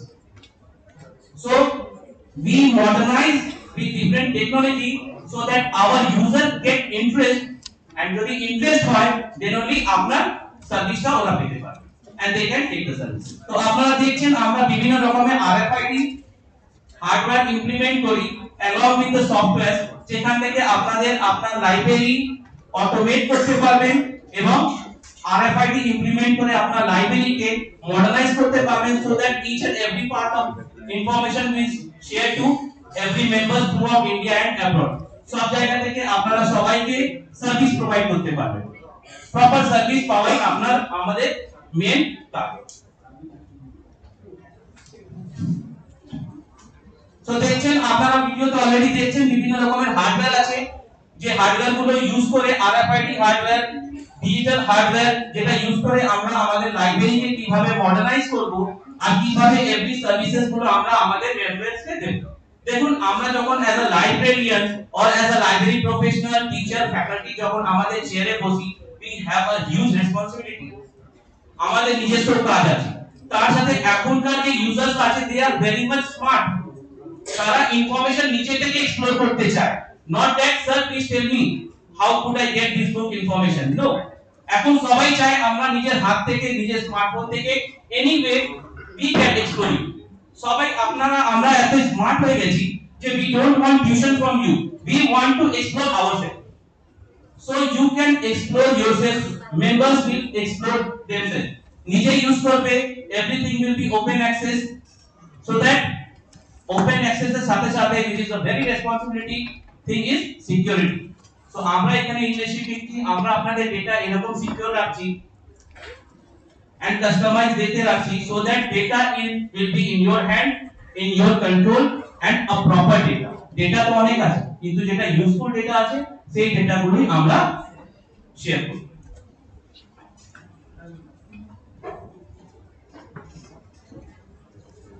তো বেশি সময় নেব না, তো আমরা এখানে সার্ভিস আপনাদেরকে প্রোভাইড করি, so you can reach with আস।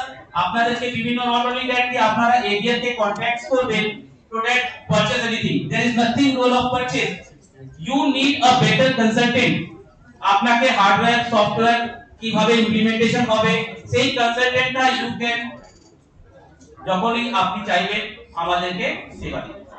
আমরা আপনাদেরকে বিভিন্ন রকমের আইটি কনসালটেন্ট প্রোভাইড করব, so that you will reach your goals. তো এখানে আরএফআইডি আছে, অনেক রকমের বিভিন্ন সফটওয়্যার আছে, মিডিয়া আছে, যেটা ইউজ করে আমরা লাইব্রেরিকে আর ক্যাম্পাসকে অটোমেট করছি।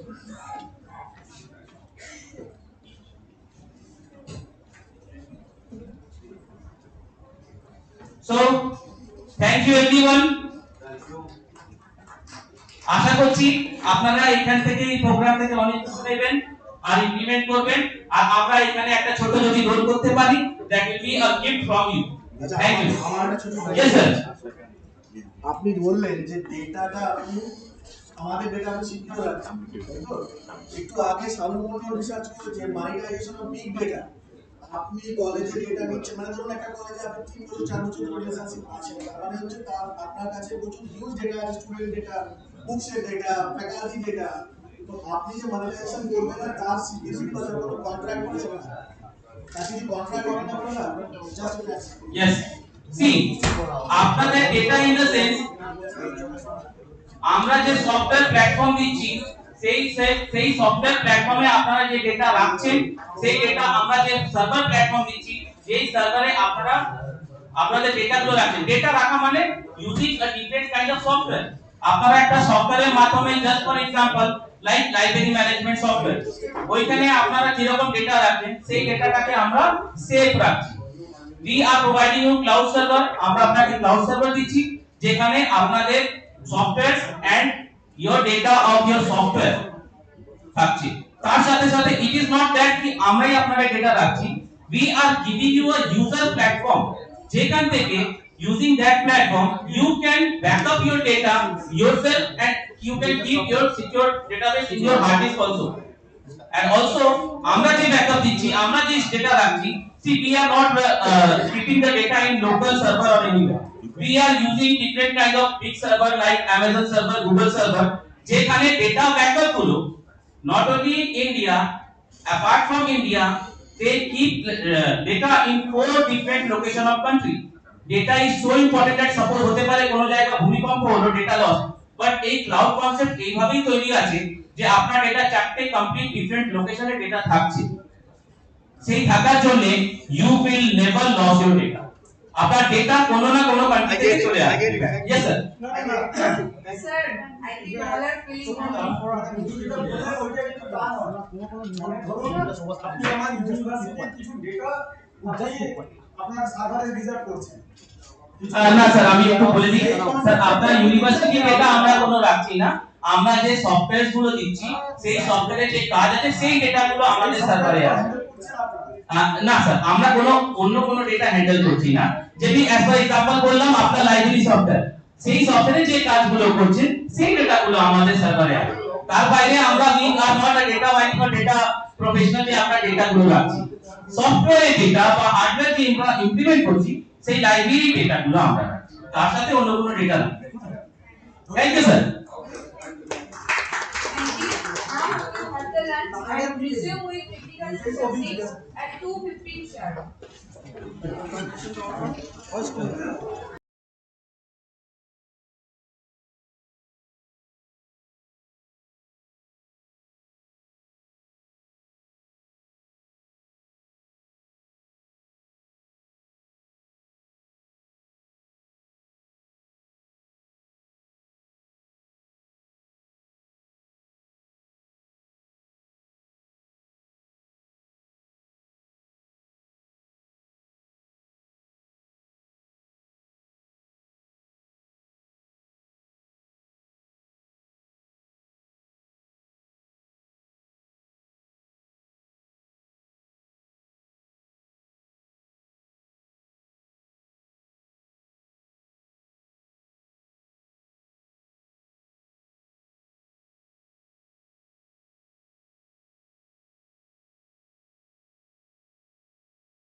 We are now starting with our technical session 6.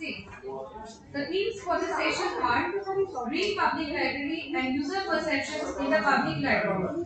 For this session, we have with us our joint chairperson, Mr. Shotobrata Ghoshal, former Chief Librarian, Rabindra Bharati University, and Dr. Shushanta Banerjee, University Librarian, West Bengal State University, Maharashtra. I request our respected chairpersons to please come on the dais and have their seats.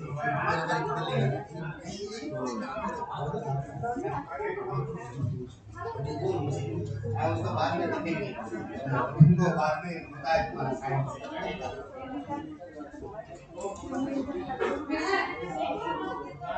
Mr. Shotobrata Ghoshal works as librarian at Ahmedabad Patrika. He has authored several books and has many articles published in reputed journals. He has acted as a resource person and invited speakers in several seminars and conferences. Dr. Shushanka Banerjee is the first librarian of the West Bengal State University. Prior to joining the State University, he served as the director of American Information and Resource Center. He was the founder manager of British Council, Chandigarh. Dr. Banerjee has received many national and international awards. In this session, we also have as our invited speaker Professor Saptarshi Ghosh, Department of Library and Information Science, University of North Bengal. I request Professor Ghosh to please come on the dais and have a seat.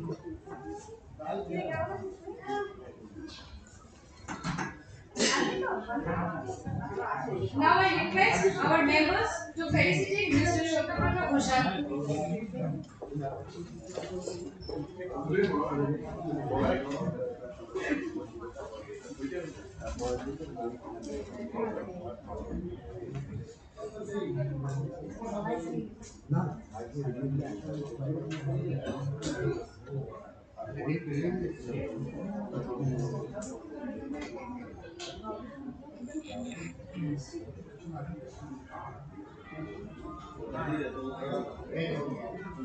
Now I request to felicitate Dr. Shushanta Banerjee.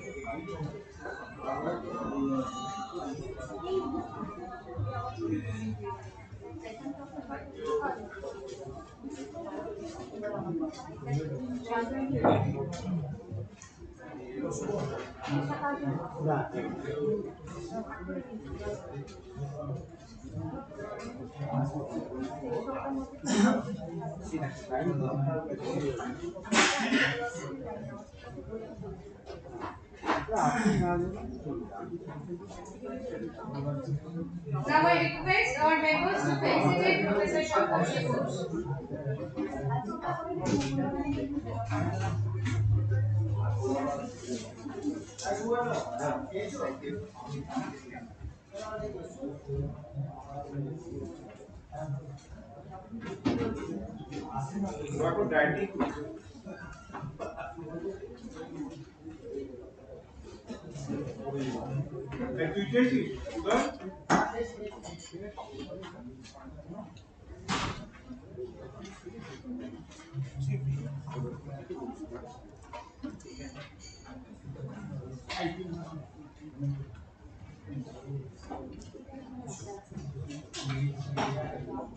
Now I would like to hand over this session to our chairperson.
বিষয়টা তো green public library. আমার একটু সন্দেহ হয় এই শব্দটা নিয়ে, জানি না আপনারাও মেনে নেবেন কিনা। কারণ যারা গ্রন্থাগারিক আছেন তারা তাদের আশপাশের জায়গাটাও গ্রিন করেন কিনা বা চেষ্টা করেন কিনা, এটা নিয়ে কিন্তু ভীষণ সন্দেহ আছে। কারণ প্রত্যেকটা পরিসরে কিন্তু কিছু জায়গা থাকে, সে পাবলিক লাইব্রেরি হোক আর ইউনিভার্সিটি লাইব্রেরি হোক, সেখানে ইনভলভমেন্টটা যদি উভয় পক্ষে না হয়। চলছে চলছে এটা না, আমার কথা কি শুনতে পাচ্ছেন না? তা এখন এইখানে ব্যাপারটা হচ্ছে ইনভলভমেন্টের যে জায়গাটা, সেটা ক্রমশই সংকুচিত হয়ে যাচ্ছে। আমরা সমাজ দুষ্ট মানুষ হয়েও অসামাজিক কাজ বেশি করি। তা যাই হোক, এই নিয়ে আমি আর বেশি এখনই কিছু বলতে চাইছি না।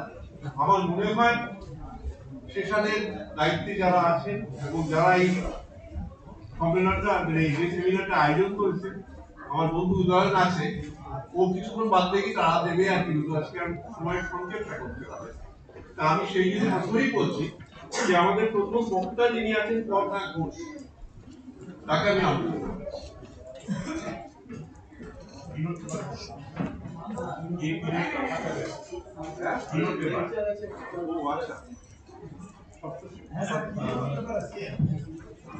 সপ্তর্ষি ঘোষ উনি নির্বাচিত বক্তব্য রাখবেন।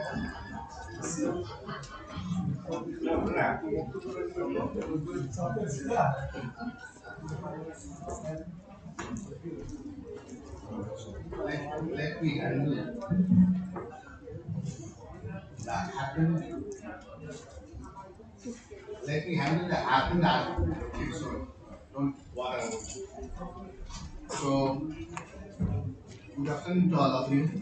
First of all, I tender my sincere thanks to join chairs of this session, Mr. Bhushal and my friend Dr. Banerjee, and all of you who, after taking a good lunch, a good stomach lunch, either with pulao or rather with biryanis, having rather been challenged, physically challenged, to keep yourself in shape.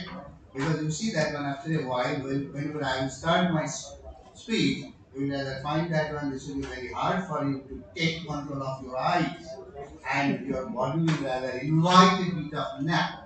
So that is what. So believe me, I will try to deviate you from that biological circumstances that which is inevitable to each and everyone, and I will try to complete my presentation within 10 to 12 minutes because of the paucity of the time. So, as I already stated that one, he is having the reservation or rather some kind of opinion regarding green library, and as the very theme of this session is green public library as well as user satisfaction, I thought of that one, that is I am not till actually at that time I am not that type of green. So I deliberately found this very concept green, because I left that one to other fellows, because I am seeing that one lot of fellows are there who will be talking about green. So I have to say something regarding the white, or rather other colors.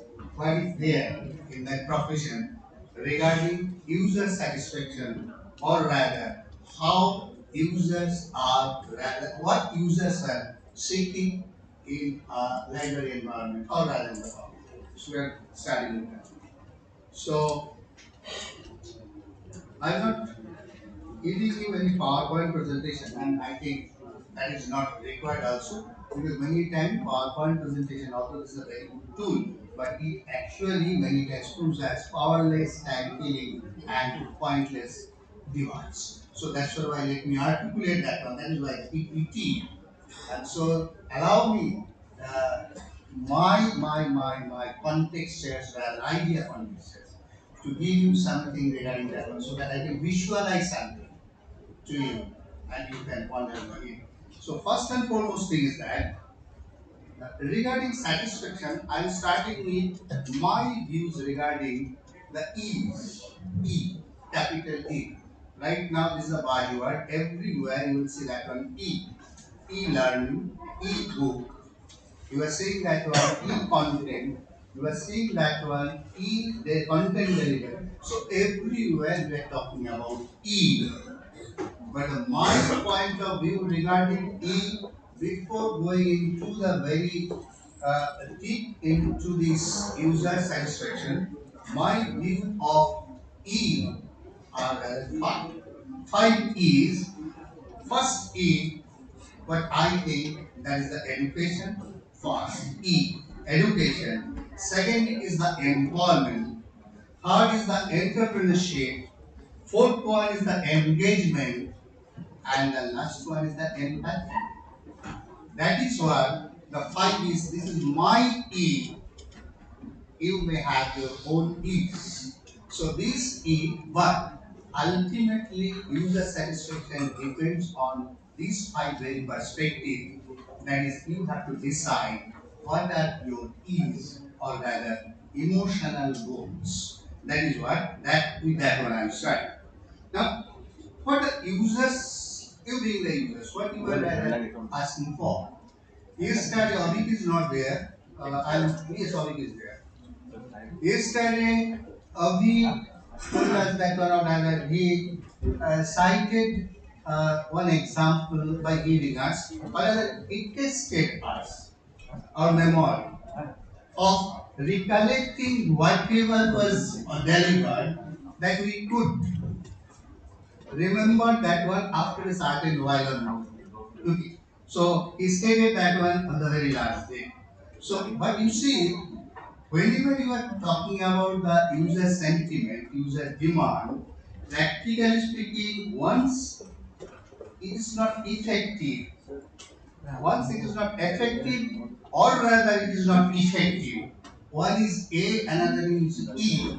If these two things are not merging together, if the connotations are not going to the same point, there cannot be any satisfaction. And that is what he stated that well, many of us ask the question because the presentation we thought that one that was not satisfactory or rather apparently satisfactory to us and we raised our questions. And also today, Sir also stated that one I have the reservation of the green concept. So there is something regarding satisfaction. The way we are representing, that way we are trying to portray our ideas and we are trying to fuse that one with the very concept of library. Might be there is some kind of perceptual gap. And that is why the problem is there. So we are starting with that. Now, what the users are asking, so users are asking the very common thing is that anywhere, why Google is so popular, why each and every, you see the search or rather the electronic domain, why electronic domain or rather you are rather accepting that one? Because it is giving you the easy access, timely access. See, access is the important one. One. I am not talking about precision because precision many times becomes zero. But it is giving you the pleasure of getting information synchronous. That is not the asynchronous way of getting information. As you are getting that on the synchronous way of getting information, there is a kind of perceived satisfaction with you. I am rather getting too much of information. I am getting informed. So that is what, and that is why there is a theory in management known as team theory in management. What is the team theory? If you go to any kind of say BSNL or rather any kind of say that is the electricity office, you say that whenever there is a long queue, they used to play music. Or rather in a kind, so if you go to one very busy doctor's chamber, you will see that one there is rather a monitor, tape TV, along with the materials there. He is keeping the journals, XYZ. These are and why? Because the time that you are being served, all the times you are waiting, you are rather getting irritated. So that is a kind of passive way of nullifying your irritation with the help of that is pseudo usage behavior, creating the pseudo usage behavior. And that is what is the most important thing while we are talking about users. So, okay. Now, so in case of libraries rather, so if you go for that one, so we are in a hurry, so I'm rather trying to complete that one right now. So we are having two different kinds of satisfaction measure level. One level is known as LCSI, model of identifying user satisfaction, that is library customer satisfaction index. Library customer satisfaction index, a light model is there, and obviously a broader full model is there. And this one was given by one South Korean library professional known as Don Yuen Ho, and the article is available in web. You can go to the Science Direct and you can see that one. If you customize that thing, that is not because you see the situation or socio-political situation or academic situation in South Korea might be different from our perspective. So you may have to change it or you have to customize it according to the very need of your user. And if you follow one global standard, you can identify the satisfaction level of that one. Another model is the SARP one, and you know that one. That is what a kind of quality measure using trying to get the user's satisfaction level. There is a customization also required. And if you follow that one, so obviously you will see there is rather you will get that one. That is what users are asking, and ultimately what you have to do, you have to persuade and you have to convince. That is persuasion, and if you extend the persuasion, and that actually cyclically it will go to the convincing, and once you convincing them, and they can persuade that one much more better. So with this very word, as because there is a paucity of time, I am rather stopping here and concluding my presentation today, and have a nice afternoon and have a nice day.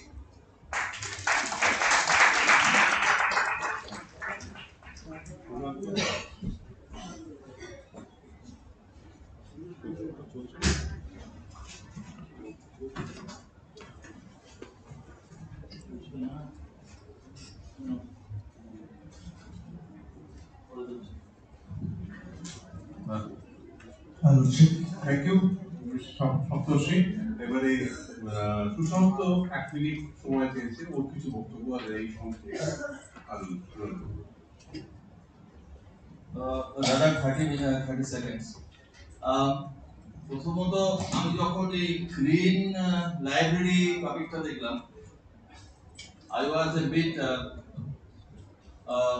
nervous.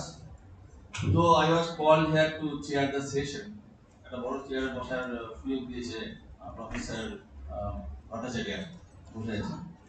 আমি request করবো যারা library প্রফেশনের professor আছেন তারা এই ব্যাপারটাকে আরো আগে নিয়ে যাবেন, কারণ একদিন পর্যন্ত আমরা জেনে এসেছি হাইব্রিড লাইব্রেরি, তারপরে জেনেছি ডিজিটাল লাইব্রেরি, আরো বহু কিছু।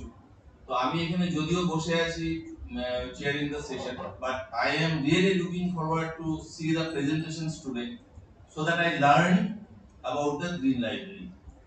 আরেকটা নতুন টার্ম এখানে আজকে আছে, খুব ভালো টার্ম, সেটা হচ্ছে জেনারেশন নেক্সট, যেটা ভেরি মাচ এই সেশনের একটা টপিক। সো জেনারেশন নেক্সট সেটাও of course a new term to me. Till date I learned about generation X. I do not know I belong to which generation, generation old or generation very old or maybe old, whatever. So with this I would like to request again our professors to please highlight the meaning, definition, and purpose and objective of the libraries in future to come. And we want to learn from the professors this meaning of this new concept. Narasimha sir, it is already done by the department in the year 2020 ICPL. International international national seminar for sustainable library because of already all these published so many aspects have been covered already by the department of libraries under the help of the Usha already done 2020. Okay. In my it was in my department. Also one of the discussions is there. আচ্ছা আমি এখন আমরা আমরা বিষয় ফিরে যাই কারণ হয়তো বেরিয়ে আলোচনা করে তো কোনো লাভ নেই আমাদের আমরা যে সাবজেক্টটা নিয়ে তিনটা এই সাবজেক্টটার মধ্যে যেতে চাইছি আমরা এই অনুরোধ করব কর্ণা ঘোষ এবং তপন বাড়ি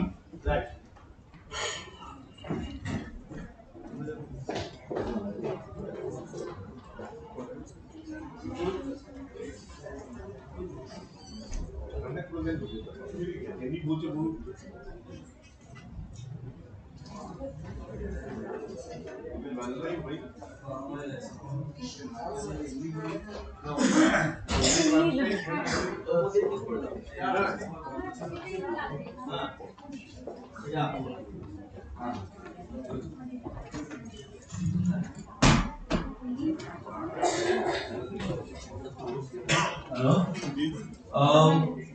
কারা কারা এখানে প্রেজেন্ট আছে অর্ণা সম্ভবত এসেছেন তারপরে আছেন সুপর্ণা নস্কর এন্ড তপন বাড়ি আছেন সুপর্ণা তপন নেই তারপরে আছেন রাধারানী এডিট সোনালী ওকে রাধারানী সোনালী আছে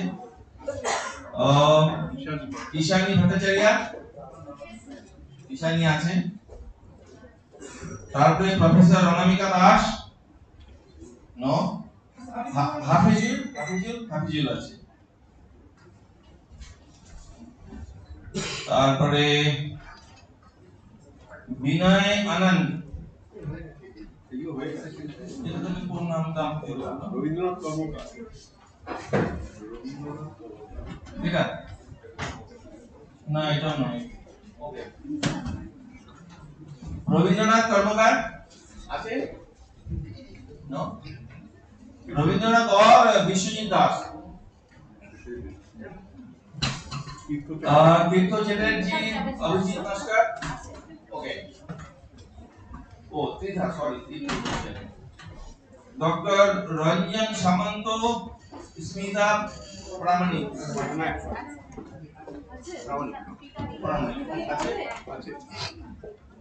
हेमंत गगৈ नो हेमंत नहीं Priyanka Laskar Sonia Ghosh I can see Priyanka Subhanjan Goswami Ranjan Samanta no okay please continue या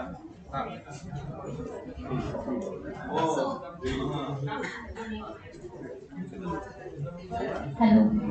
So, good afternoon. Respected chairperson of the session, Mr. Shotobrata Ghoshal and Dr. Shushanto Banerjee, and Honorable Dr. Saptoshi Ghosh, sir. Respected dignitaries present over here and co-participant. I am Korna Ghosh, research scholar of North Bengal University, wanting to present a paper named Ascertaining the Perception of Users and Non-Users Towards Public Libraries and in both Bihar. My topic is also not on Green Library, it is on perception of users. And written by me and my supervisor, Dr. Tapan Badi, Assistant Professor, North Bengal University. At the very onset, we all know that public libraries of the people, by the people, and for the people. So, in this particular study, we want to find out the perception of users and non-users too towards the services of public libraries of Coach Bihar district. Coach Bihar is a district of West Bengal. It is in northern part of Bengal, and according to 2K11 census, the population of Coach Bihar is 2819086 and the total number of public libraries are 110. The objectives of my paper are to find out the infrastructural facilities of the public libraries of Kuch Bihar, to determine users' perception towards various services of public libraries of Kuch Bihar district, to ascertain the user's satisfaction with the overall services rendered, to find out users' expectation towards public library services, and to investigate the expectation of non-users towards public libraries. And as far as research methodology is concerned, this is a survey-based study. By applying Pochran formula on total population of Kuch Bihar, that is 2819086, the population size is 273, taking confidence level 90% and 5% marginal error. That is, I had to collect data from 273 respondents, irrespective of users and non-users as well. Total 110 public libraries are there and 12 blocks are there in Kuch Bihar, and I had gone to 3 public libraries from each block, that is 36 public libraries over the district of Kuch Bihar. Now, the findings based on the above objectives, which I have already mentioned. First one is infrastructural facilities. Here, both strength and staff strength only available in public libraries of Kuch Bihar. Maximum libraries having book strength of 5,001 to 10,000 and 20.59% libraries have book strength of above 10,000. This fact is good here. But as far as staff strength is concerned, among 36 public libraries, 6 libraries don't have any librarian in post. JNA is working over there, and among rest 30 libraries, only 11 librarians are in position. Note that. Only 11 librarians are there, and they have taken additional charge of 2 or 3 libraries. The situation is really alarming. Yes, sir. Second one is users' perception towards different library services. According to users' view, reading room service and lending service is good, but reference and community information service is not at all familiar with the user community. And as far as internet service is concerned, 161 out of 180 opine that the service is very poor. Third one is the overall service quality according to users' perception. Here 58.3% users satisfied with the service quality. Fourth one is expectation from users end. Maximum users want internet and Wi-Fi connectivity, infrastructural improvement, procurement of more books on competitive examinations, and more flexible opening hours. And fifth one is expectation from non-users end. Among non-users, 73.11% users expect that public library must be opened in weekends. 77.42% users expect good personal attention from the users. So, based on the above findings, what should be done to improve the service? Due to paucity of time, I am not going through the entire slides.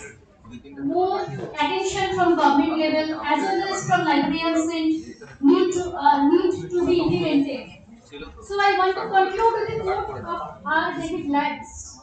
Bad libraries build collections, good libraries build services, great libraries build communities. So, my dear professional friends, this is a high time to outreach library beyond campus, which is the theme of the seminar, particular seminar. Madam Kalpana Dashgupta, in yesterday's keynote speech, it's already told that reaching the unreached is the most important challenge of the day. So, through public libraries, we can we can try to reach the communities who are not at all ready to come to the public library. So, attention from government level, as well as the from librarian saying can revitalize the services of public libraries. That's all. Thank you for your patience. Yes. Is there any fully closed library in Kolkata? Full? Fully closed. Yeah, fully closed libraries are there in Kolkata. Actually, I have about 36 public libraries only, as I have mentioned in my in my report. Hostel All open or 40 closed? I think what are the numbers? total fully closed library নাম্বারটা কি করতে আমি বলতে পারবো না টোটালটা কারণ 36 public library কিছু আছে ডেফিনেটলি আছে আমি জানি না যে প্রশ্নকর্তা প্রশ্ন করলেন তিনি পশ্চিমবঙ্গের মানুষ না পশ্চিমবঙ্গের বাইরে, কারণ এমন জেলা পশ্চিমবঙ্গে নেই যেখানে লাইব্রেরি ক্লোজ করা হয়নি, একটাও লাইব্রেরি এমন ডিস্ট্রিক্ট। অতএব ইনভেরিয়েবলি আপনি ধরেই নেবেন এই সিস্টেমটা কিন্তু যা তৈরি করেছিল সাধারণ মানুষেরা, কারণ পশ্চিমবঙ্গ সরকার একমাত্র 495টা লাইব্রেরি তৈরি করেছিল। যখন 79-এ এই লটা এনফোর্স হলো অনলি 495, বাকি লাইব্রেরি সব সাধারণ মানুষ তৈরি করেছে।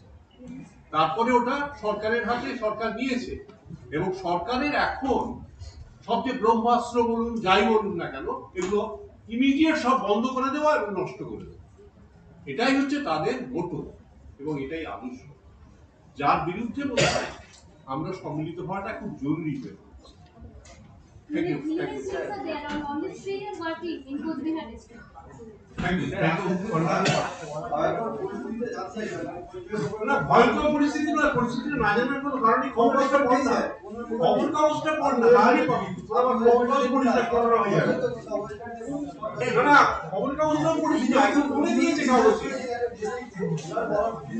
কিছু শুনে নেই। না না খবর কাগজ একটু পড়ুন, তাহলে খবর কাগজ না পড়লে করোনা হয়ে যাবে, খবর কাগজ পড়লেই করোনা হয়ে যাবে, সেই কারণে কাগজ কেউ পড়ে না। নেক্সট বন্যা নষ্ট তপন বাড়ি রাধারানী লিখ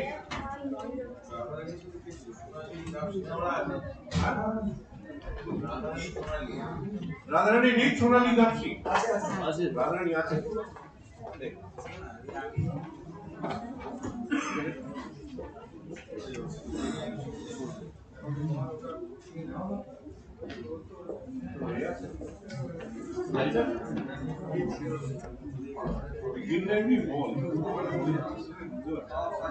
গ্রিনের দিকেই তুমি যাচ্ছে,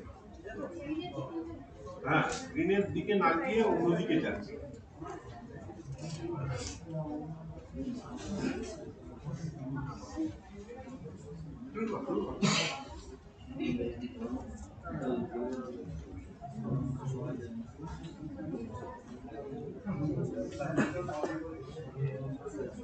হ্যাঁ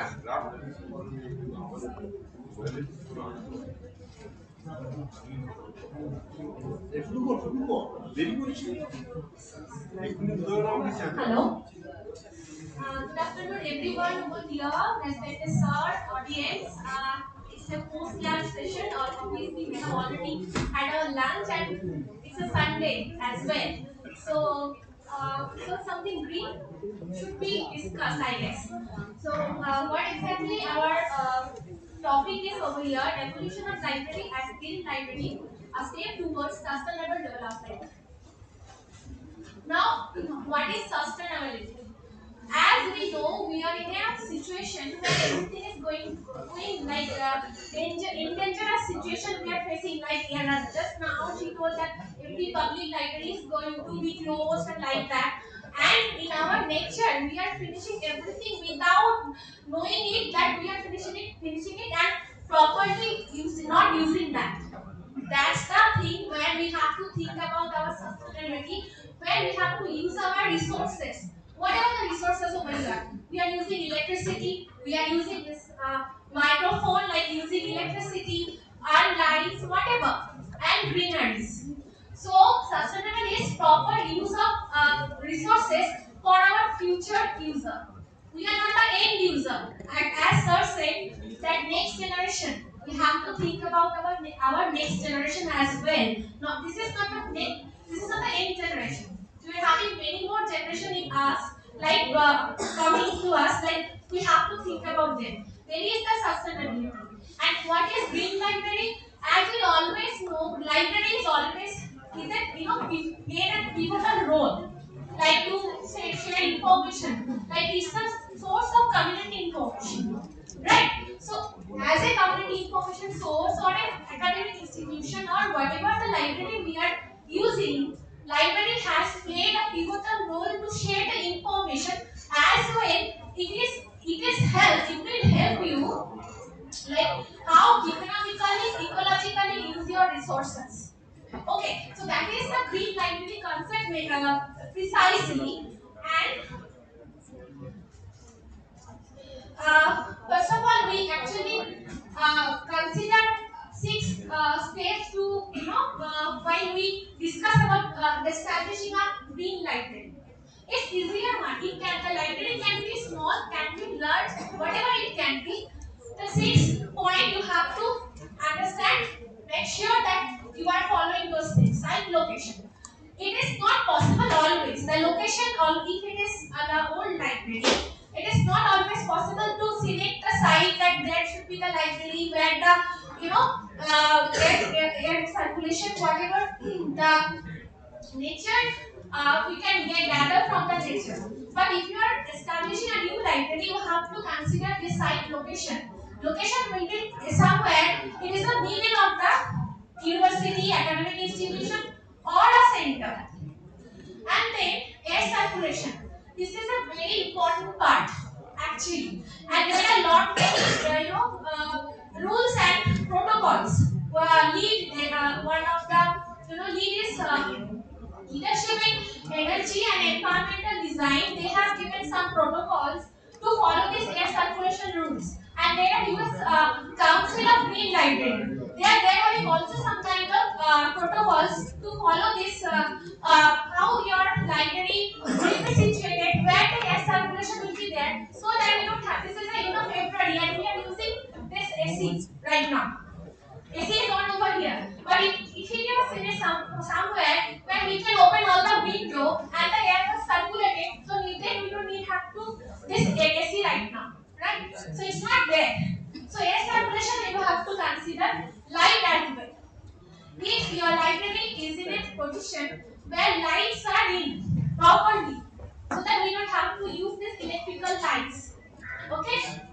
And then water is the, this is going, means it's going to be, wastewaters are more. So if we can recycle that wastewater and rainwater, so that we can give sustainability in it, usage of water.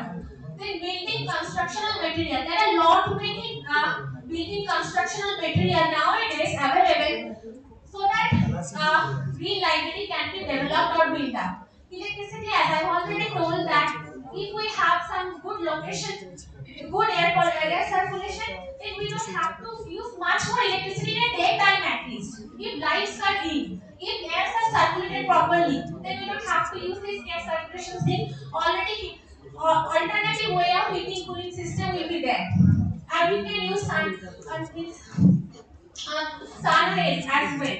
Okay, solar power we can use. So these are the 6 points we have to consider while we are thinking about sustainability, while we are thinking about green library. And then, what will be the role of being librarian? As a green librarian, actually, we all are librarian over it. Somehow we are the professional, right? And we have something in us to, promote this sustainability, promote this green library. If we can forward a step, a little step in our library, what will be that? Maintain sustainability. We can, as I'm not from a college, I can make sure our students are using that electrical gadgets, whatever they're using less usage of electricity. So they can promote it as maintain sustainability, motivate. We can motivate. I don't know how come I can motivate over here to all of you, but we can at least try to motivate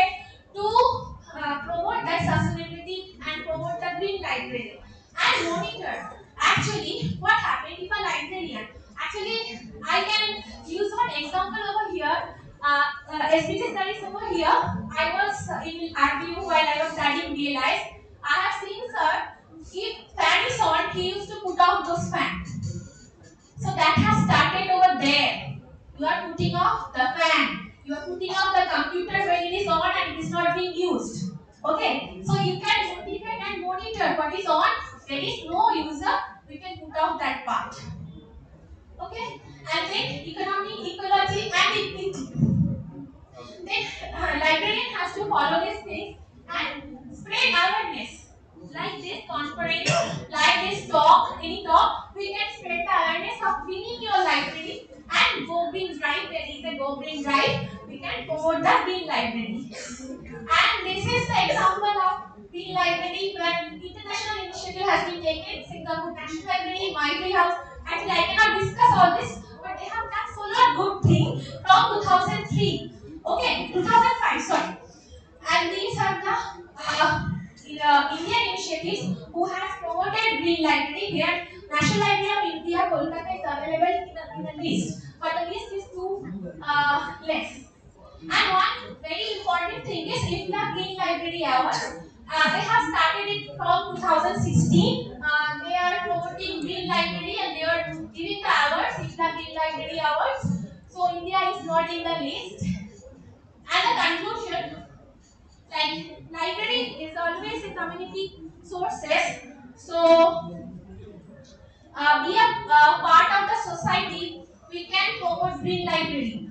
And then what another one thing I just wanted to say, that is IFLA having one world library map who is supporting SDG. From India, only one data, which is ILA, and three library who's having this SDG. If you see the IFLA library, world library map, SDG support, SDG happening, nothing is happening in India, in West Bengal.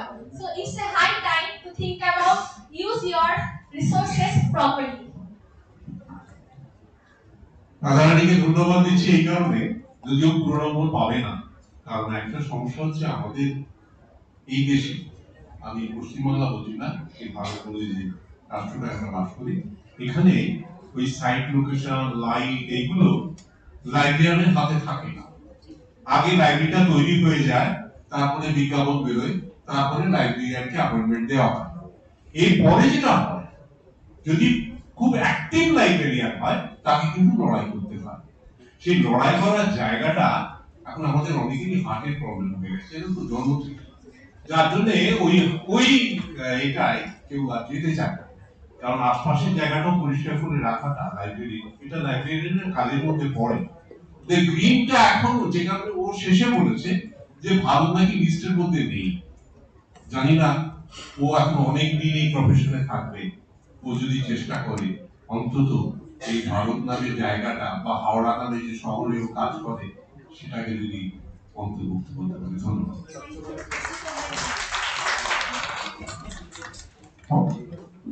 Ishani Bhattacharya,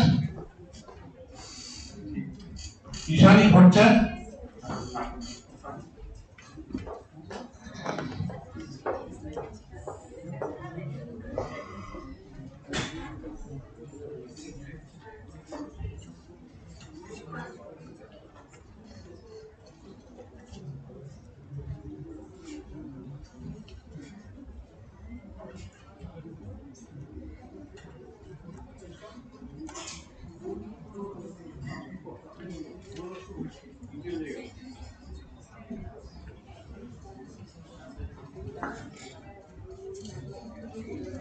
Good afternoon all.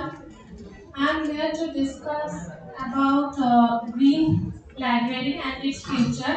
But my previous speaker has already explained all, I think most of the thing that is included in my paper. So I shall be very brief about it. As per census in 2021, world population is approximately 788.24 crores. So amidst this condition, it is the need of the hour to think about going green and why our sector, that is the libraries, will lag behind it. Now, the question is, we can discuss this question, I mean this topic, um, with three options: why, what, why, and how.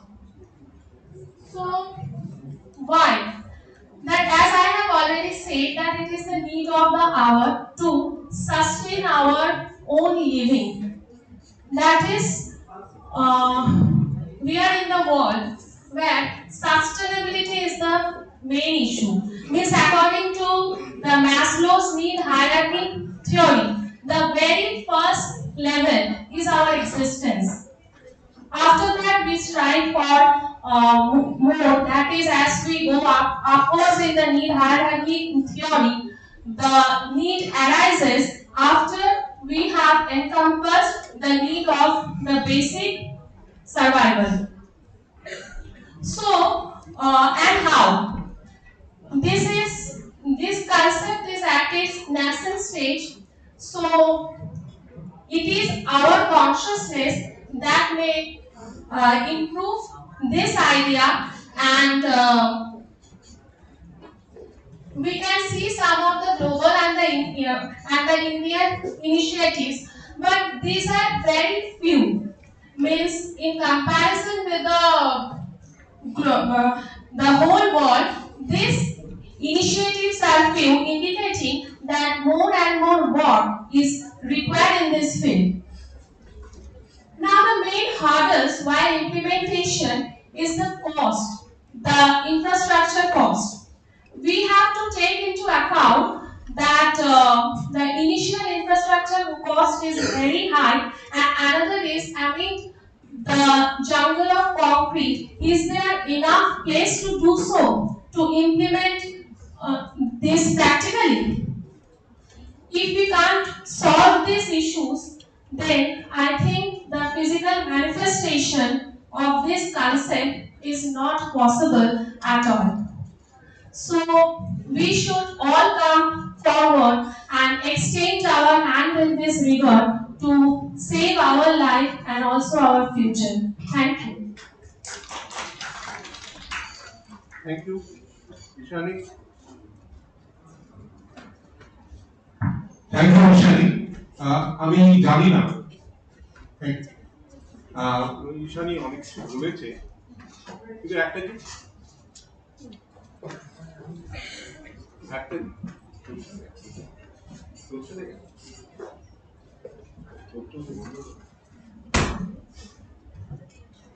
Ishani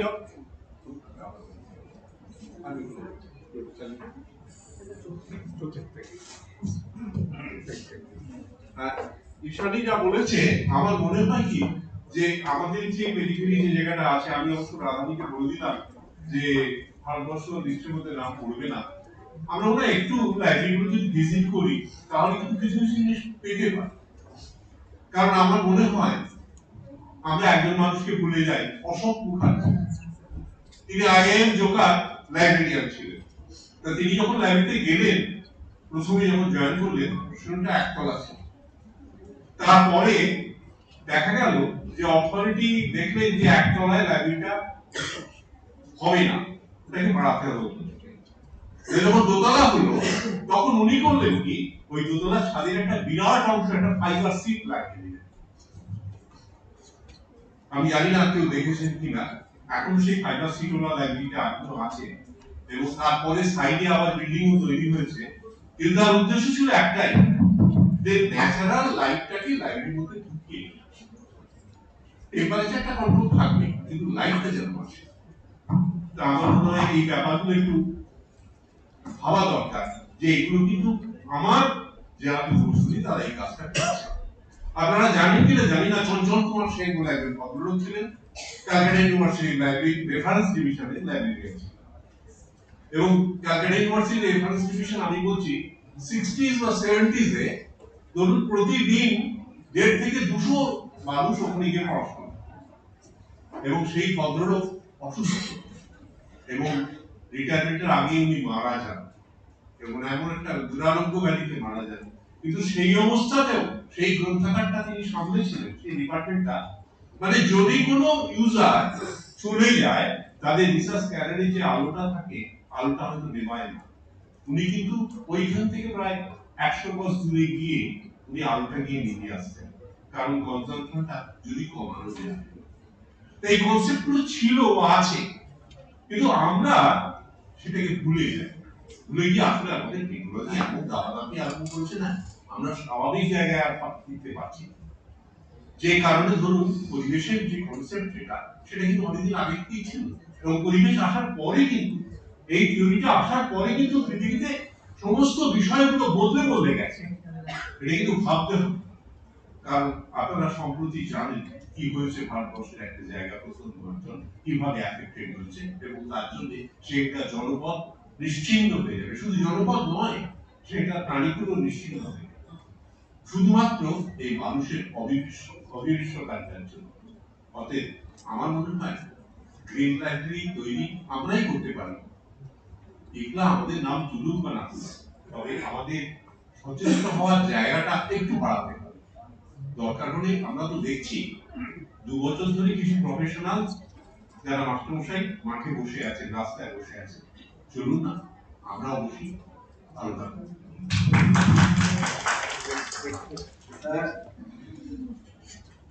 একটা কথা বলছি যে add করছি যে আপনিও কিন্তু মানে যখন রবীন্দ্রনাথ ইউনিভার্সিটিতে ছিলেন, এই ভাই বসে পড় অনামিকা Das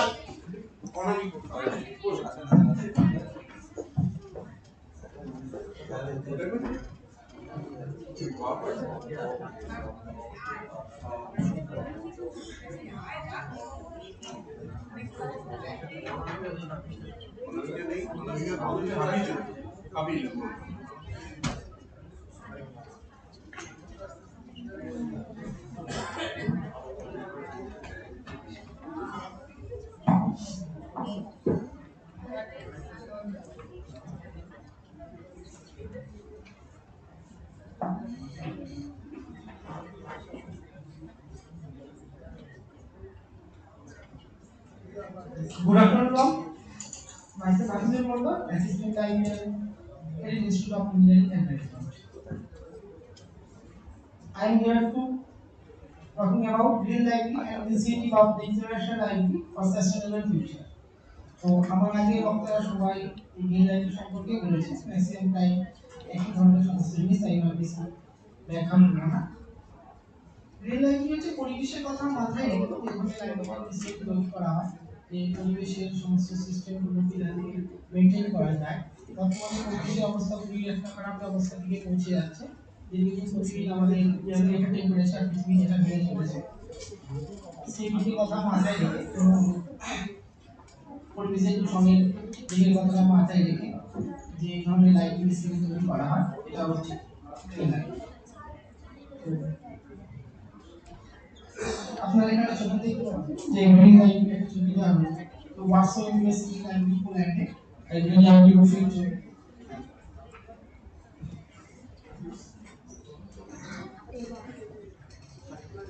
Here are some features of green library. So first one is a correct location, use of natural or recycled material access material, reflective roof and ground,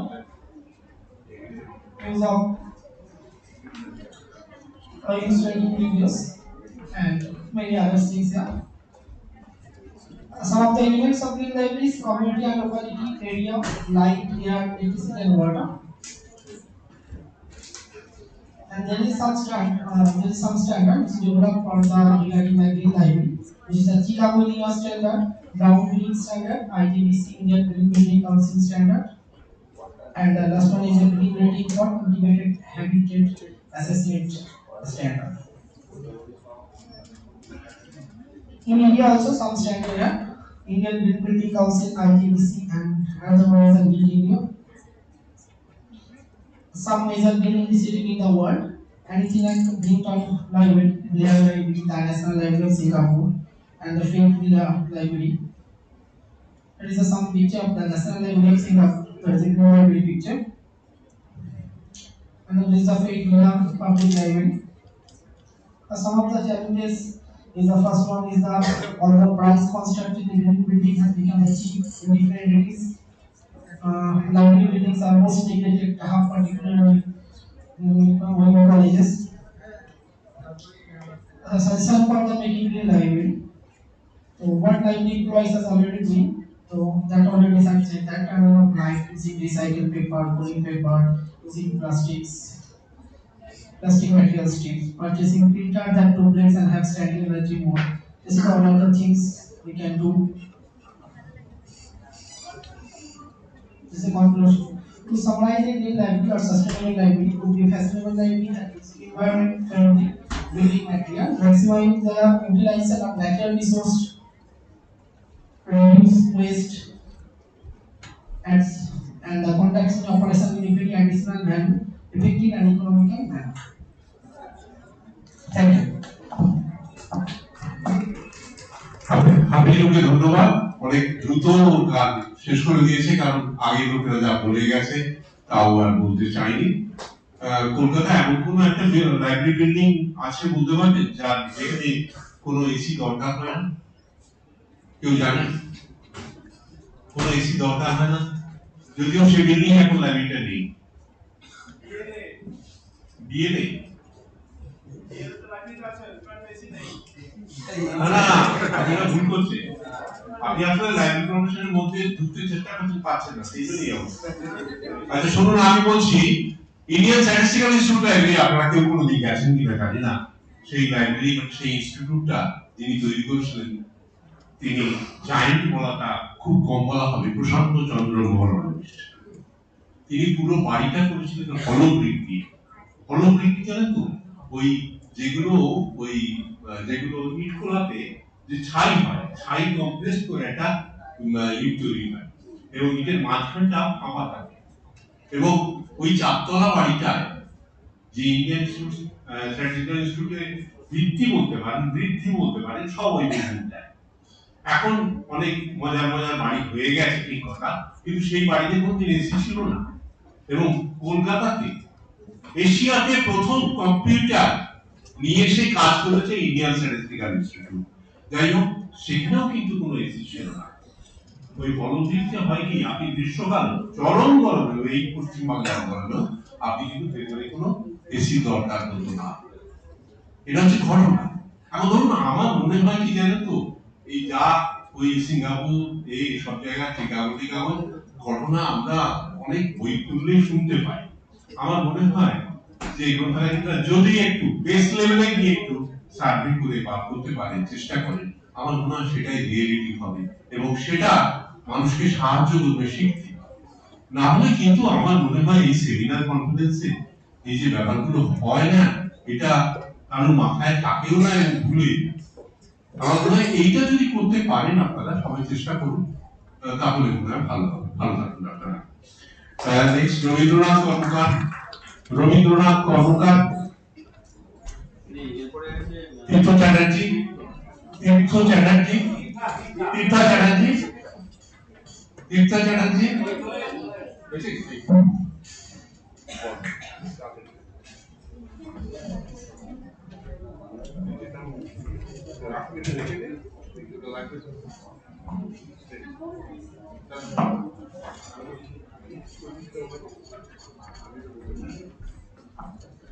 hello, নমস্কার সবাইকে। আমি আমার প্রণাম জানিয়ে on the dais and off the dais, এখানে অনেক বড় পরিমাণে ব্যক্তি বসে আছে, সবাইকে আমার প্রণাম জানিয়ে, আচ্ছা শ্রদ্ধা জানিয়ে আমি আমার প্রেজেন্টেশন শুরু করছি। আমার টপিক হচ্ছে survey of special services for the sake of inferior users বা students in the public library atmosphere. আমরা এই আমার কো-অথর হচ্ছে অভিজিৎ নস্কর, আমরা দুজনে মিলে পেপারটা করেছি। আমরা যখন একটা সার্ভে করি, এই সার্ভেটা আমাদের মেইনলি আমরা স্টেট সেন্ট্রাল লাইব্রেরি কলকাতার উপর করি, কারণ ওরা একমাত্র পাবলিক লাইব্রেরি আমাদের ওয়েস্ট বেঙ্গলে যারা এই ভিজুয়ালি ইম্পেয়ার্ড স্টুডেন্টদের উপর একটা বিরাট বড় কাজ করছে, যেটা আমরা অন্যান্য লাইব্রেরিতেও ভিজিট করেছি বা আমরা দেখেছি, কিন্তু এই পরিমাণে একটা বড় মাপের কাজ আমরা দেখতে পাইনি। তো এই যে society for the visually handicap SVHK Kolkata, এই যে প্রজেক্টটা শুরু হয় আজ থেকে প্রায় 39 বছর আগে। এবং এখানে বিভিন্ন মানুষ নিজেদের ভলেন্টিয়ারলি তারা কন্ট্রিবিউশন দিয়েছে। তাদের মধ্যে একজন উল্লেখযোগ্য নাম হচ্ছে হিনা বাসু। উনি একজন অত্যন্ত মানে উনি একজন ক্যান্সার পেশেন্ট এবং তার সত্ত্বেও উনি এই বয়সে, ওনার অনেক বয়স, হয়তো অনেকেই এখানে ওনাকে চিনবেন, উনি একমাত্র নিজে হাতে এই প্রজেক্টটা এখন রান করছেন এবং এই প্রজেক্টের আন্ডারে প্রচুর মানুষ কন্ট্রিবিউট করছে, কাজ করছে এবং তারা কিন্তু কোনো রকম মানে হয়তো খুব সাময়িক খুব কম পেমেন্ট পান তার জন্য, যেটা একদমই বলার মতো নয়। তো এই কাজটা actually it's a registered non governmental and voluntary organisation এবং এরা যেটা সবচেয়ে ভালো উল্লেখযোগ্য কাজ করে সেটা হচ্ছে একটা ওয়েব ডোমেইন এরা তৈরি করেছে which is sound cloud. Facebook page আছে যেটা আমরা ইজিলি সবাই সেখান থেকে আমরা দেখতে পাই যে এরা কি কি কাজ করছে না করছে। সেটা হচ্ছে braille books for blind SBH, আর এসবিএইচ ইউটিউব চ্যানেলও আছে যেটা লিংকও আমি এখানে দিয়েছি এবং আমি আমার পেপারেও মেনশন করব। তো এদের এই যে কাজটা, এই কাজটাকে নিয়ে আমাদের পেপারটা বেসিক্যালি আমি এখানে মানে এসবিএইচ এর মেইন মিশন এবং এরা কি কি অ্যাওয়ার্ড পেয়েছে পুরো ইন্ডিয়ার বিভিন্ন রাজ্য থেকে, আর কি কি ডিফিকাল্টিজ এরা ফেস করে এবং তার সাথে কি কি ডিফিকাল্টিজ অল ওভার ইন্ডিয়াতে for brainy, for creating of brainy and for audio balls or any kind of audio visual audio aid এগুলো তৈরি করতে আমাদের যা যা প্রবলেম আমাদেরকে ফেস করতে হয় বা যে চ্যালেঞ্জেস গুলো আছে সেগুলোকে আমি ডিসক্রাইব করব।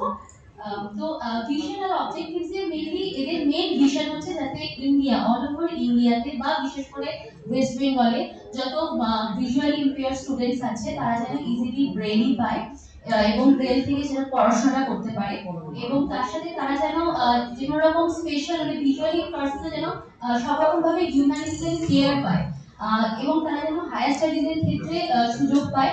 বিশেষ করে একটা জিনিস মেনশন আমাকে করতেই হবে যে যেহেতু ভিজুয়াল ইম্পেয়ার স্টুডেন্টদের ক্ষেত্রে সেরকম পরিমাণে ইকুইপমেন্টস বা বই নেই, তারা সায়েন্স বা টেকনোলজিক্যালি কোনো সাবজেক্টই নিতে পারে না, তারা খুব ব্রেনি হলেও তারা কিন্তু পারে না, তাদেরকে সোশ্যাল স্টাডিজের দিকে বা সোশ্যাল সায়েন্স বা আর্টস এর দিকেই যেতে হয়।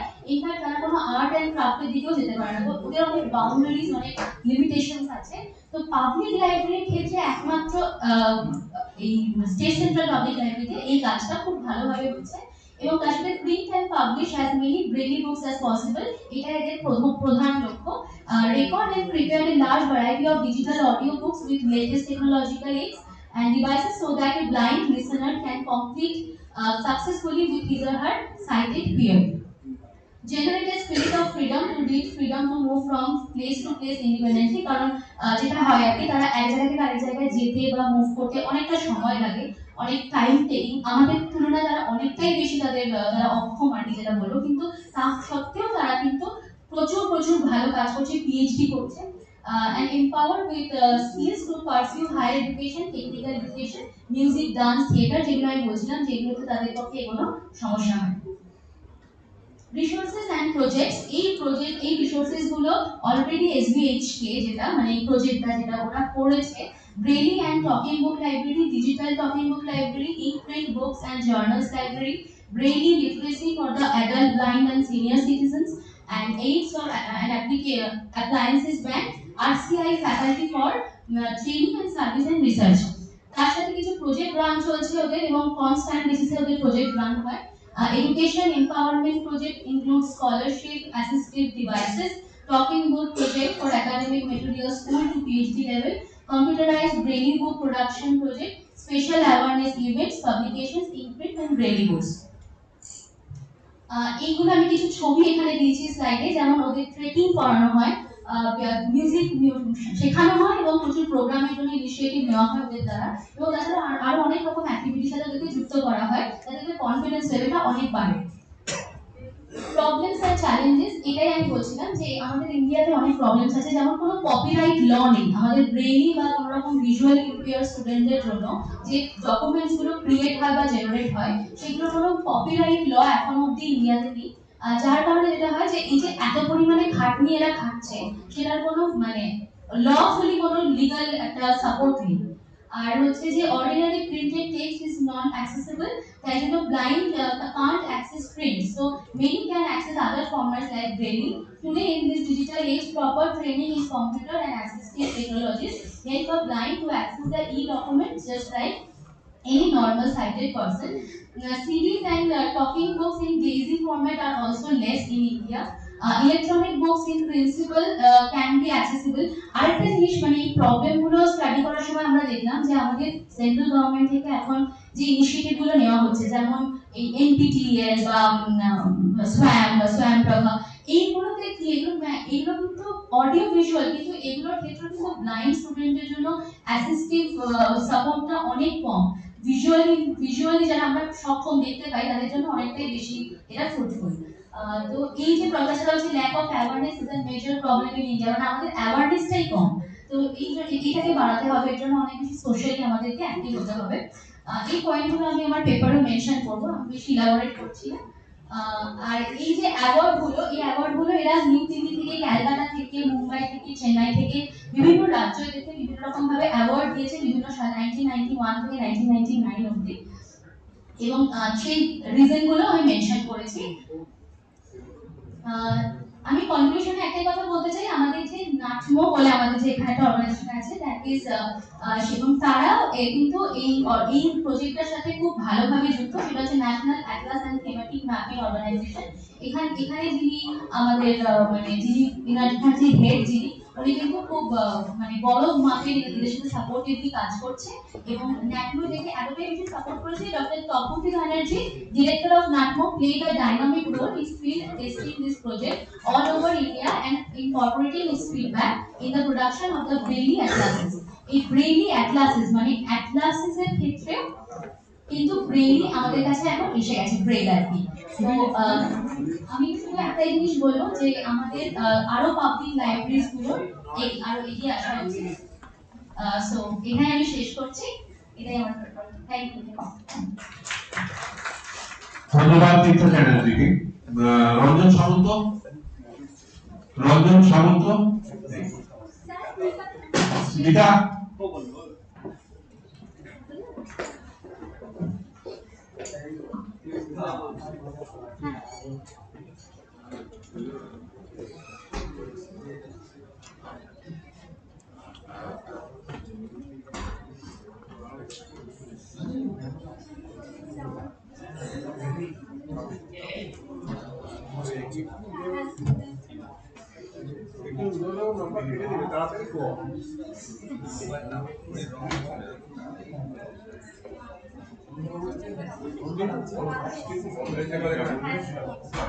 নমস্কার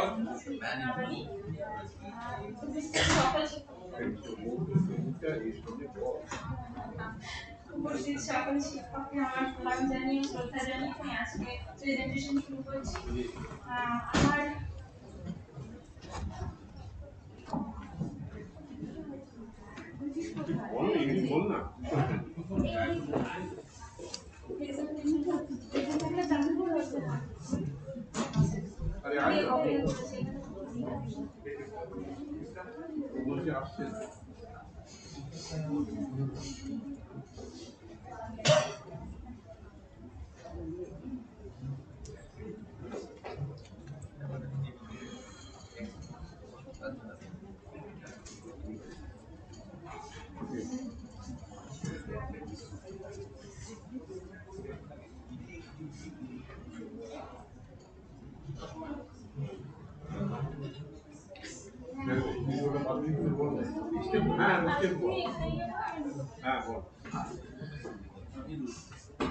ইনফরমেশন লিটারেসি অ্যাক্টিভিটি বল আমার আজকে আলোচনার বিষয় হচ্ছে perception of information literacy activities in the state central library West Bengal আমার আলোচনার উদ্দেশ্য হচ্ছে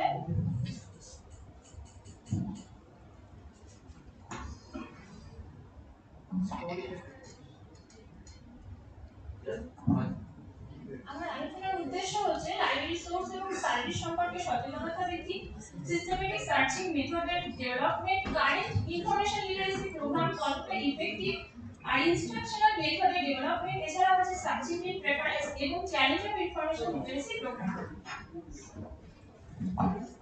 পরবর্তী আছে মেথডোলজি এখানে আমি 96 জন লাইব্রেরি ইউজার এবং 21 জন লাইব্রেরি স্টাফের উপর সার্ভেটা করা হয়েছিল। ওপেন এন্ডেড এবং ক্লোজ এন্ডেড কোশ্চেনারিজ এবং ফেস টু ফেস ইন্টারভিউ এর মাধ্যমে আমি ডেটাগুলো কালেক্ট করেছিলাম এবং র্যান্ডম স্যাম্পলিং টেকনিকটা ইউজ করা হয়েছিল। পরবর্তী আসছে ইনফরমেশন লিটারেসি। ইনফরমেশন লিটারেসি অর্থাৎ তথ্য সাক্ষরতা। ইনফরমেশন লিটারেট পারসন যখন তার কোনো ইনফরমেশনের দরকার হবে বা চাহিদা তৈরি হবে তখন সেই ইনফরমেশনকে ফার্স্ট লোকেট করবে, ইভ্যালুয়েট করবে এবং তারপর ইফেক্টিভলি ইউজ করবে। Next is activities regarding information literacy program.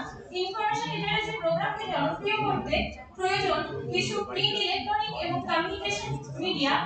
এবং পরবর্তী আসছে যে পাবলিক লাইব্রেরি যেগুলি আছে, পাবলিক লাইব্রেরি যে ইউজারদের যে সুবিধাগুলো দিতে গেলে ইনস্ট্রাকশন মেথডগুলো ডেভেলপ করা দরকার। এছাড়াও অবশ্যই একটা ওয়েব পেজ থাকা উচিত যাতে অনলাইন ইনফরমেশন গুলো প্রোভাইড করতে সুবিধা হবে। এছাড়াও স্বাধীনতা দিবস এবং প্রজাতন্ত্র দিবসের মতন কিছু অনুষ্ঠানে ইনফরমেশন লিটারেসি প্রোগ্রামকে আরো বেশি অর্গানাইজ করলে যে অংশগ্রহণকারীরা থাকবে তারা আরো বেশি আগ্রহী হয়ে উঠবে। এরপর আসছে ডেটা অ্যানালাইসিস। এখানে এই কয়েকটা টেবিলের মধ্যে দিয়ে আমি দেখিয়েছি যে কিভাবে আমি তাদেরকে দেখে কিছু স্টেটমেন্ট এবং কোশ্চেন করা হয়েছিল যার বেসিসে এখানে ডেটাগুলো কালেক্ট করা হয়েছে এবং সেটাকে এখানে আমি প্রেজেন্ট করেছি। ফার্স্ট ছিল self assessment of information literacy skill. এখানে আমার ভেরিয়েবল গুলো ছিল excellent, very good, good, average এবং পোর। তো সেখানে দেখা যাচ্ছে আমি যে স্টাফ এবং ইউজারকে আলাদা আলাদা করে দেখিয়েছি। প্রথমে দেখবেন 21 জন হচ্ছে আপনার স্টাফ ছিল এবং 96 জন ইউজার ছিল, তাদেরকে আলাদা আলাদা করে পার্সেন্টেজ করা হয়েছে এবং একটা ওভারঅল টোটাল পার্সেন্টেজও দেখানো হয়েছে। তো সেই জায়গায় দেখা যাচ্ছে যে ইনফরমেশন লিটারেসি স্কিলটা সর্বাধিক হয়েছে 33%, যেটাকে ভেরিয়েবল গুলোর মধ্যে যেটাকে সিগনিফিকেন্ট হচ্ছে গুড হিসেবে। এবং পরবর্তী আসছে যে এখানে আমি একটা এই গ্রাফের চার্টের মধ্যে দিয়ে এই আলাদা আলাদা পার্সেন্টেজ গুলোকে ডেসক্রাইব করেছি। এবং পরবর্তী আসছে awareness of service available in the library. এখানে আমার ভেরিয়েবল গুলো ছিল rendering service, internet service, open service, assistance by library staff, online information material, reference service. তো এই ক্ষেত্রে দেখা যাচ্ছে সবথেকে বেশি উত্তরদাতারা ঠিক করেছিলেন রেফারেন্স সার্ভিস এবং ইন্টারনেট সার্ভিসের ক্ষেত্রে। এরপর আসছি search for information in the library. যেহেতু স্টেট সেন্ট্রাল লাইব্রেরিতে ওপেন অ্যাক্সেস সার্ভিস अवेलेबल, সেই ক্ষেত্রে ম্যাক্সিমাম ইউজাররা বলেছিলেন যে সেল থেকে ব্রাউজ করতে তারা বেশি স্বচ্ছন্দ বোধ করেন এবং সেখান থেকে যখন তারা সঠিক কিছু বা তাদের যে কোয়ারিটা বা যে বইটা তারা চাইছে সেটা যখন তারা পায় না, সামনে যে রিডিং সেকশনে খাতাগুলো রাখা থাকে সেখানে গিয়ে তারা লাইব্রেরিয়ানদের জিজ্ঞাসা করে নেন বা লাইব্রেরি কাউন্টারে জিজ্ঞেস করে তাদের কোয়ারি মেটাতে পারেন। এছাড়াও সেখান থেকে যদি তারা কোনো রকম তাদের কোয়ারি মেটাতে সক্ষম না হয়ে থাকেন তখন তারা ইন্টারনেট বা ওটাকে সাহায্য নিয়ে নেন। এরপর আছে effectiveness on current information literacy programme in the library. এক্ষেত্রে আমার ভেরিয়েবলস গুলো ছিল very effective, effective, fairly effective এবং নট ইফেক্টিভ। এখানে একটা গুরুত্বপূর্ণ বিষয় লক্ষ্য করার আছে যে স্টেট সেন্ট্রাল লাইব্রেরির মতো জায়গাতেও কোন স্টাফ বা ইউজার এই ভেরি ইফেক্টিভ অপশনটায় কোন রেসপন্স করেননি। সর্বাধিক রেসপন্স দেখা যাচ্ছে ফেয়ারলি ইফেক্টিভ 57%। হ্যাঁ স্যার, হয়ে গেছে। এরপর আসে instructional method use in the information literacy programme. কোন কোন ইনস্ট্রাকশনাল মেথড গুলো তারা ইউজ করে থাকে। এখানে আমার ভেরিয়েবলস গুলো ছিল lecture, guide, tour, group instruction, demonstration, one and one that is on, debate, other methods. তো এই ক্ষেত্রে দেখা গেছে যে গ্রুপস ইনস্ট্রাকশনটা এবং ওয়ান টু ওয়ান ডিবেটের ক্ষেত্রে বেশি ঠিক করেছিলেন। এরপর আসে প্রেফারেন্স অফ সার্চ ইঞ্জিন। এক্ষেত্রে বলার অবকাশ থাকে না যে সার্চ ইঞ্জিন হিসেবে ক্ষেত্রে প্রাধান্য পেয়ে থাকে গুগল এবং বর্তমানে ইউটিউবও একটা জনপ্রিয় সার্চ ইঞ্জিন হিসেবে রয়েছে। এরপর আসছে challenges faced in using the library. এখানে দেখানো হয়েছে ভেরিয়েবলস গুলো ছিল internet is very slow, less computer for internet, less OPAC terminals, less book for reference, waste of time browsing the self, uneven self or wrongly labeled unaware of opaque use. তো এক্ষেত্রে দেখা গেছে যে তাদের internet service তো অবশ্যই আছে, ইউজারদের দাবি ছিল যে ইন্টারনেট সার্ভিসটা স্লো, এবং ওভারঅল স্টাফ এবং ইউজাররা মিলে জানিয়েছিলেন যে তাদের ইন্টারনেট অ্যাক্সেস থাকলেও পর্যাপ্ত পরিমাণ কম্পিউটার তাদের কাছে নেই। এরপর আসছি কনক্লুশনে। এখানে আমার বক্তব্য একটাই যে সর্বোপরি আমরা বুঝতে পারছি যে স্টেট সেন্টার লাইব্রেরির কথা যে কোনো পাবলিক লাইব্রেরিতে ইনফরমেশন লিটারেসি প্রোগ্রামটা অত্যন্ত গুরুত্বপূর্ণ একটি বিষয়। এবং আমার লাস্টে একটা কোশ্চেন ছিল ওনাদের কাছে যে আপনারা কি সাজেস্ট করছেন ইনফরমেশন লিটারেসি প্রোগ্রামকে আরো ভালোভাবে কার্যকর করার জন্য। ওনারা আমাকে একটাই কথা বলেছিলেন যে দেখুন, ফান্ডটা হচ্ছে সবথেকে বড় ব্যাপার, ফান্ড যদি না থাকে তাহলে কোনো কিছুই কার্যকর করা সম্ভব না। এক নম্বর জানিয়েছিলেন ফান্ড সমস্যা, সেই সাথে সাথে ইনফরমেশন লিটারেসি যে পলিসি সেগুলোও সঠিক হতে হবে। এবং আরেকটা জিনিস যেটা ট্রেনিং স্টাফ তারা চেয়েছিলেন, যা দিয়ে তারা ইউজার ওরিয়েন্টেড যে ট্রেনিং গুলো সেগুলো তারা প্রোভাইড করতে পারবে। ধন্যবাদ। ধন্যবাদ মিতা প্রামাণিককে। স্টেট সেন্ট্রাল লাইব্রেরির উপরে কাজ করেছে, কিন্তু দুর্ভাগ্য বিষয়টা একটু বলে নিই যে ওখানে 52 জন স্টাফ ছিল, এখন দাঁড়িয়েছে 17 জন। এবং শুধু তাই না, ওদের সাপোর্ট স্টাফ আছে 19 জন। সেই 19 জন মাত্র 11 মাস 18 মাস মাইনে পায়নি। এইরকম একটা জায়গায় দাঁড়িয়ে আমাদের রাজ্য কেন্দ্রীয় গ্রন্থাগার যা রিপ্রেজেন্ট করছে পশ্চিমবঙ্গকে, সেই লাইব্রেরি বেঁচে আছে, এখনো দরজাটা খুলছে। ওই যে বললাম যে স্টাফগুলো 18 মাস মাইনে পায়নি, তারা এখন কিন্তু খুলছে। তাদের মাইনে কতটা পায় জানেন? 6.5 থেকে 7.5। ধন্যবাদ, ধন্যবাদ স্মিতাকে। হেমন্ত গগৈ, হেমন্ত গগৈ, প্রিয়াঙ্কা লস্কর, তাড়াতাড়ি তাড়াতাড়ি।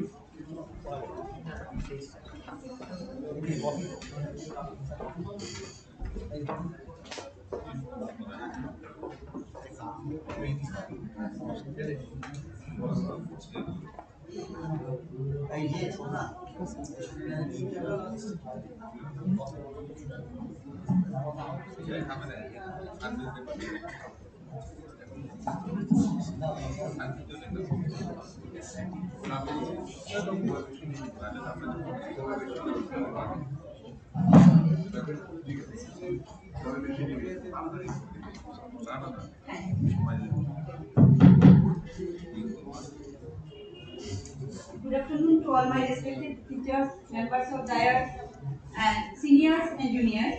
I am Priyanka Loskar, guest teacher of West Bengal State Central Library. West Bengal State University. Actually, State Central Library উপর আমার কাজটা সেটা guest teacher of West Bengal State University. My topic is user perception about Tripura State Central Library in respect of resources and services. Tripura State Central Library, যেটা actual name Victoria State Central Library, যেটাকে সবাই জানে. It is the apex body of the whole public library system in the state. And we know users are the spine of any library system. That's why I choose the topic, because perception of users may help to evaluate the library system.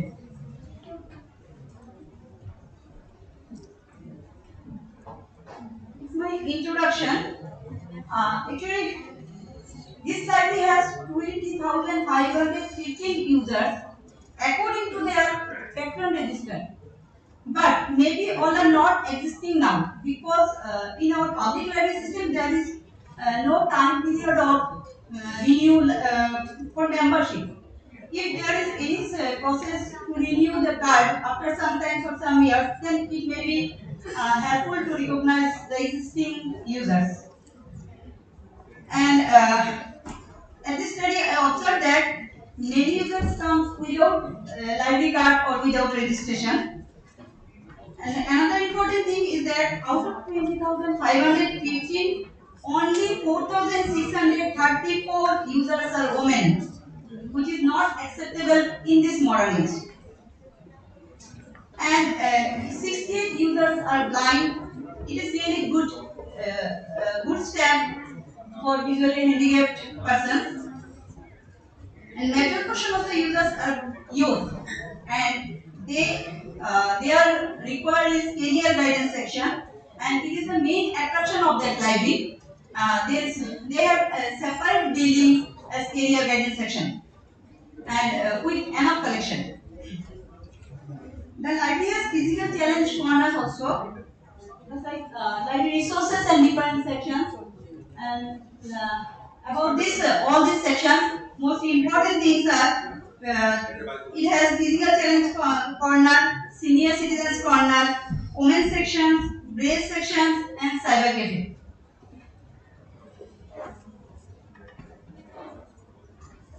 My objectives are that to know the present scenario of Tripura State Central Library, and to know the perception of users on the basis of library facilities, resources, and services, and discover the satisfaction level of users also.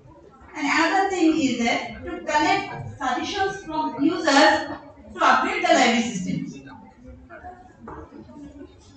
And methodology of this study is based on descriptive and analytical survey along with interview and observation method.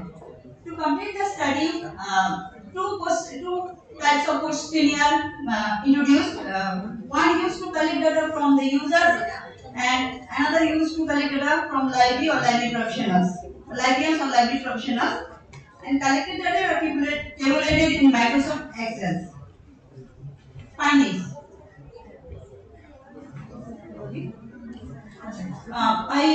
Respondents are 522. Two library staff and 520 are users. Findings.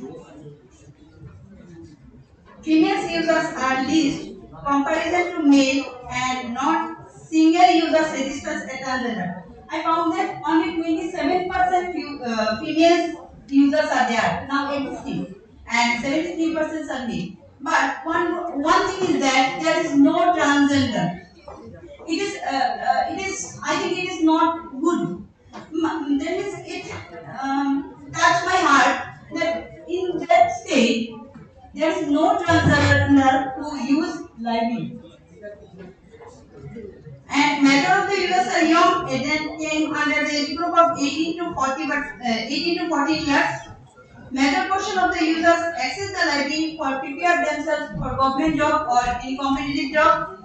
And 48% users stated that the library collection is good but not enough. And 90% users have no idea about the library resources. 100% respondents assured that the library professionals are truly supportive. Out of 520 respondents, 57% revealed the library infrastructure is excellent for learning and growing knowledge. And I evaluate that highest number of respondents stated that the service and facilities of the library are good but not excellent. 70% users are not satisfied with overall services of that library. And in this library, user faces various problems like shortage of updated books and current magazines relevant to competitive exams, unavailability of Wi-Fi facility, scarcity of e-resources, insufficient staff, lack of printing facilities, and insufficiency of computer systems. And suggestions. A variety of suggestions given by respondents, not only from the respondents. These are library environment should be more comfortable for learning, pure drinking water facility needed, more competitive exam related books and magazines needed. Library should be more updated, digital infrastructure needed. Government should take responsibility to improve the library system.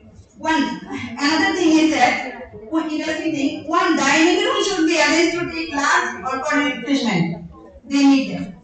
And free Wi-Fi facility proper guidance should be provided.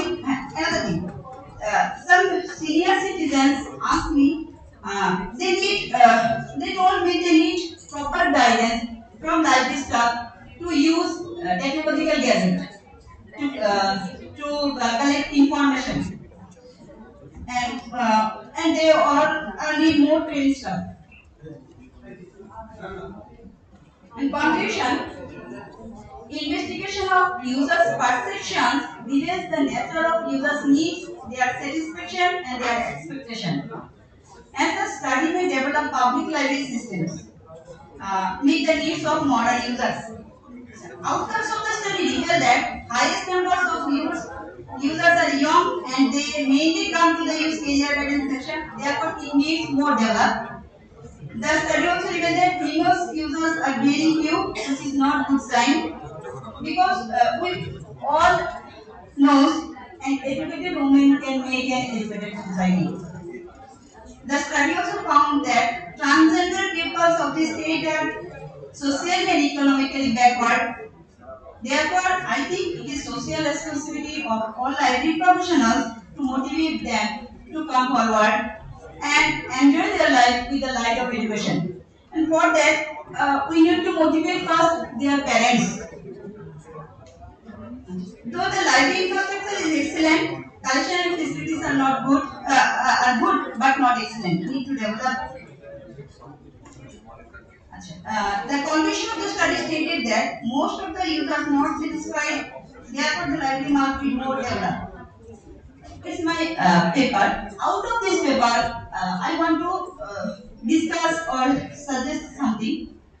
যে বলতে চাইছি যে আমার মনে হচ্ছিল যে public লাইব্রেরির সাথে যদি health sector that means government health sector হতে পারে বা প্রাইভেট কোলাবোরেশন করে আমরা কি ওরকম কিছু একটা কাজ করতে পারি যেখানে আমি দেখেছি যেটা মানে হসপিটালে সে নার্সিং হোম বা গভর্নমেন্ট হসপিটালেও যখন পেশেন্ট অ্যাডমিট থাকে বা অসুস্থ থাকে যখন যাই আমরা 2-3 দিন বা 4 দিন যেরকম হয় স্টে থাকতে হয় আমরা যদি কোথাও পাবলিক লাইব্রেরি আমরা দেখছি এখন পাবলিক লাইব্রেরিতে কেউ ইউজাররা যাচ্ছে না অনেক বুকস আছে যেগুলো ইউজ হচ্ছে না আমরা যদি মানে হসপিটাল স্টাফদের সাথে কোলাবোরেট করে কোনোভাবে যদি হসপিটালে কিছু বুকস আমরা পাবলিক লাইব্রেরিতে যদি সার্ভিস দিতে পারি সাপোজ একটা র‍্যাক করে দিলাম যেখানে চিলড্রেন সেকশন চিলড্রেনদের books children's related and senior মানে বড়দের সেকশনে বড়দের বুকস সেরকম সাপোজ মোটিভেটেড বুকস বা রিলিজিয়াস বুকস বা detective types books any kind of books যদি আমরা ওখানে রাখি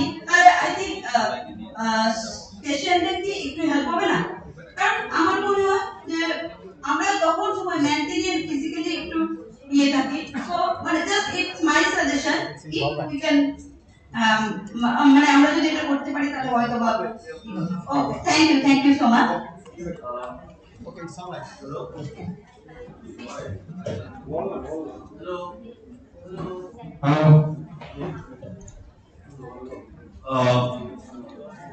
We have a very powerful librarian. I see now from who is from Prime Minister's Office of Bangladesh.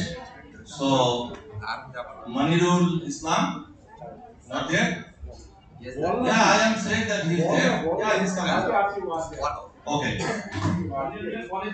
Monirul সাথে আছে Abdullah anyone of them যেটা আমার একটা কিউরিওসিটি যখন ওরা আসছে মানে বাই দিস টাইম এখানেও শুনলাম স্টেট সেন্ট্রাল লাইব্রেরিতে ওমেনদের জন্য একটা সেকশন করা হয়েছে so similarly what I heard that state central library in our state also has a women section specific women section I wonder why there should be a separate section for the women in a library. What is the advantage? Would you like to check that? Why should it be there as a separate women section in the library?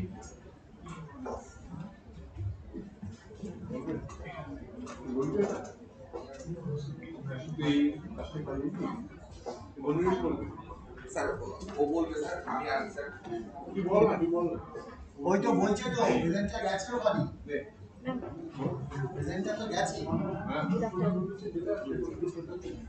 ওই women সেকশনটা আলাদা আছে women সেকশনটা আলাদা আছে কেন এটা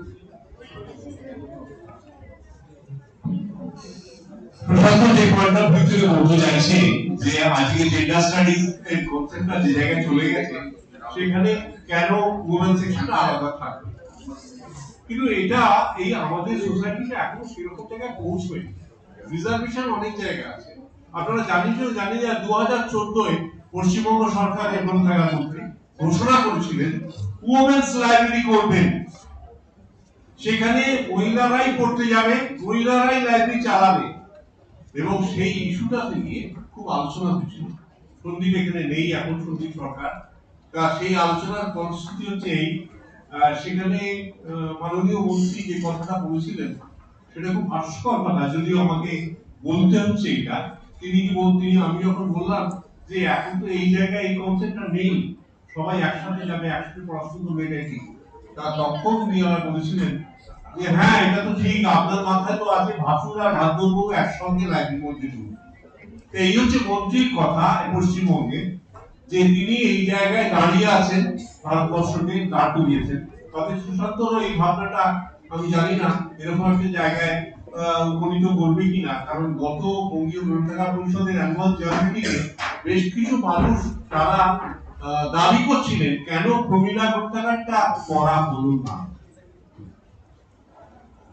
আপনি চিন্তা করে দেখুন এই জায়গায় আমরা দাঁড়িয়ে আছি, যেখানে গত 16 সেপ্টেম্বর 2022-এ একটি মেয়েকে, ইরানের একটি মহসিনকে, একটি মেয়েকে মানে মাথায় পাথর ঠুকে ঠুকে মারা হলো, তাতে সারা পৃথিবী মানুষজন জেগে উঠলো, প্রতিবাদ করলো, এবং আমাদের ফুটবল অলিম্পিকেও একটা মানুষজন সেখানে প্রতিবাদ করলো, এবং গতকাল একজন চলচ্চিত্র পরিচালক তাকে মুক্তি দেওয়া হয়েছে জামিনে। এইরকম একটা জায়গায় দাঁড়িয়ে থেকেও কিন্তু আমাদের কিন্তু এখনো সংগীত ফেরেনি, আমরা কোন যুগে আছি এটা আমরা জানি না। সেই মৌসিককে শ্রদ্ধা জানানোর কথা আমাদের মনে হয় না, আমাদের মনে হয় মহিলাদের এখনো আলাদা করে রেখে দেওয়া হবে। এটাই হচ্ছে আমাদের পরিণতি, এবং যে পরিণতির ফলে হয়তো আমাদের এই দেশটা এই জায়গায় দাঁড়িয়ে। নেক্সট বলবেন প্রিয়াঙ্কা নস্করকে ধন্যবাদ ওর বক্তব্য রাখার জন্য। ভারতবর্ষের এমন একটা লাইব্রেরি বলতে পারবেন, ইউনিভার্সিটি লাইব্রেরি, যে লাইব্রেরিতে কন্টিনিউয়াস সাউন্ড সিস্টেম আছে, এবং যারা হ্যান্ডিক্যাপ তাদের জন্য র্যাম্প এর ব্যবস্থা আছে, এবং যেখানে দুটো অডিটোরিয়াম আছে রেগুলার ফিল্ম শো করার জন্য। Central university Tripura, central university Tripura, এবং ওরা ঠিক করেছিল যে যারা ইউজার তারা যদি মাঝে মাঝে ক্লান্ত হয়ে পড়তে পারে, তো দর্শকরা তারা যদি রিল্যাক্স করার জন্য তাদের চেস বোর্ড দেওয়া হবে, তারা খেলতে পারবে, আলাদা একটা জায়গায় ব্যবস্থা করা ছিল। এরকম একটা ভাবনা কিন্তু ওই লাইব্রেরি ছিল, এখন আমি জানি না, আমি বলছি 90s এর কথা, এরকম একটা কনসেপ্ট ওই লাইব্রেরি তৈরি হয়েছিল, মানে 24 ঘন্টা সেখানে সাউন্ড সিস্টেম ছিল, এবং সকাল 9টায় খুলতো, রাত্রি 9টায় লাইব্রেরি বন্ধ হতো, এটা ছিল নিয়ম। নেক্সট সুরঞ্জন গোস্বামী, কলকাতা তো স্যার এই লাইব্রেরি আছে, আমি জানি সেন্টার, ওটা পাবলিক লাইব্রেরি, এটা পাবলিক লাইব্রেরি, ওটা এই concentrate type. Good afternoon, everyone. What is e-governance? How many of us know about e-governance? And what is the relationship of library with e-governance? We asked these two questions of ourselves a few months back, and to a few participants, and the answers we got, we will now shed a light on those. I am Ahmed Shafkar Samvi, an undergraduate student from University of Dhaka, Bangladesh, and our paper is on the role of library.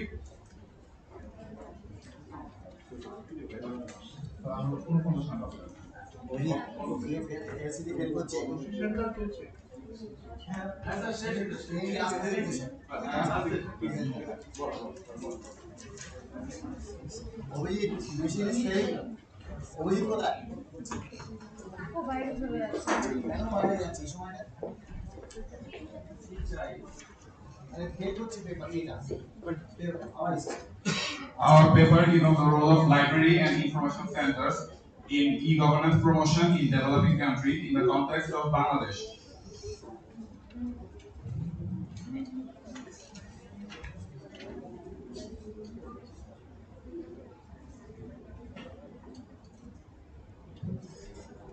The concept of e-governance is not new, but in the context of library and librarian, it is quite new. E-governance is the acronym of electronic governance, and it is the implementation, the integration of government services. Why, if you don't mind, you just show the objective and the result, right? We are running out of time. The objectives of this study is to highlight the present status of e-government in Bangladesh, to represent the scenario of growth and development of e-government promotion in developing countries like Bangladesh, to find out the role of library and information center in e-governance, to focus on some recommendations against the challenges. And the methods we followed for this are documentary sources, review literature, compilation of secondary information. We administered 100 questionnaires among students and conducted 50 interviews among librarians. And the questionnaires was shared through various social media platforms like WhatsApp, Telegram, Messenger, Facebook. And the findings we got that many of the librarians unfortunately had not heard of e-governance and how to implement e-governance in their library. The participants heard about e-governance and they said that they would be happy if they would get the chance to operate the government services from the library. And to conclude, we can say that Bangladesh has 72, 71 government public libraries and 792 non-government public libraries.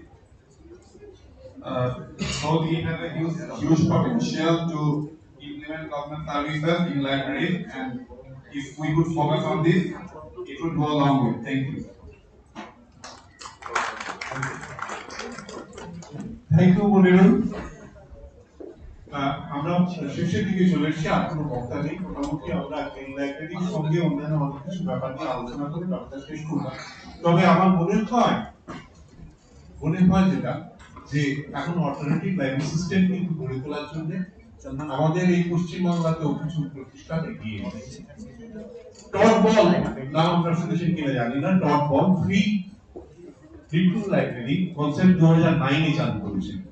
তার উদ্দেশ্য ছিল একটা, যে ওয়াল নেই এরকম library concept যেটা আজকে বলছেন, সেটা হচ্ছে যে ওরা ঠিক করেছিল ওই পুরো শহরটা, আর্টস শহরটায় চারিদিকে ছোট ছোট লেটার বক্স বসিয়ে দেওয়া হয়, এবং সেই লেটার বক্সটা বিভিন্ন মানুষ তার প্রিয়জনের জন্য তৈরি করে দিয়েছে, এবং তাতে কেস বই থাকবে সেই বইটা ট্রান্সলেট করবে ওই লোকালিটি।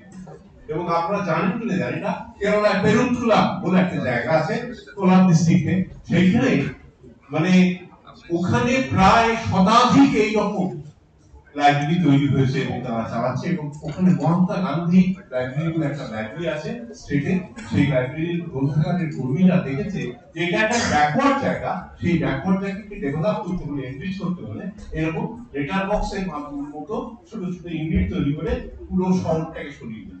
এবং আপনারা আরো জানেন কিনা জানি না, 2002 একজন ভদ্রমহিলা ভিলার বলে একটা জায়গা আছে, সেই ভিলারে তার বিয়ে হয়েছিল। ভদ্রমহিলা এগ্রিকালচার নিয়ে গ্রাজুয়েশন কমপ্লিট করার পরে সম্পূর্ণ পরিবারে তার বিয়ে হয়। সেই বিয়ে হওয়ার পরে তিনি দেখলেন যে তার কিছু কাজ করার নেই, কারণ সেখানে এত চাষবাস এত উন্নত যে সেখানে প্রত্যেকটা মানুষই সম্পন্ন। উনি তখন দেখলেন যে এই মানুষগুলোকে যদি স্কেলের মধ্যে আনা হয়, যারা কৃষক তো সেই জন্য উনি কি করেছেন কি ওই জন্য 35টা লাইব্রেরি এস্টাবলিশ করেছেন, এবং সেটা একেবারে সরকারি নয়।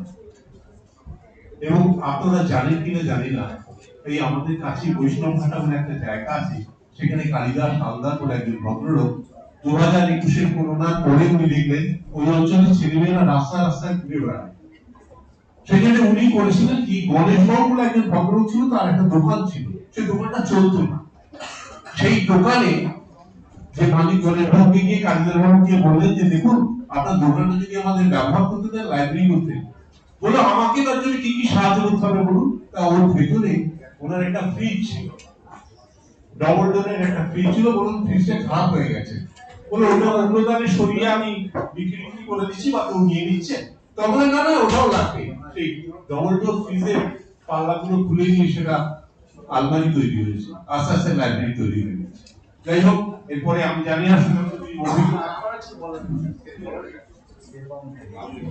we are already behind schedule by about 36 minutes. So let us conclude the session. Our valedictory session is waiting. Thank you very much for your kind hearing.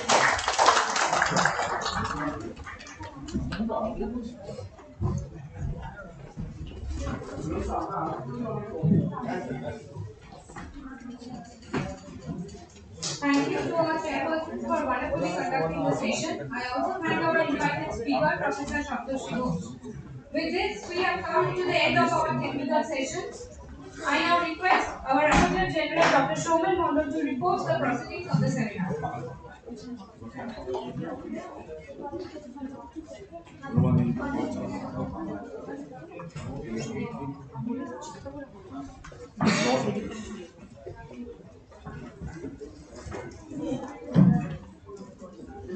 Good afternoon.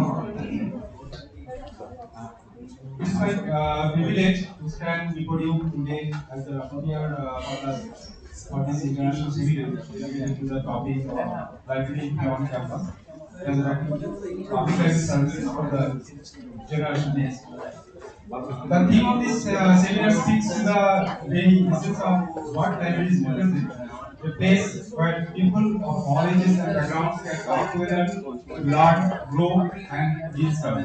It's a call to action for us to work together to revive and revitalize the public library services that have long served as the foundation of our communities. Over the past 2 days, we have explored thought-provoking discussions, art from experts in the field, and explored new and innovative ways to revive and revitalize the public library services. Professor Prabhakar Roth, Honorable Vice Chancellor, Gujarat University, emphasizes on the digital literacy. He suggested public library should take initiative towards digital literacy, information access through internet, social media, mobile technology, etc. Professor Sanjay Kumar Singh, Chief Guest of this seminar, enlightens the scenario of public libraries in India and suggested that technology should be the backbone of public libraries as well as development of library personnel. Ghulam Mustafa, guest of honor of this seminar, nicely illustrates the present scenario of public libraries in Bangladesh. He describes the information about how American universities like Howrah, MIT, etc. provide importance of the librarian as well as the library services. Dr. Shoma Bandyopadhyay, president of the seminar, elaborates needs of library beyond the campus, and she also emphasizes the needs of the beyond campus facility with low economic development inputs. Madam also focused on how the reading habit has been changed. Professor Udan Bhattacharya, director of the seminar, describes the objective of the universal reading with history, purpose, objectives, activities. He also illustrates the reason behind choosing the topic and suggested the library should meet the needs of the today's users to be on campus. Sakil Malik, organizing joint secretary of the seminar, focuses on creating the culture of reading habit as a social habit. He also describes how we can communicate with knowledge resources to build society. Our eminent library professor, Srimati Padma Dasgupta, keynote speaker of the program, highlights on the different important issues like the needs of the setting up the good library services for the rural sector, and how rural library can get help from NGOs, how the rural library can provide skill development program or training, the offline relationship in online scenario, how the library can build, etc. Professor Chirati Bhattacharya, Vice Chancellor, Jazpur University, emphasizes on how the NEP can also help to establish the reading habit among young generation. Professor Bhaskar Gupta, Dean of Jazpur University, shows the importance of public library and needs of government participation to upgrade and policy of the library system. The seminar was a great success with 6 technical sessions featuring 61 paper presentations and 18 poster presentations. There were 4 invited speakers. All are well known eminent persons of library and information science. Dr. Nimai Chandra, Librarian, Sociology University, was invited to speak in the second session. Dr. Saha suggested some key points that we should incorporate in our public library system, like one nation, one card system. Another invited speaker, Professor Sanjay Kumar Singh, Professor and Head, Department of Library Informatics and Govt University, nicely highlights various aspects of national education policy 2020. He also describes about different committees and commissions associated with the education policy and how government is taking further action for implementation. Dr. Somi Kumar Jala, Deputy Librarian, IIT Kharagpur, was invited to speak about the importance of social media platform, where media stands for how library personnel and how library personnel can implement social media platform to marketing and publicity of library with user engagement. Professor Saptoshi Ghosh from Ghosh, Professor of University of North Bengal, was invited to give his valuable views in the last session. Professor Ghosh highlights about user sentiment, study different types of user satisfaction models. There are 6 technical sessions, and all the sessions are very much interactive in nature. The chairperson of media sessions concluded with their valuable observations, comments, and suggestions. Besides the oral presentation, there are 18 poster presentations. In conclusion, I encourage all of us to be proactive and dedicated in our efforts to ensure the future of our public libraries. Let us work together to create a future where libraries continue to thrive and provide access to knowledge and opportunity for all. Thank you. Thank you.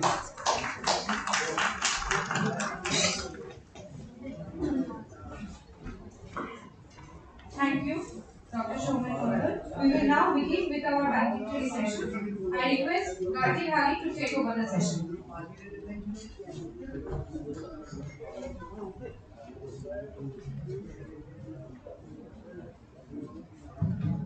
Thank you, Shantashri. Good evening to all the dignitaries and participants present here.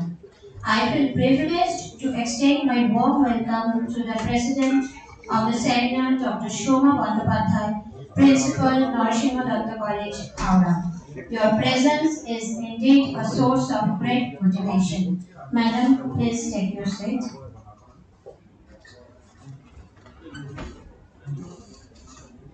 May I also welcome our guest of the valedictory session, Honorable Vice Chancellor, Netaji Subhash Open University, Kolkata, Professor Ranjan Chakraborty.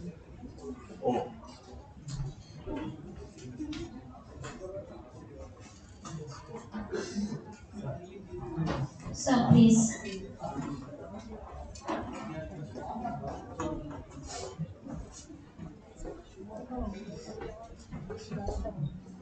This is my pleasure to welcome Professor Uday Bhattacharya, Department of Library and Information Science, Chandapur University.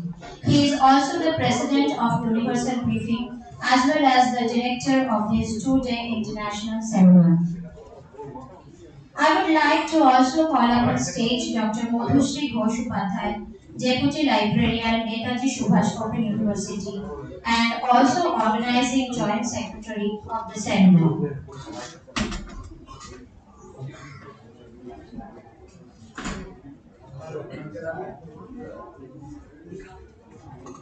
Thank you all. I request the members to felicitate Professor Ranjan Chakraborty.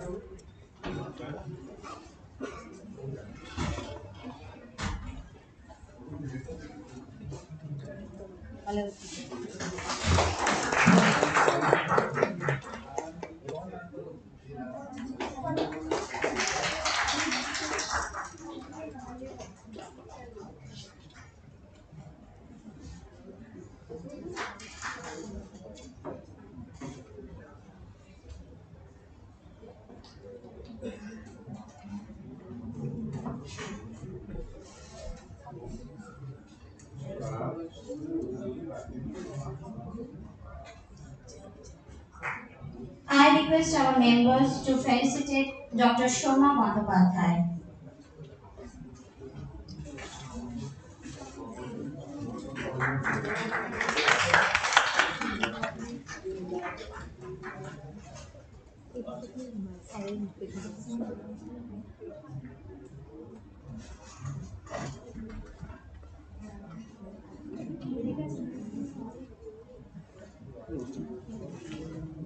Ma'am এদিকে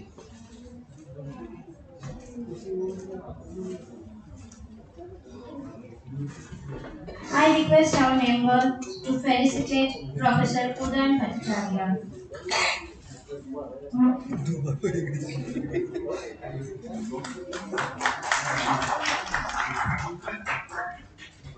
Also, I requested our members to felicitate Dr. Madhusri Koshupadhyay.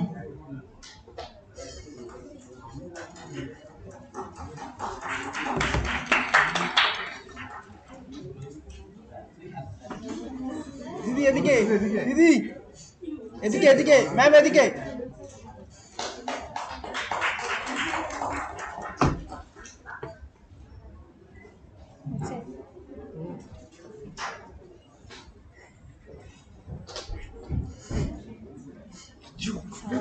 Thank you.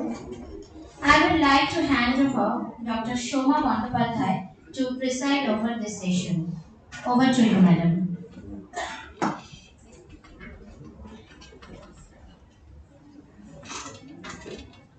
Thank you very much. A very good afternoon to all of you, all the dignitaries in the dais, Udayanda, Professor Chakraborty, all the students, my beloved students and research scholars of this department. I'm sure that you are enlightened and enriched enough with this 2-day international seminar with a very much relevant topic. And I'm sure a brainstorming interaction has already been done, and all the research scholars who have presented their papers with a great effort, and they are also satisfied to use this platform as a very good platform of their deliberation career. Now we are at the end of the session, a 2-day session.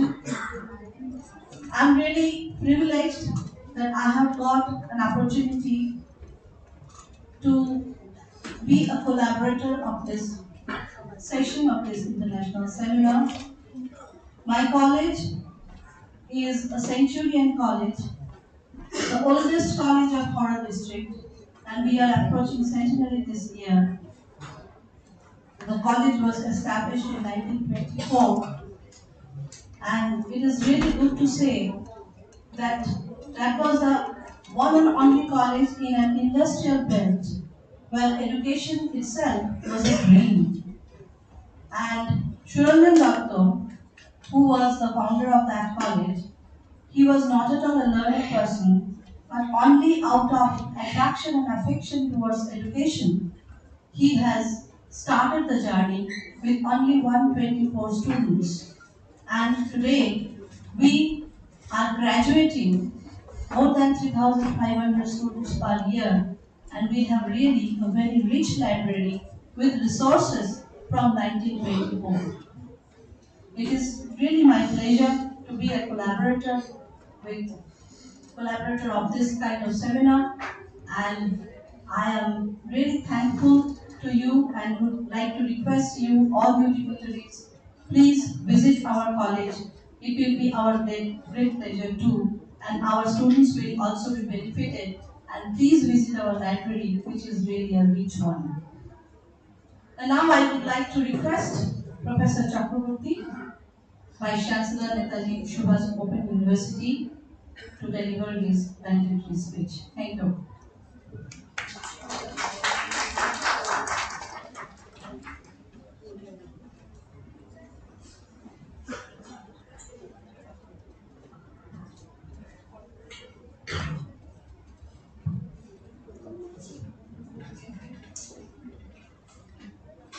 Professor Udan Bhattacharya,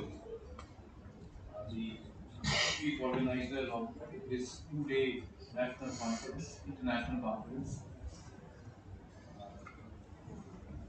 principal, Rammohun, the chairperson of the Variegated Session, and Ministry Govt, the Deputy Librarian of Netaji Subhash Bose University, and distinguished guests, my dear students, research scholars, my friends from the media, if any, ladies and gentlemen, good afternoon. I do not actually qualify for the valedictory lecture of this conference because I have almost no knowledge about library and information science. It's a very technical subject, highly developed all over the world. And I do not qualify on two counts. First, I don't belong to library science. Secondly, I was not present. I was absent in most of the sessions. So I do not know in which direction your discussions actually went in the conference. But from the title of this seminar, the theme of the seminar, Library Beyond Campus. Library Beyond Campus, Resurrecting Public Library Service for the Generation Next. Very important issue. And I arrived here when the final session was going on. I could hear our young scholars talking about some of the problems which prevail in today's public libraries. I'm very sad to know that in the central public library in our state, the employees are not receiving their monthly salary. It's very unfortunate. I can only talk about two important things from my common sense. One is that we are now facing a crisis.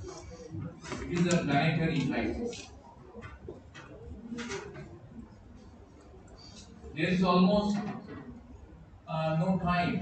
We are told that the Arctic may become an open sea by the year 2040. We are left with roughly 15,000 polar bears, and the ice is melting very fast in the Arctic. There is a planetary warming. We are now calling it not a global warming but a planetary warming. We have to think and act on a planetary scale. The population, world population in the year 1900 was 1.6 billion. In the year 1900, the world population was 1.6 billion.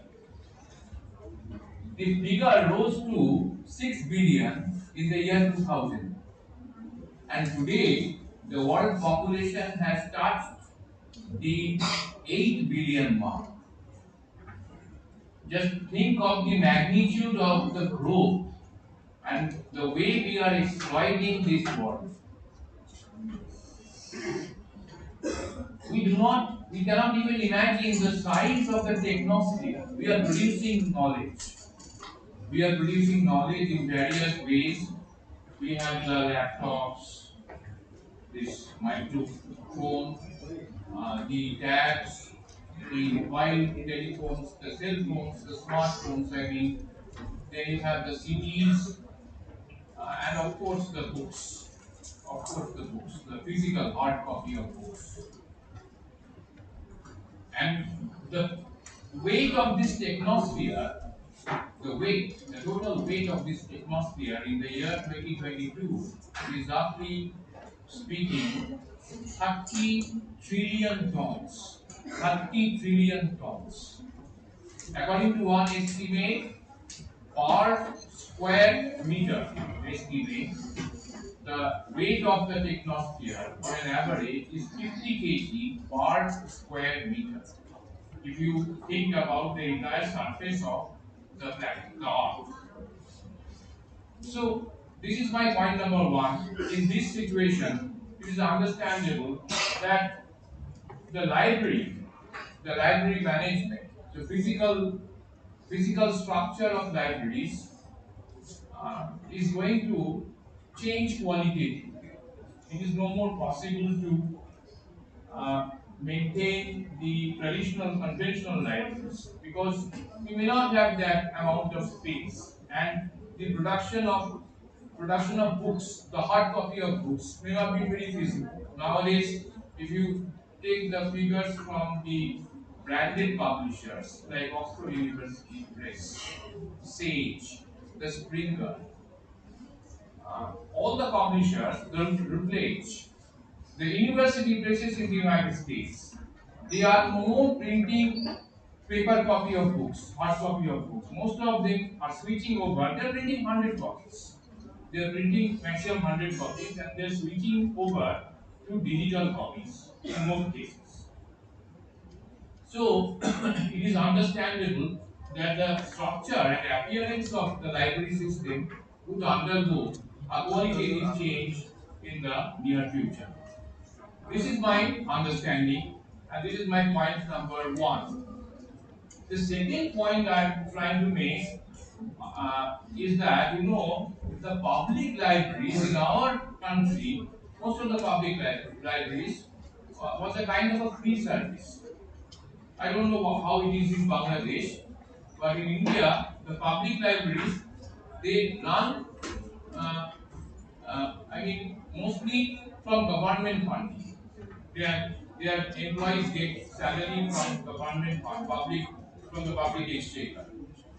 But in the United States, if you take a look at the public libraries, you can search in Google them, New York Public Library, for example. It is not only free. The use of public libraries in most of the developed countries in Europe and in the United States, in the American world, that is hardly free. You have to pay. If you use, you have to buy a ticket. If you are not a member, then you have to buy a ticket for that library on a daily basis or maybe weekly basis. Our concept is something different. We think that state will pay. We will continue to use library and it will be a kind of a free service. This concept is not sustainable. আমরা যে library ব্যবহার করি আমরা ধরেই নিই সরকার সব খরচ দেবে ফ্রি পাবলিক লাইব্রেরি মানেই হচ্ছে ফ্রি এটা আমার মনে হয় এখন একটা সময় এসেছে যখন আমাদের we have to rethink about this স্টেটের টাকা নেই স্টেটের কোষাগার শূন্য এটা সরকার বহন করবে না এবং university libraries will also it is expected that they will also undergo some kind of a change in the near future. এটা আমার একজন সাধারণ নাগরিক হিসেবে মনে হয় যে এই ওয়েলফেয়ার ইকোনমিক্স আর কাজ করবে না সবই রাজ্য দেবে সরকার দেবে পাবলিক ফান্ড থেকে সবকিছু হবে লাইব্রেরি সার্ভিসটা ফ্রি সার্ভিস এটা কিন্তু আর সম্ভব হবে বলে মনে হচ্ছে আর এখন তো এই গ্রিন লাইব্রেরি সেটা একটা বড় কনসেপ্ট আপনারা জানবেন আমার থেকে অনেক ভালো 5000 বছর আগে প্রথম ফসিল ফুয়েলের ব্যবহার শুরু হয়েছিল ফসিল ফুয়েল মানে এই কয়লা খনিজ পদার্থ পেট্রোলিয়াম এর ব্যবহার শুরু হয়েছিল এখনো আমরা 5000 বছর পরেও আমরা খুব গর্ব করে আমরা এই ফসিল ফুয়েল ব্যবহার করে যাচ্ছি কোনো অল্টারনেটিভ এনার্জি এখনো সৃষ্টি করতে পারিনি রিমার্কেবল কোনো এনার্জি সৃষ্টি করতে পারিনি অবশ্যই সোলার এনার্জি খানিকটা হয়তো কাজ করতে পারে কিন্তু সবটা করে না আর অল্টারনেটিভ এনার্জি না হলে আমাদের জানি না গ্রিন সবকিছু গ্রিন কি করে হবে গ্রিন এন্টারপ্রাইজের কথা শুনছি green initiative green energy green লাইব্রেরির ক্ষেত্রে কিন্তু বাড়িটাও অন্যরকম হবে মানে এনভায়রনমেন্ট ইকো ফ্রেন্ডলি বাড়ি বানাতে হবে সেগুলো তো খুব কস্ট এফেক্টিভ না কিন্তু একটা সাধারণ বাড়ি ধরুন এই বাড়িটা কিন্তু যে বাড়িটা আমরা বসে কথা বলছি এই বাড়িটা this house is not very eco friendly to the best of my knowledge কিন্তু ইকো ফ্রেন্ডলি বাড়ি যদি বানাতে হয় তার কিন্তু কনস্ট্রাকশন কস্ট কিন্তু বেশি সাধারণ বাড়ি সেই ক্যাপিটাল করতে গিয়ে আসবে যেটা খুব বড় প্রশ্ন আর আমার মনে হয় ডিজিটাইজেশনের দিকে যেতে হবে প্রথমত এত বড় জায়গা নেই এত ক্যাপিটাল আমাদের নেই এবং এই লাইব্রেরি সায়েন্স লাইব্রেরি এবং ইনফরমেশন এটা কিন্তু সবচেয়ে বড় একটা পরিবর্তনের জায়গা, এটা আগামী 10 বছর 20 বছরের মধ্যে ঘটতে চলেছে। এটা সম্পূর্ণ রেভলিউশনাইজ হয়ে যাবে বলে আমার মনে হয়। আপনারা অনেকেই তো, আপনারা তো লাইব্রেরি সায়েন্সের স্টুডেন্ট অনেকে আছেন এখানে, গবেষক আছে, আপনারা তো গুটেনবার্গের নাম শুনেছেন, গুটেনবার্গের নাম শুনেছেন। তো আমাদের এখানে এরকম আরো অসংখ্য প্রজেক্ট গুটেনবার্গ দরকার। যদি সমস্ত দুষ্প্রাপ্য সংগ্রহ, সাধারণ বইয়ের থেকেও বেশি চ্যালেঞ্জ হচ্ছে দুষ্প্রাপ্য বইগুলোকে বাঁচানো, রেয়ার বুকস যেগুলো সেগুলোকে বাঁচানো, সে ব্যাপারে আপনারাই পথ দেখাতে পারেন আমাদের মতো সাধারণ পাঠকদের। তো আমি আমার এই দুটো জিনিস বলার ছিল। আরেকটা কথা বলি, আমি সবাইকে অভিনন্দন জানাচ্ছি এরকম একটা আন্তর্জাতিক কনফারেন্স আয়োজন করার জন্য। বিশেষ করে প্রফেসর ভট্টাচার্যকে আমি খুবই ধন্যবাদ জানাচ্ছি, সাধুবাদ জানাচ্ছি। আর আমাকে এখানে 5 মিনিট বলার সুযোগ দেওয়ার জন্য আমি আপনাদের কাছে কৃতজ্ঞ। আমি আর বলছি না, সবাইকে নমস্কার, শ্রদ্ধা জানাচ্ছি।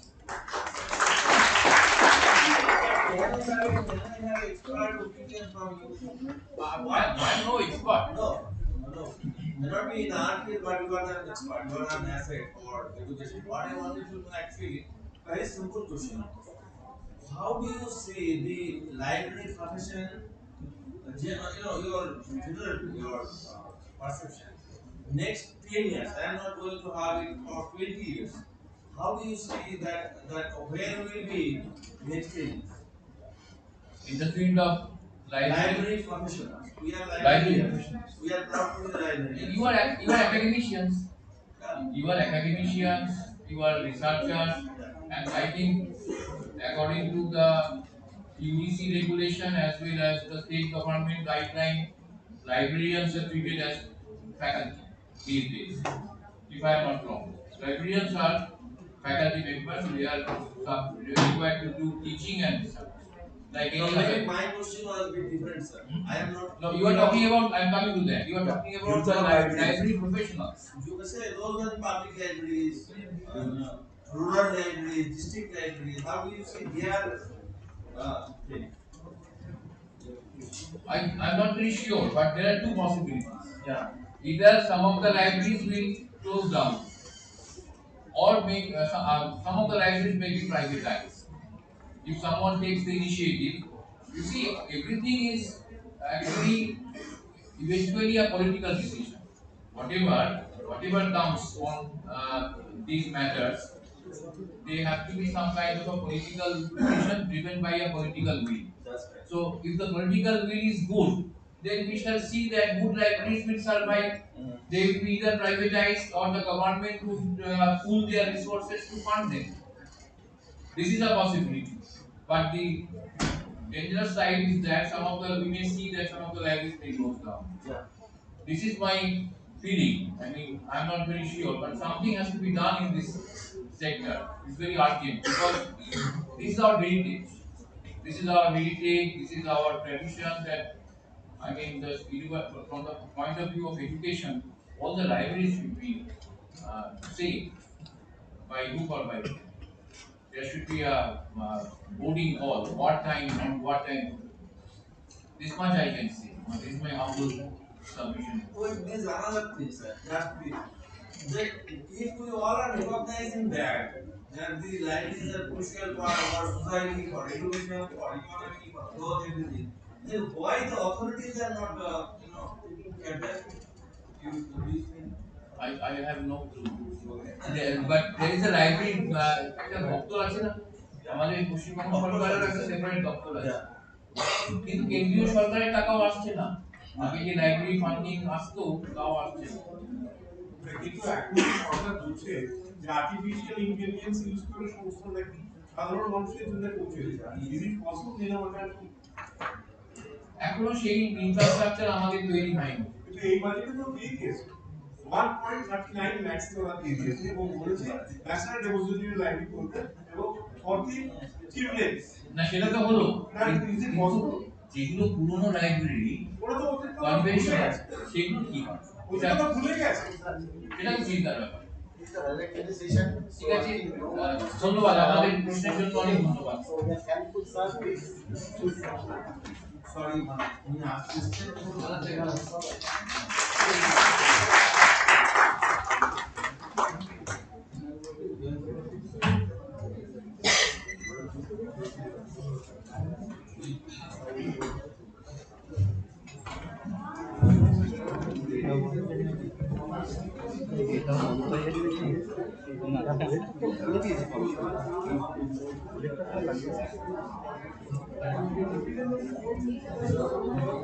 Thank you, sir, for your valuable comments. We will now begin with the distribution of our certificates. Sir, please, Professor Rammohun, sir, please.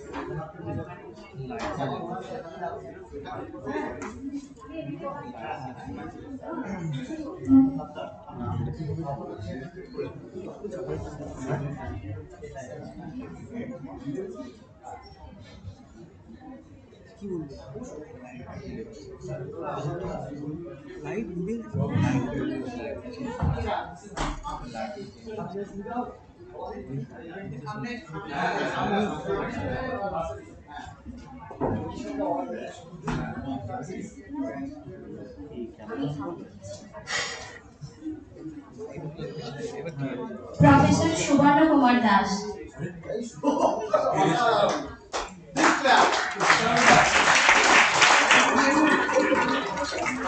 Professor Saptoshi Ghosh.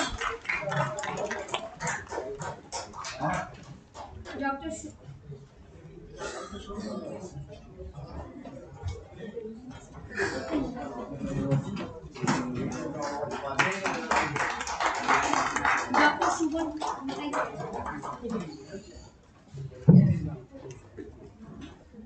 Dr. Subal Kumar Baroi,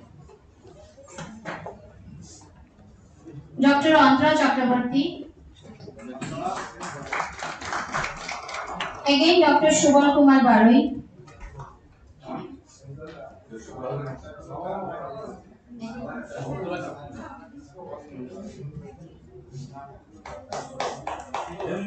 Dr. Anup Kumar Rao,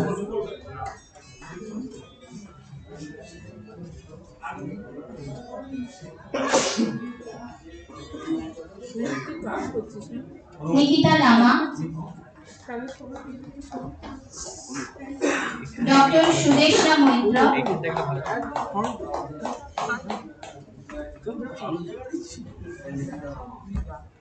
Dr. Ovik Roy,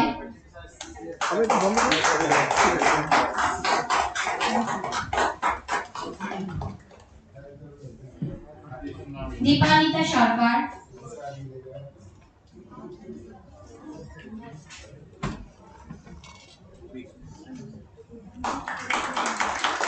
Onkira Shandal,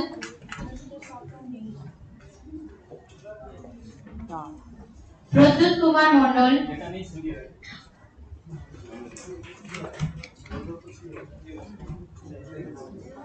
Moutushi Bosha,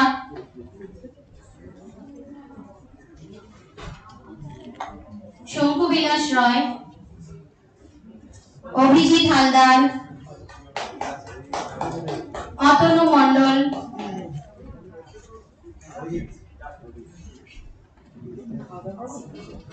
Pinaki Mondol, Shumana Goldar, Ashish Sharma, Shubham Das,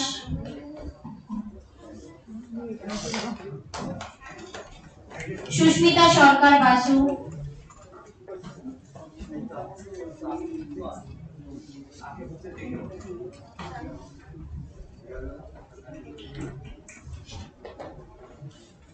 Deepanjali Chakraborty,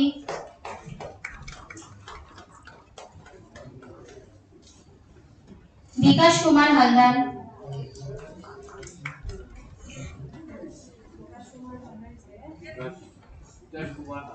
Ivana Mukherjee,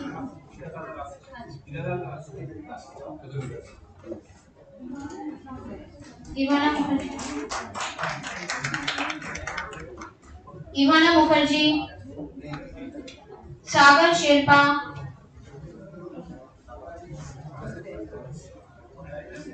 Vinay Anand,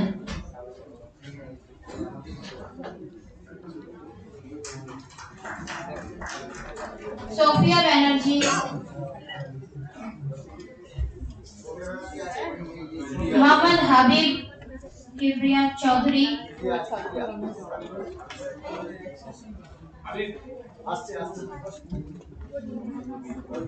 Shivli Sengupta,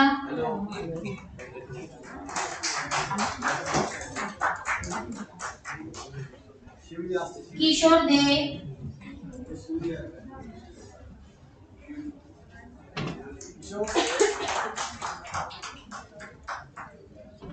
Sonu Mandal,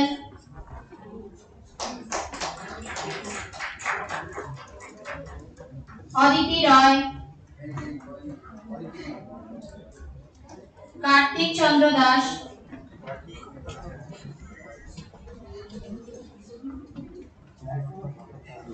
Parna Ghosh,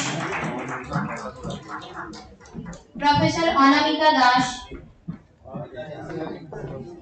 Hafizul Mandal,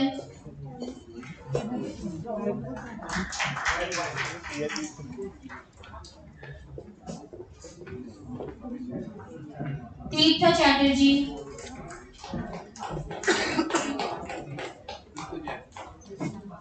Abhijit Nashkar,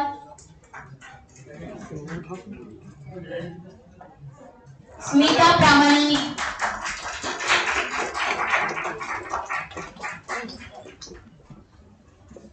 Sonia Ghosh,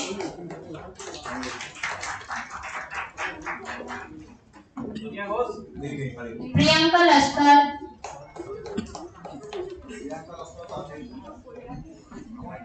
Abhijit Pramanik, Anisha Bhattacharya,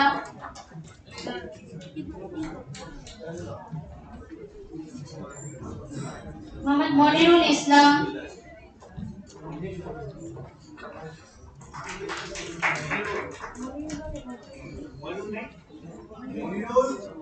Pinaki Chakraborty,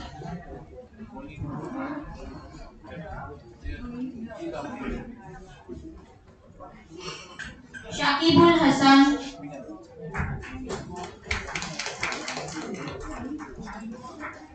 Sonia Ghosh, Ashim Kumar Datta, Devashish Mukherjee, Moushumi Shaha, Ishani Bhattacharya,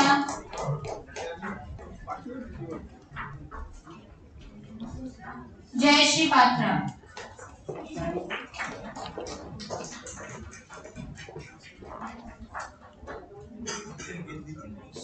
Arnav Acharya,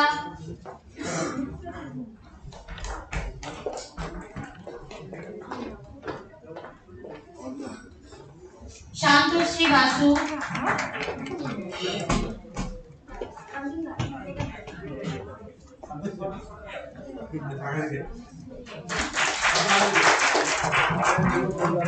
Chandana Paul,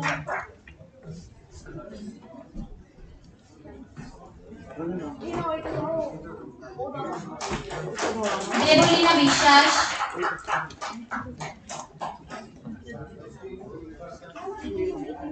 Shayantoni Mojumdar,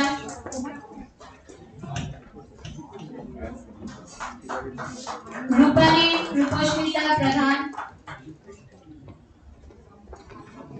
Madhurima Das,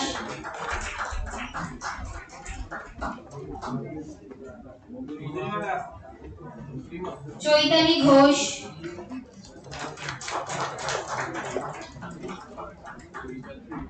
Rakhi Ba,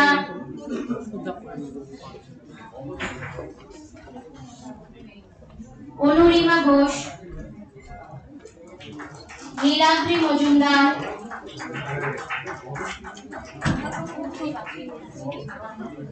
Jaya Sharma,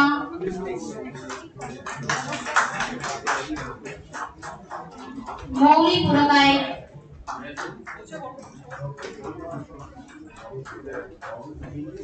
Nasirur Rahman Ali, Dr. Shomin Mondol,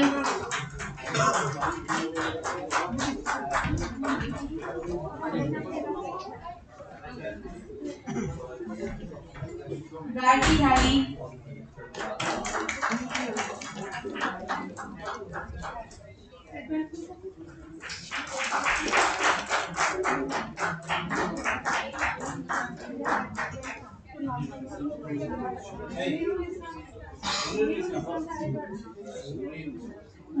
Monirul Islam.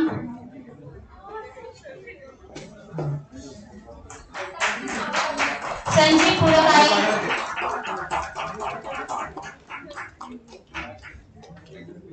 Ishita Dev.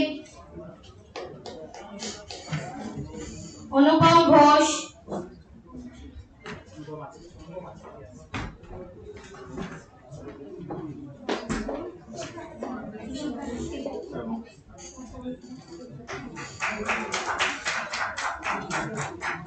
Dr. Madhusri Ghosh Upadhyay.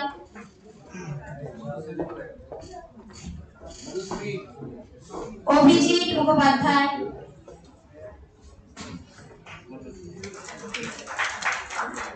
Moumita S,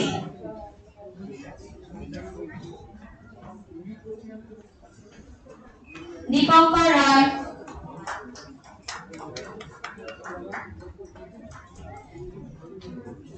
Debabrata Bhattacharya, Aparna Chatterjee, Ziaur Rahman, Dalia Yasmin,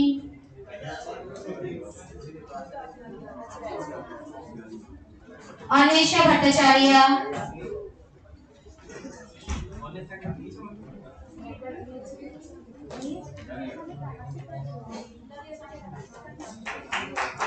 Shobha Mitra, Moumita Datta,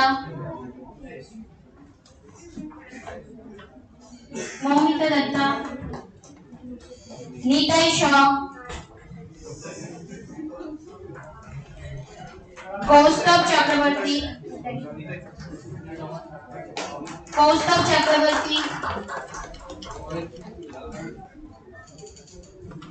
Mousumi Saptarshi Ghosh, Satpati Ghosh, sorry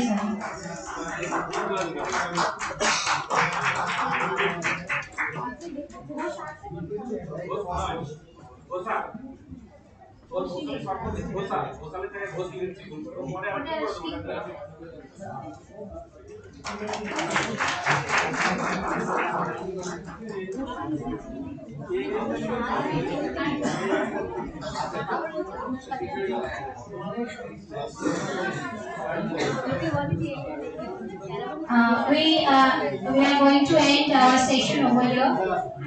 Thank you very much. We'd like to call upon Dr. Madhusri Ghosh Upadhyay, ma'am, for giving vote of thanks.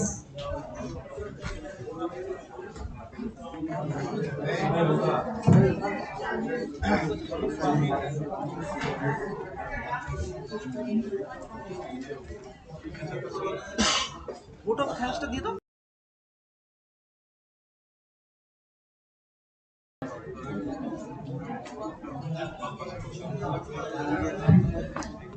Good afternoon all. I feel honored and privileged to take the opportunity to propose a vote of thanks on this valedictory section of the 2-day international seminar on library beyond campus, resurrecting public library services for the generation next. I, on behalf of the organizing committee of Universal Briefing, convey deep regards and hearty thanks to Professor Ranjan Chakraborty, Honorable Vice Chancellor Netaji Subhash Open University, for his wonderful, thought-provoking valedictory speech. Indeed, sir, your presence is a source of great motivation for us. We learned about planetary warming and we have to think at a planetary stage regarding this planetary warming. Then the physical structure of the library, we told that it will be changing qualitatively and we have to think about that, what would be the future libraries. Then the situation, you talked about situation of public libraries in India and also USA and UK, where it is a paid service, but in India it is not paid. and that for sustain regarding these public library services, we also have to think about paid service. And then you talked about alternative energy required for the green initiatives, and also there is a huge amount of money involved while we are going to build the green libraries. And also, you have given the concept of library science, which will be librarians, which will be not only they are servicing to the users, they are also academicians, and they will in future move also on that way to serve the society. My sincere thanks to Professor Dr. Shoma Bandyopadhyay. Thank you, sir, and thank you, madam. Also, my sincere thanks to Professor Dr. Shoma Bandyopadhyay, Principal Narasinha Dutt College, Howrah, and she is the president of the seminar and the session. I must mention our deep sense of appreciation for Shoma madam for her elucidating speech. I would like to thank all the honorable delegates to all the invited speakers who blessed us with their presence. Words are not enough to thank their constant guidance and support to shape the seminar. I would like to take this opportunity to place on record our hearty thanks to our participants, paper presenters, postal presenters for their excellent presentations. I am very much thankful to Librarians Voice, Dhaka, Bangladesh, Global Center for Innovation and Learning, L'Oreal, USA collaborator, and Raja Rammohun Library Foundation who supported us financially. Also, our joint organizer, Narasinha Dutt College, Howrah. To all the advertisers also, it would have been impossible to organize the seminar without their support. An event of this dimension cannot happen overnight. The wheels start rolling months in advance. We have been fortunate enough to be backed by a team of very motivated and dedicated members of organizing committee and scholars, students, volunteers. I cannot thank everyone enough for the involvement they have shown and the willingness they have expressed to take on the completion of tasks beyond their comfort zone. I would like to thank our beloved Professor Dr. Uday Bhattacharya, Department of LIS, Jadavpur University, President of Universal Briefing and Seminar Director for his constant help and guidance that radiated a source of energy within us. We will ever remain grateful to you and we thank you for the thank you, sir. I also want to thank the people who work behind the scene to execute this event. Our Dr. Shopon Khan, Librarian, Narasinha Dutt College, Howrah, West Bengal, Dr. Ranjan Samantu, Librarian, Navabangan Mahavidyalaya, they are the General Secretaries of this seminar. Mr. Shakil Malik, CEO, Global Center for Innovation and Learning, USA, Dr. Ovi Grawal, Librarian, Dirozio Memorial College, Rajaghat, Muhammad Monirul Islam, Senior Librarian, Prime Minister's Office, Government of Bangladesh. Also, our Joint Secretaries, Dr. Atanu Das, Librarian, Vivekananda College for Women, Treasurer of the seminar. Our members of organizing team, Mr. Akhilesh Mondal, Librarian, Narasinha Dutt College. Sorry, Akhilesh Mondal, Dr. Shanab Bhattacharya, Assistant Librarian, Vishwanath University, Shantiniketan, Dr. Anamika Das, Assistant Professor, NSOU, West Bengal, Dr. Ziaur Rahman, Assistant Professor, RBU, Dr. Tapun Bari, Assistant Professor, NBU, and Professor Arijit Das, Assistant Professor, ICFI, Tripura, Dr. Shoumin Mondol, Librarian, Prashant Chandra Mohalanobish Mahavidyalaya, Dr. Pranavi Porel, Librarian, Rabindra Mahavidyalaya, Dr. Gargi Dhali, Scholar, Srimati Shantosri Bosu, Research Scholar, JU, Miss Chandana Pal, Research Scholar, JU, Srimati Joya Sharma, Librarian, Shingu Government College, Srimati Tirtha Chatterjee, Library Assistant, St. Xavier's University, Mr. Abhijit Noshkar, Technical Assistant Universal Briefing, Mr. Arindam Roy, member, they are all our member and supporting the team of the organizing committee. And Mr. Deepankar Roy, Assistant Librarian, Jadavpur University, Mr. Ananda Kumar Saha, Assistant Librarian, Jadavpur University, Mr. Pritam Kumar Pal, Librarian, KK Dash College, Mr. Diput Sardar, Assistant Librarian, Jadavpur University, Mr. Devashish Mukherjee, Assistant Librarian, Jadavpur University, Mr. Oshin Kumar Dutt, Assistant Librarian, Jadavpur University. They are all involved in the stage settings and all other background activities of this seminar. My honest thanks to those whose name I missed to mention. You have spent millions for us. I once again thank everyone whose contribution has made this seminar successful. Thank you.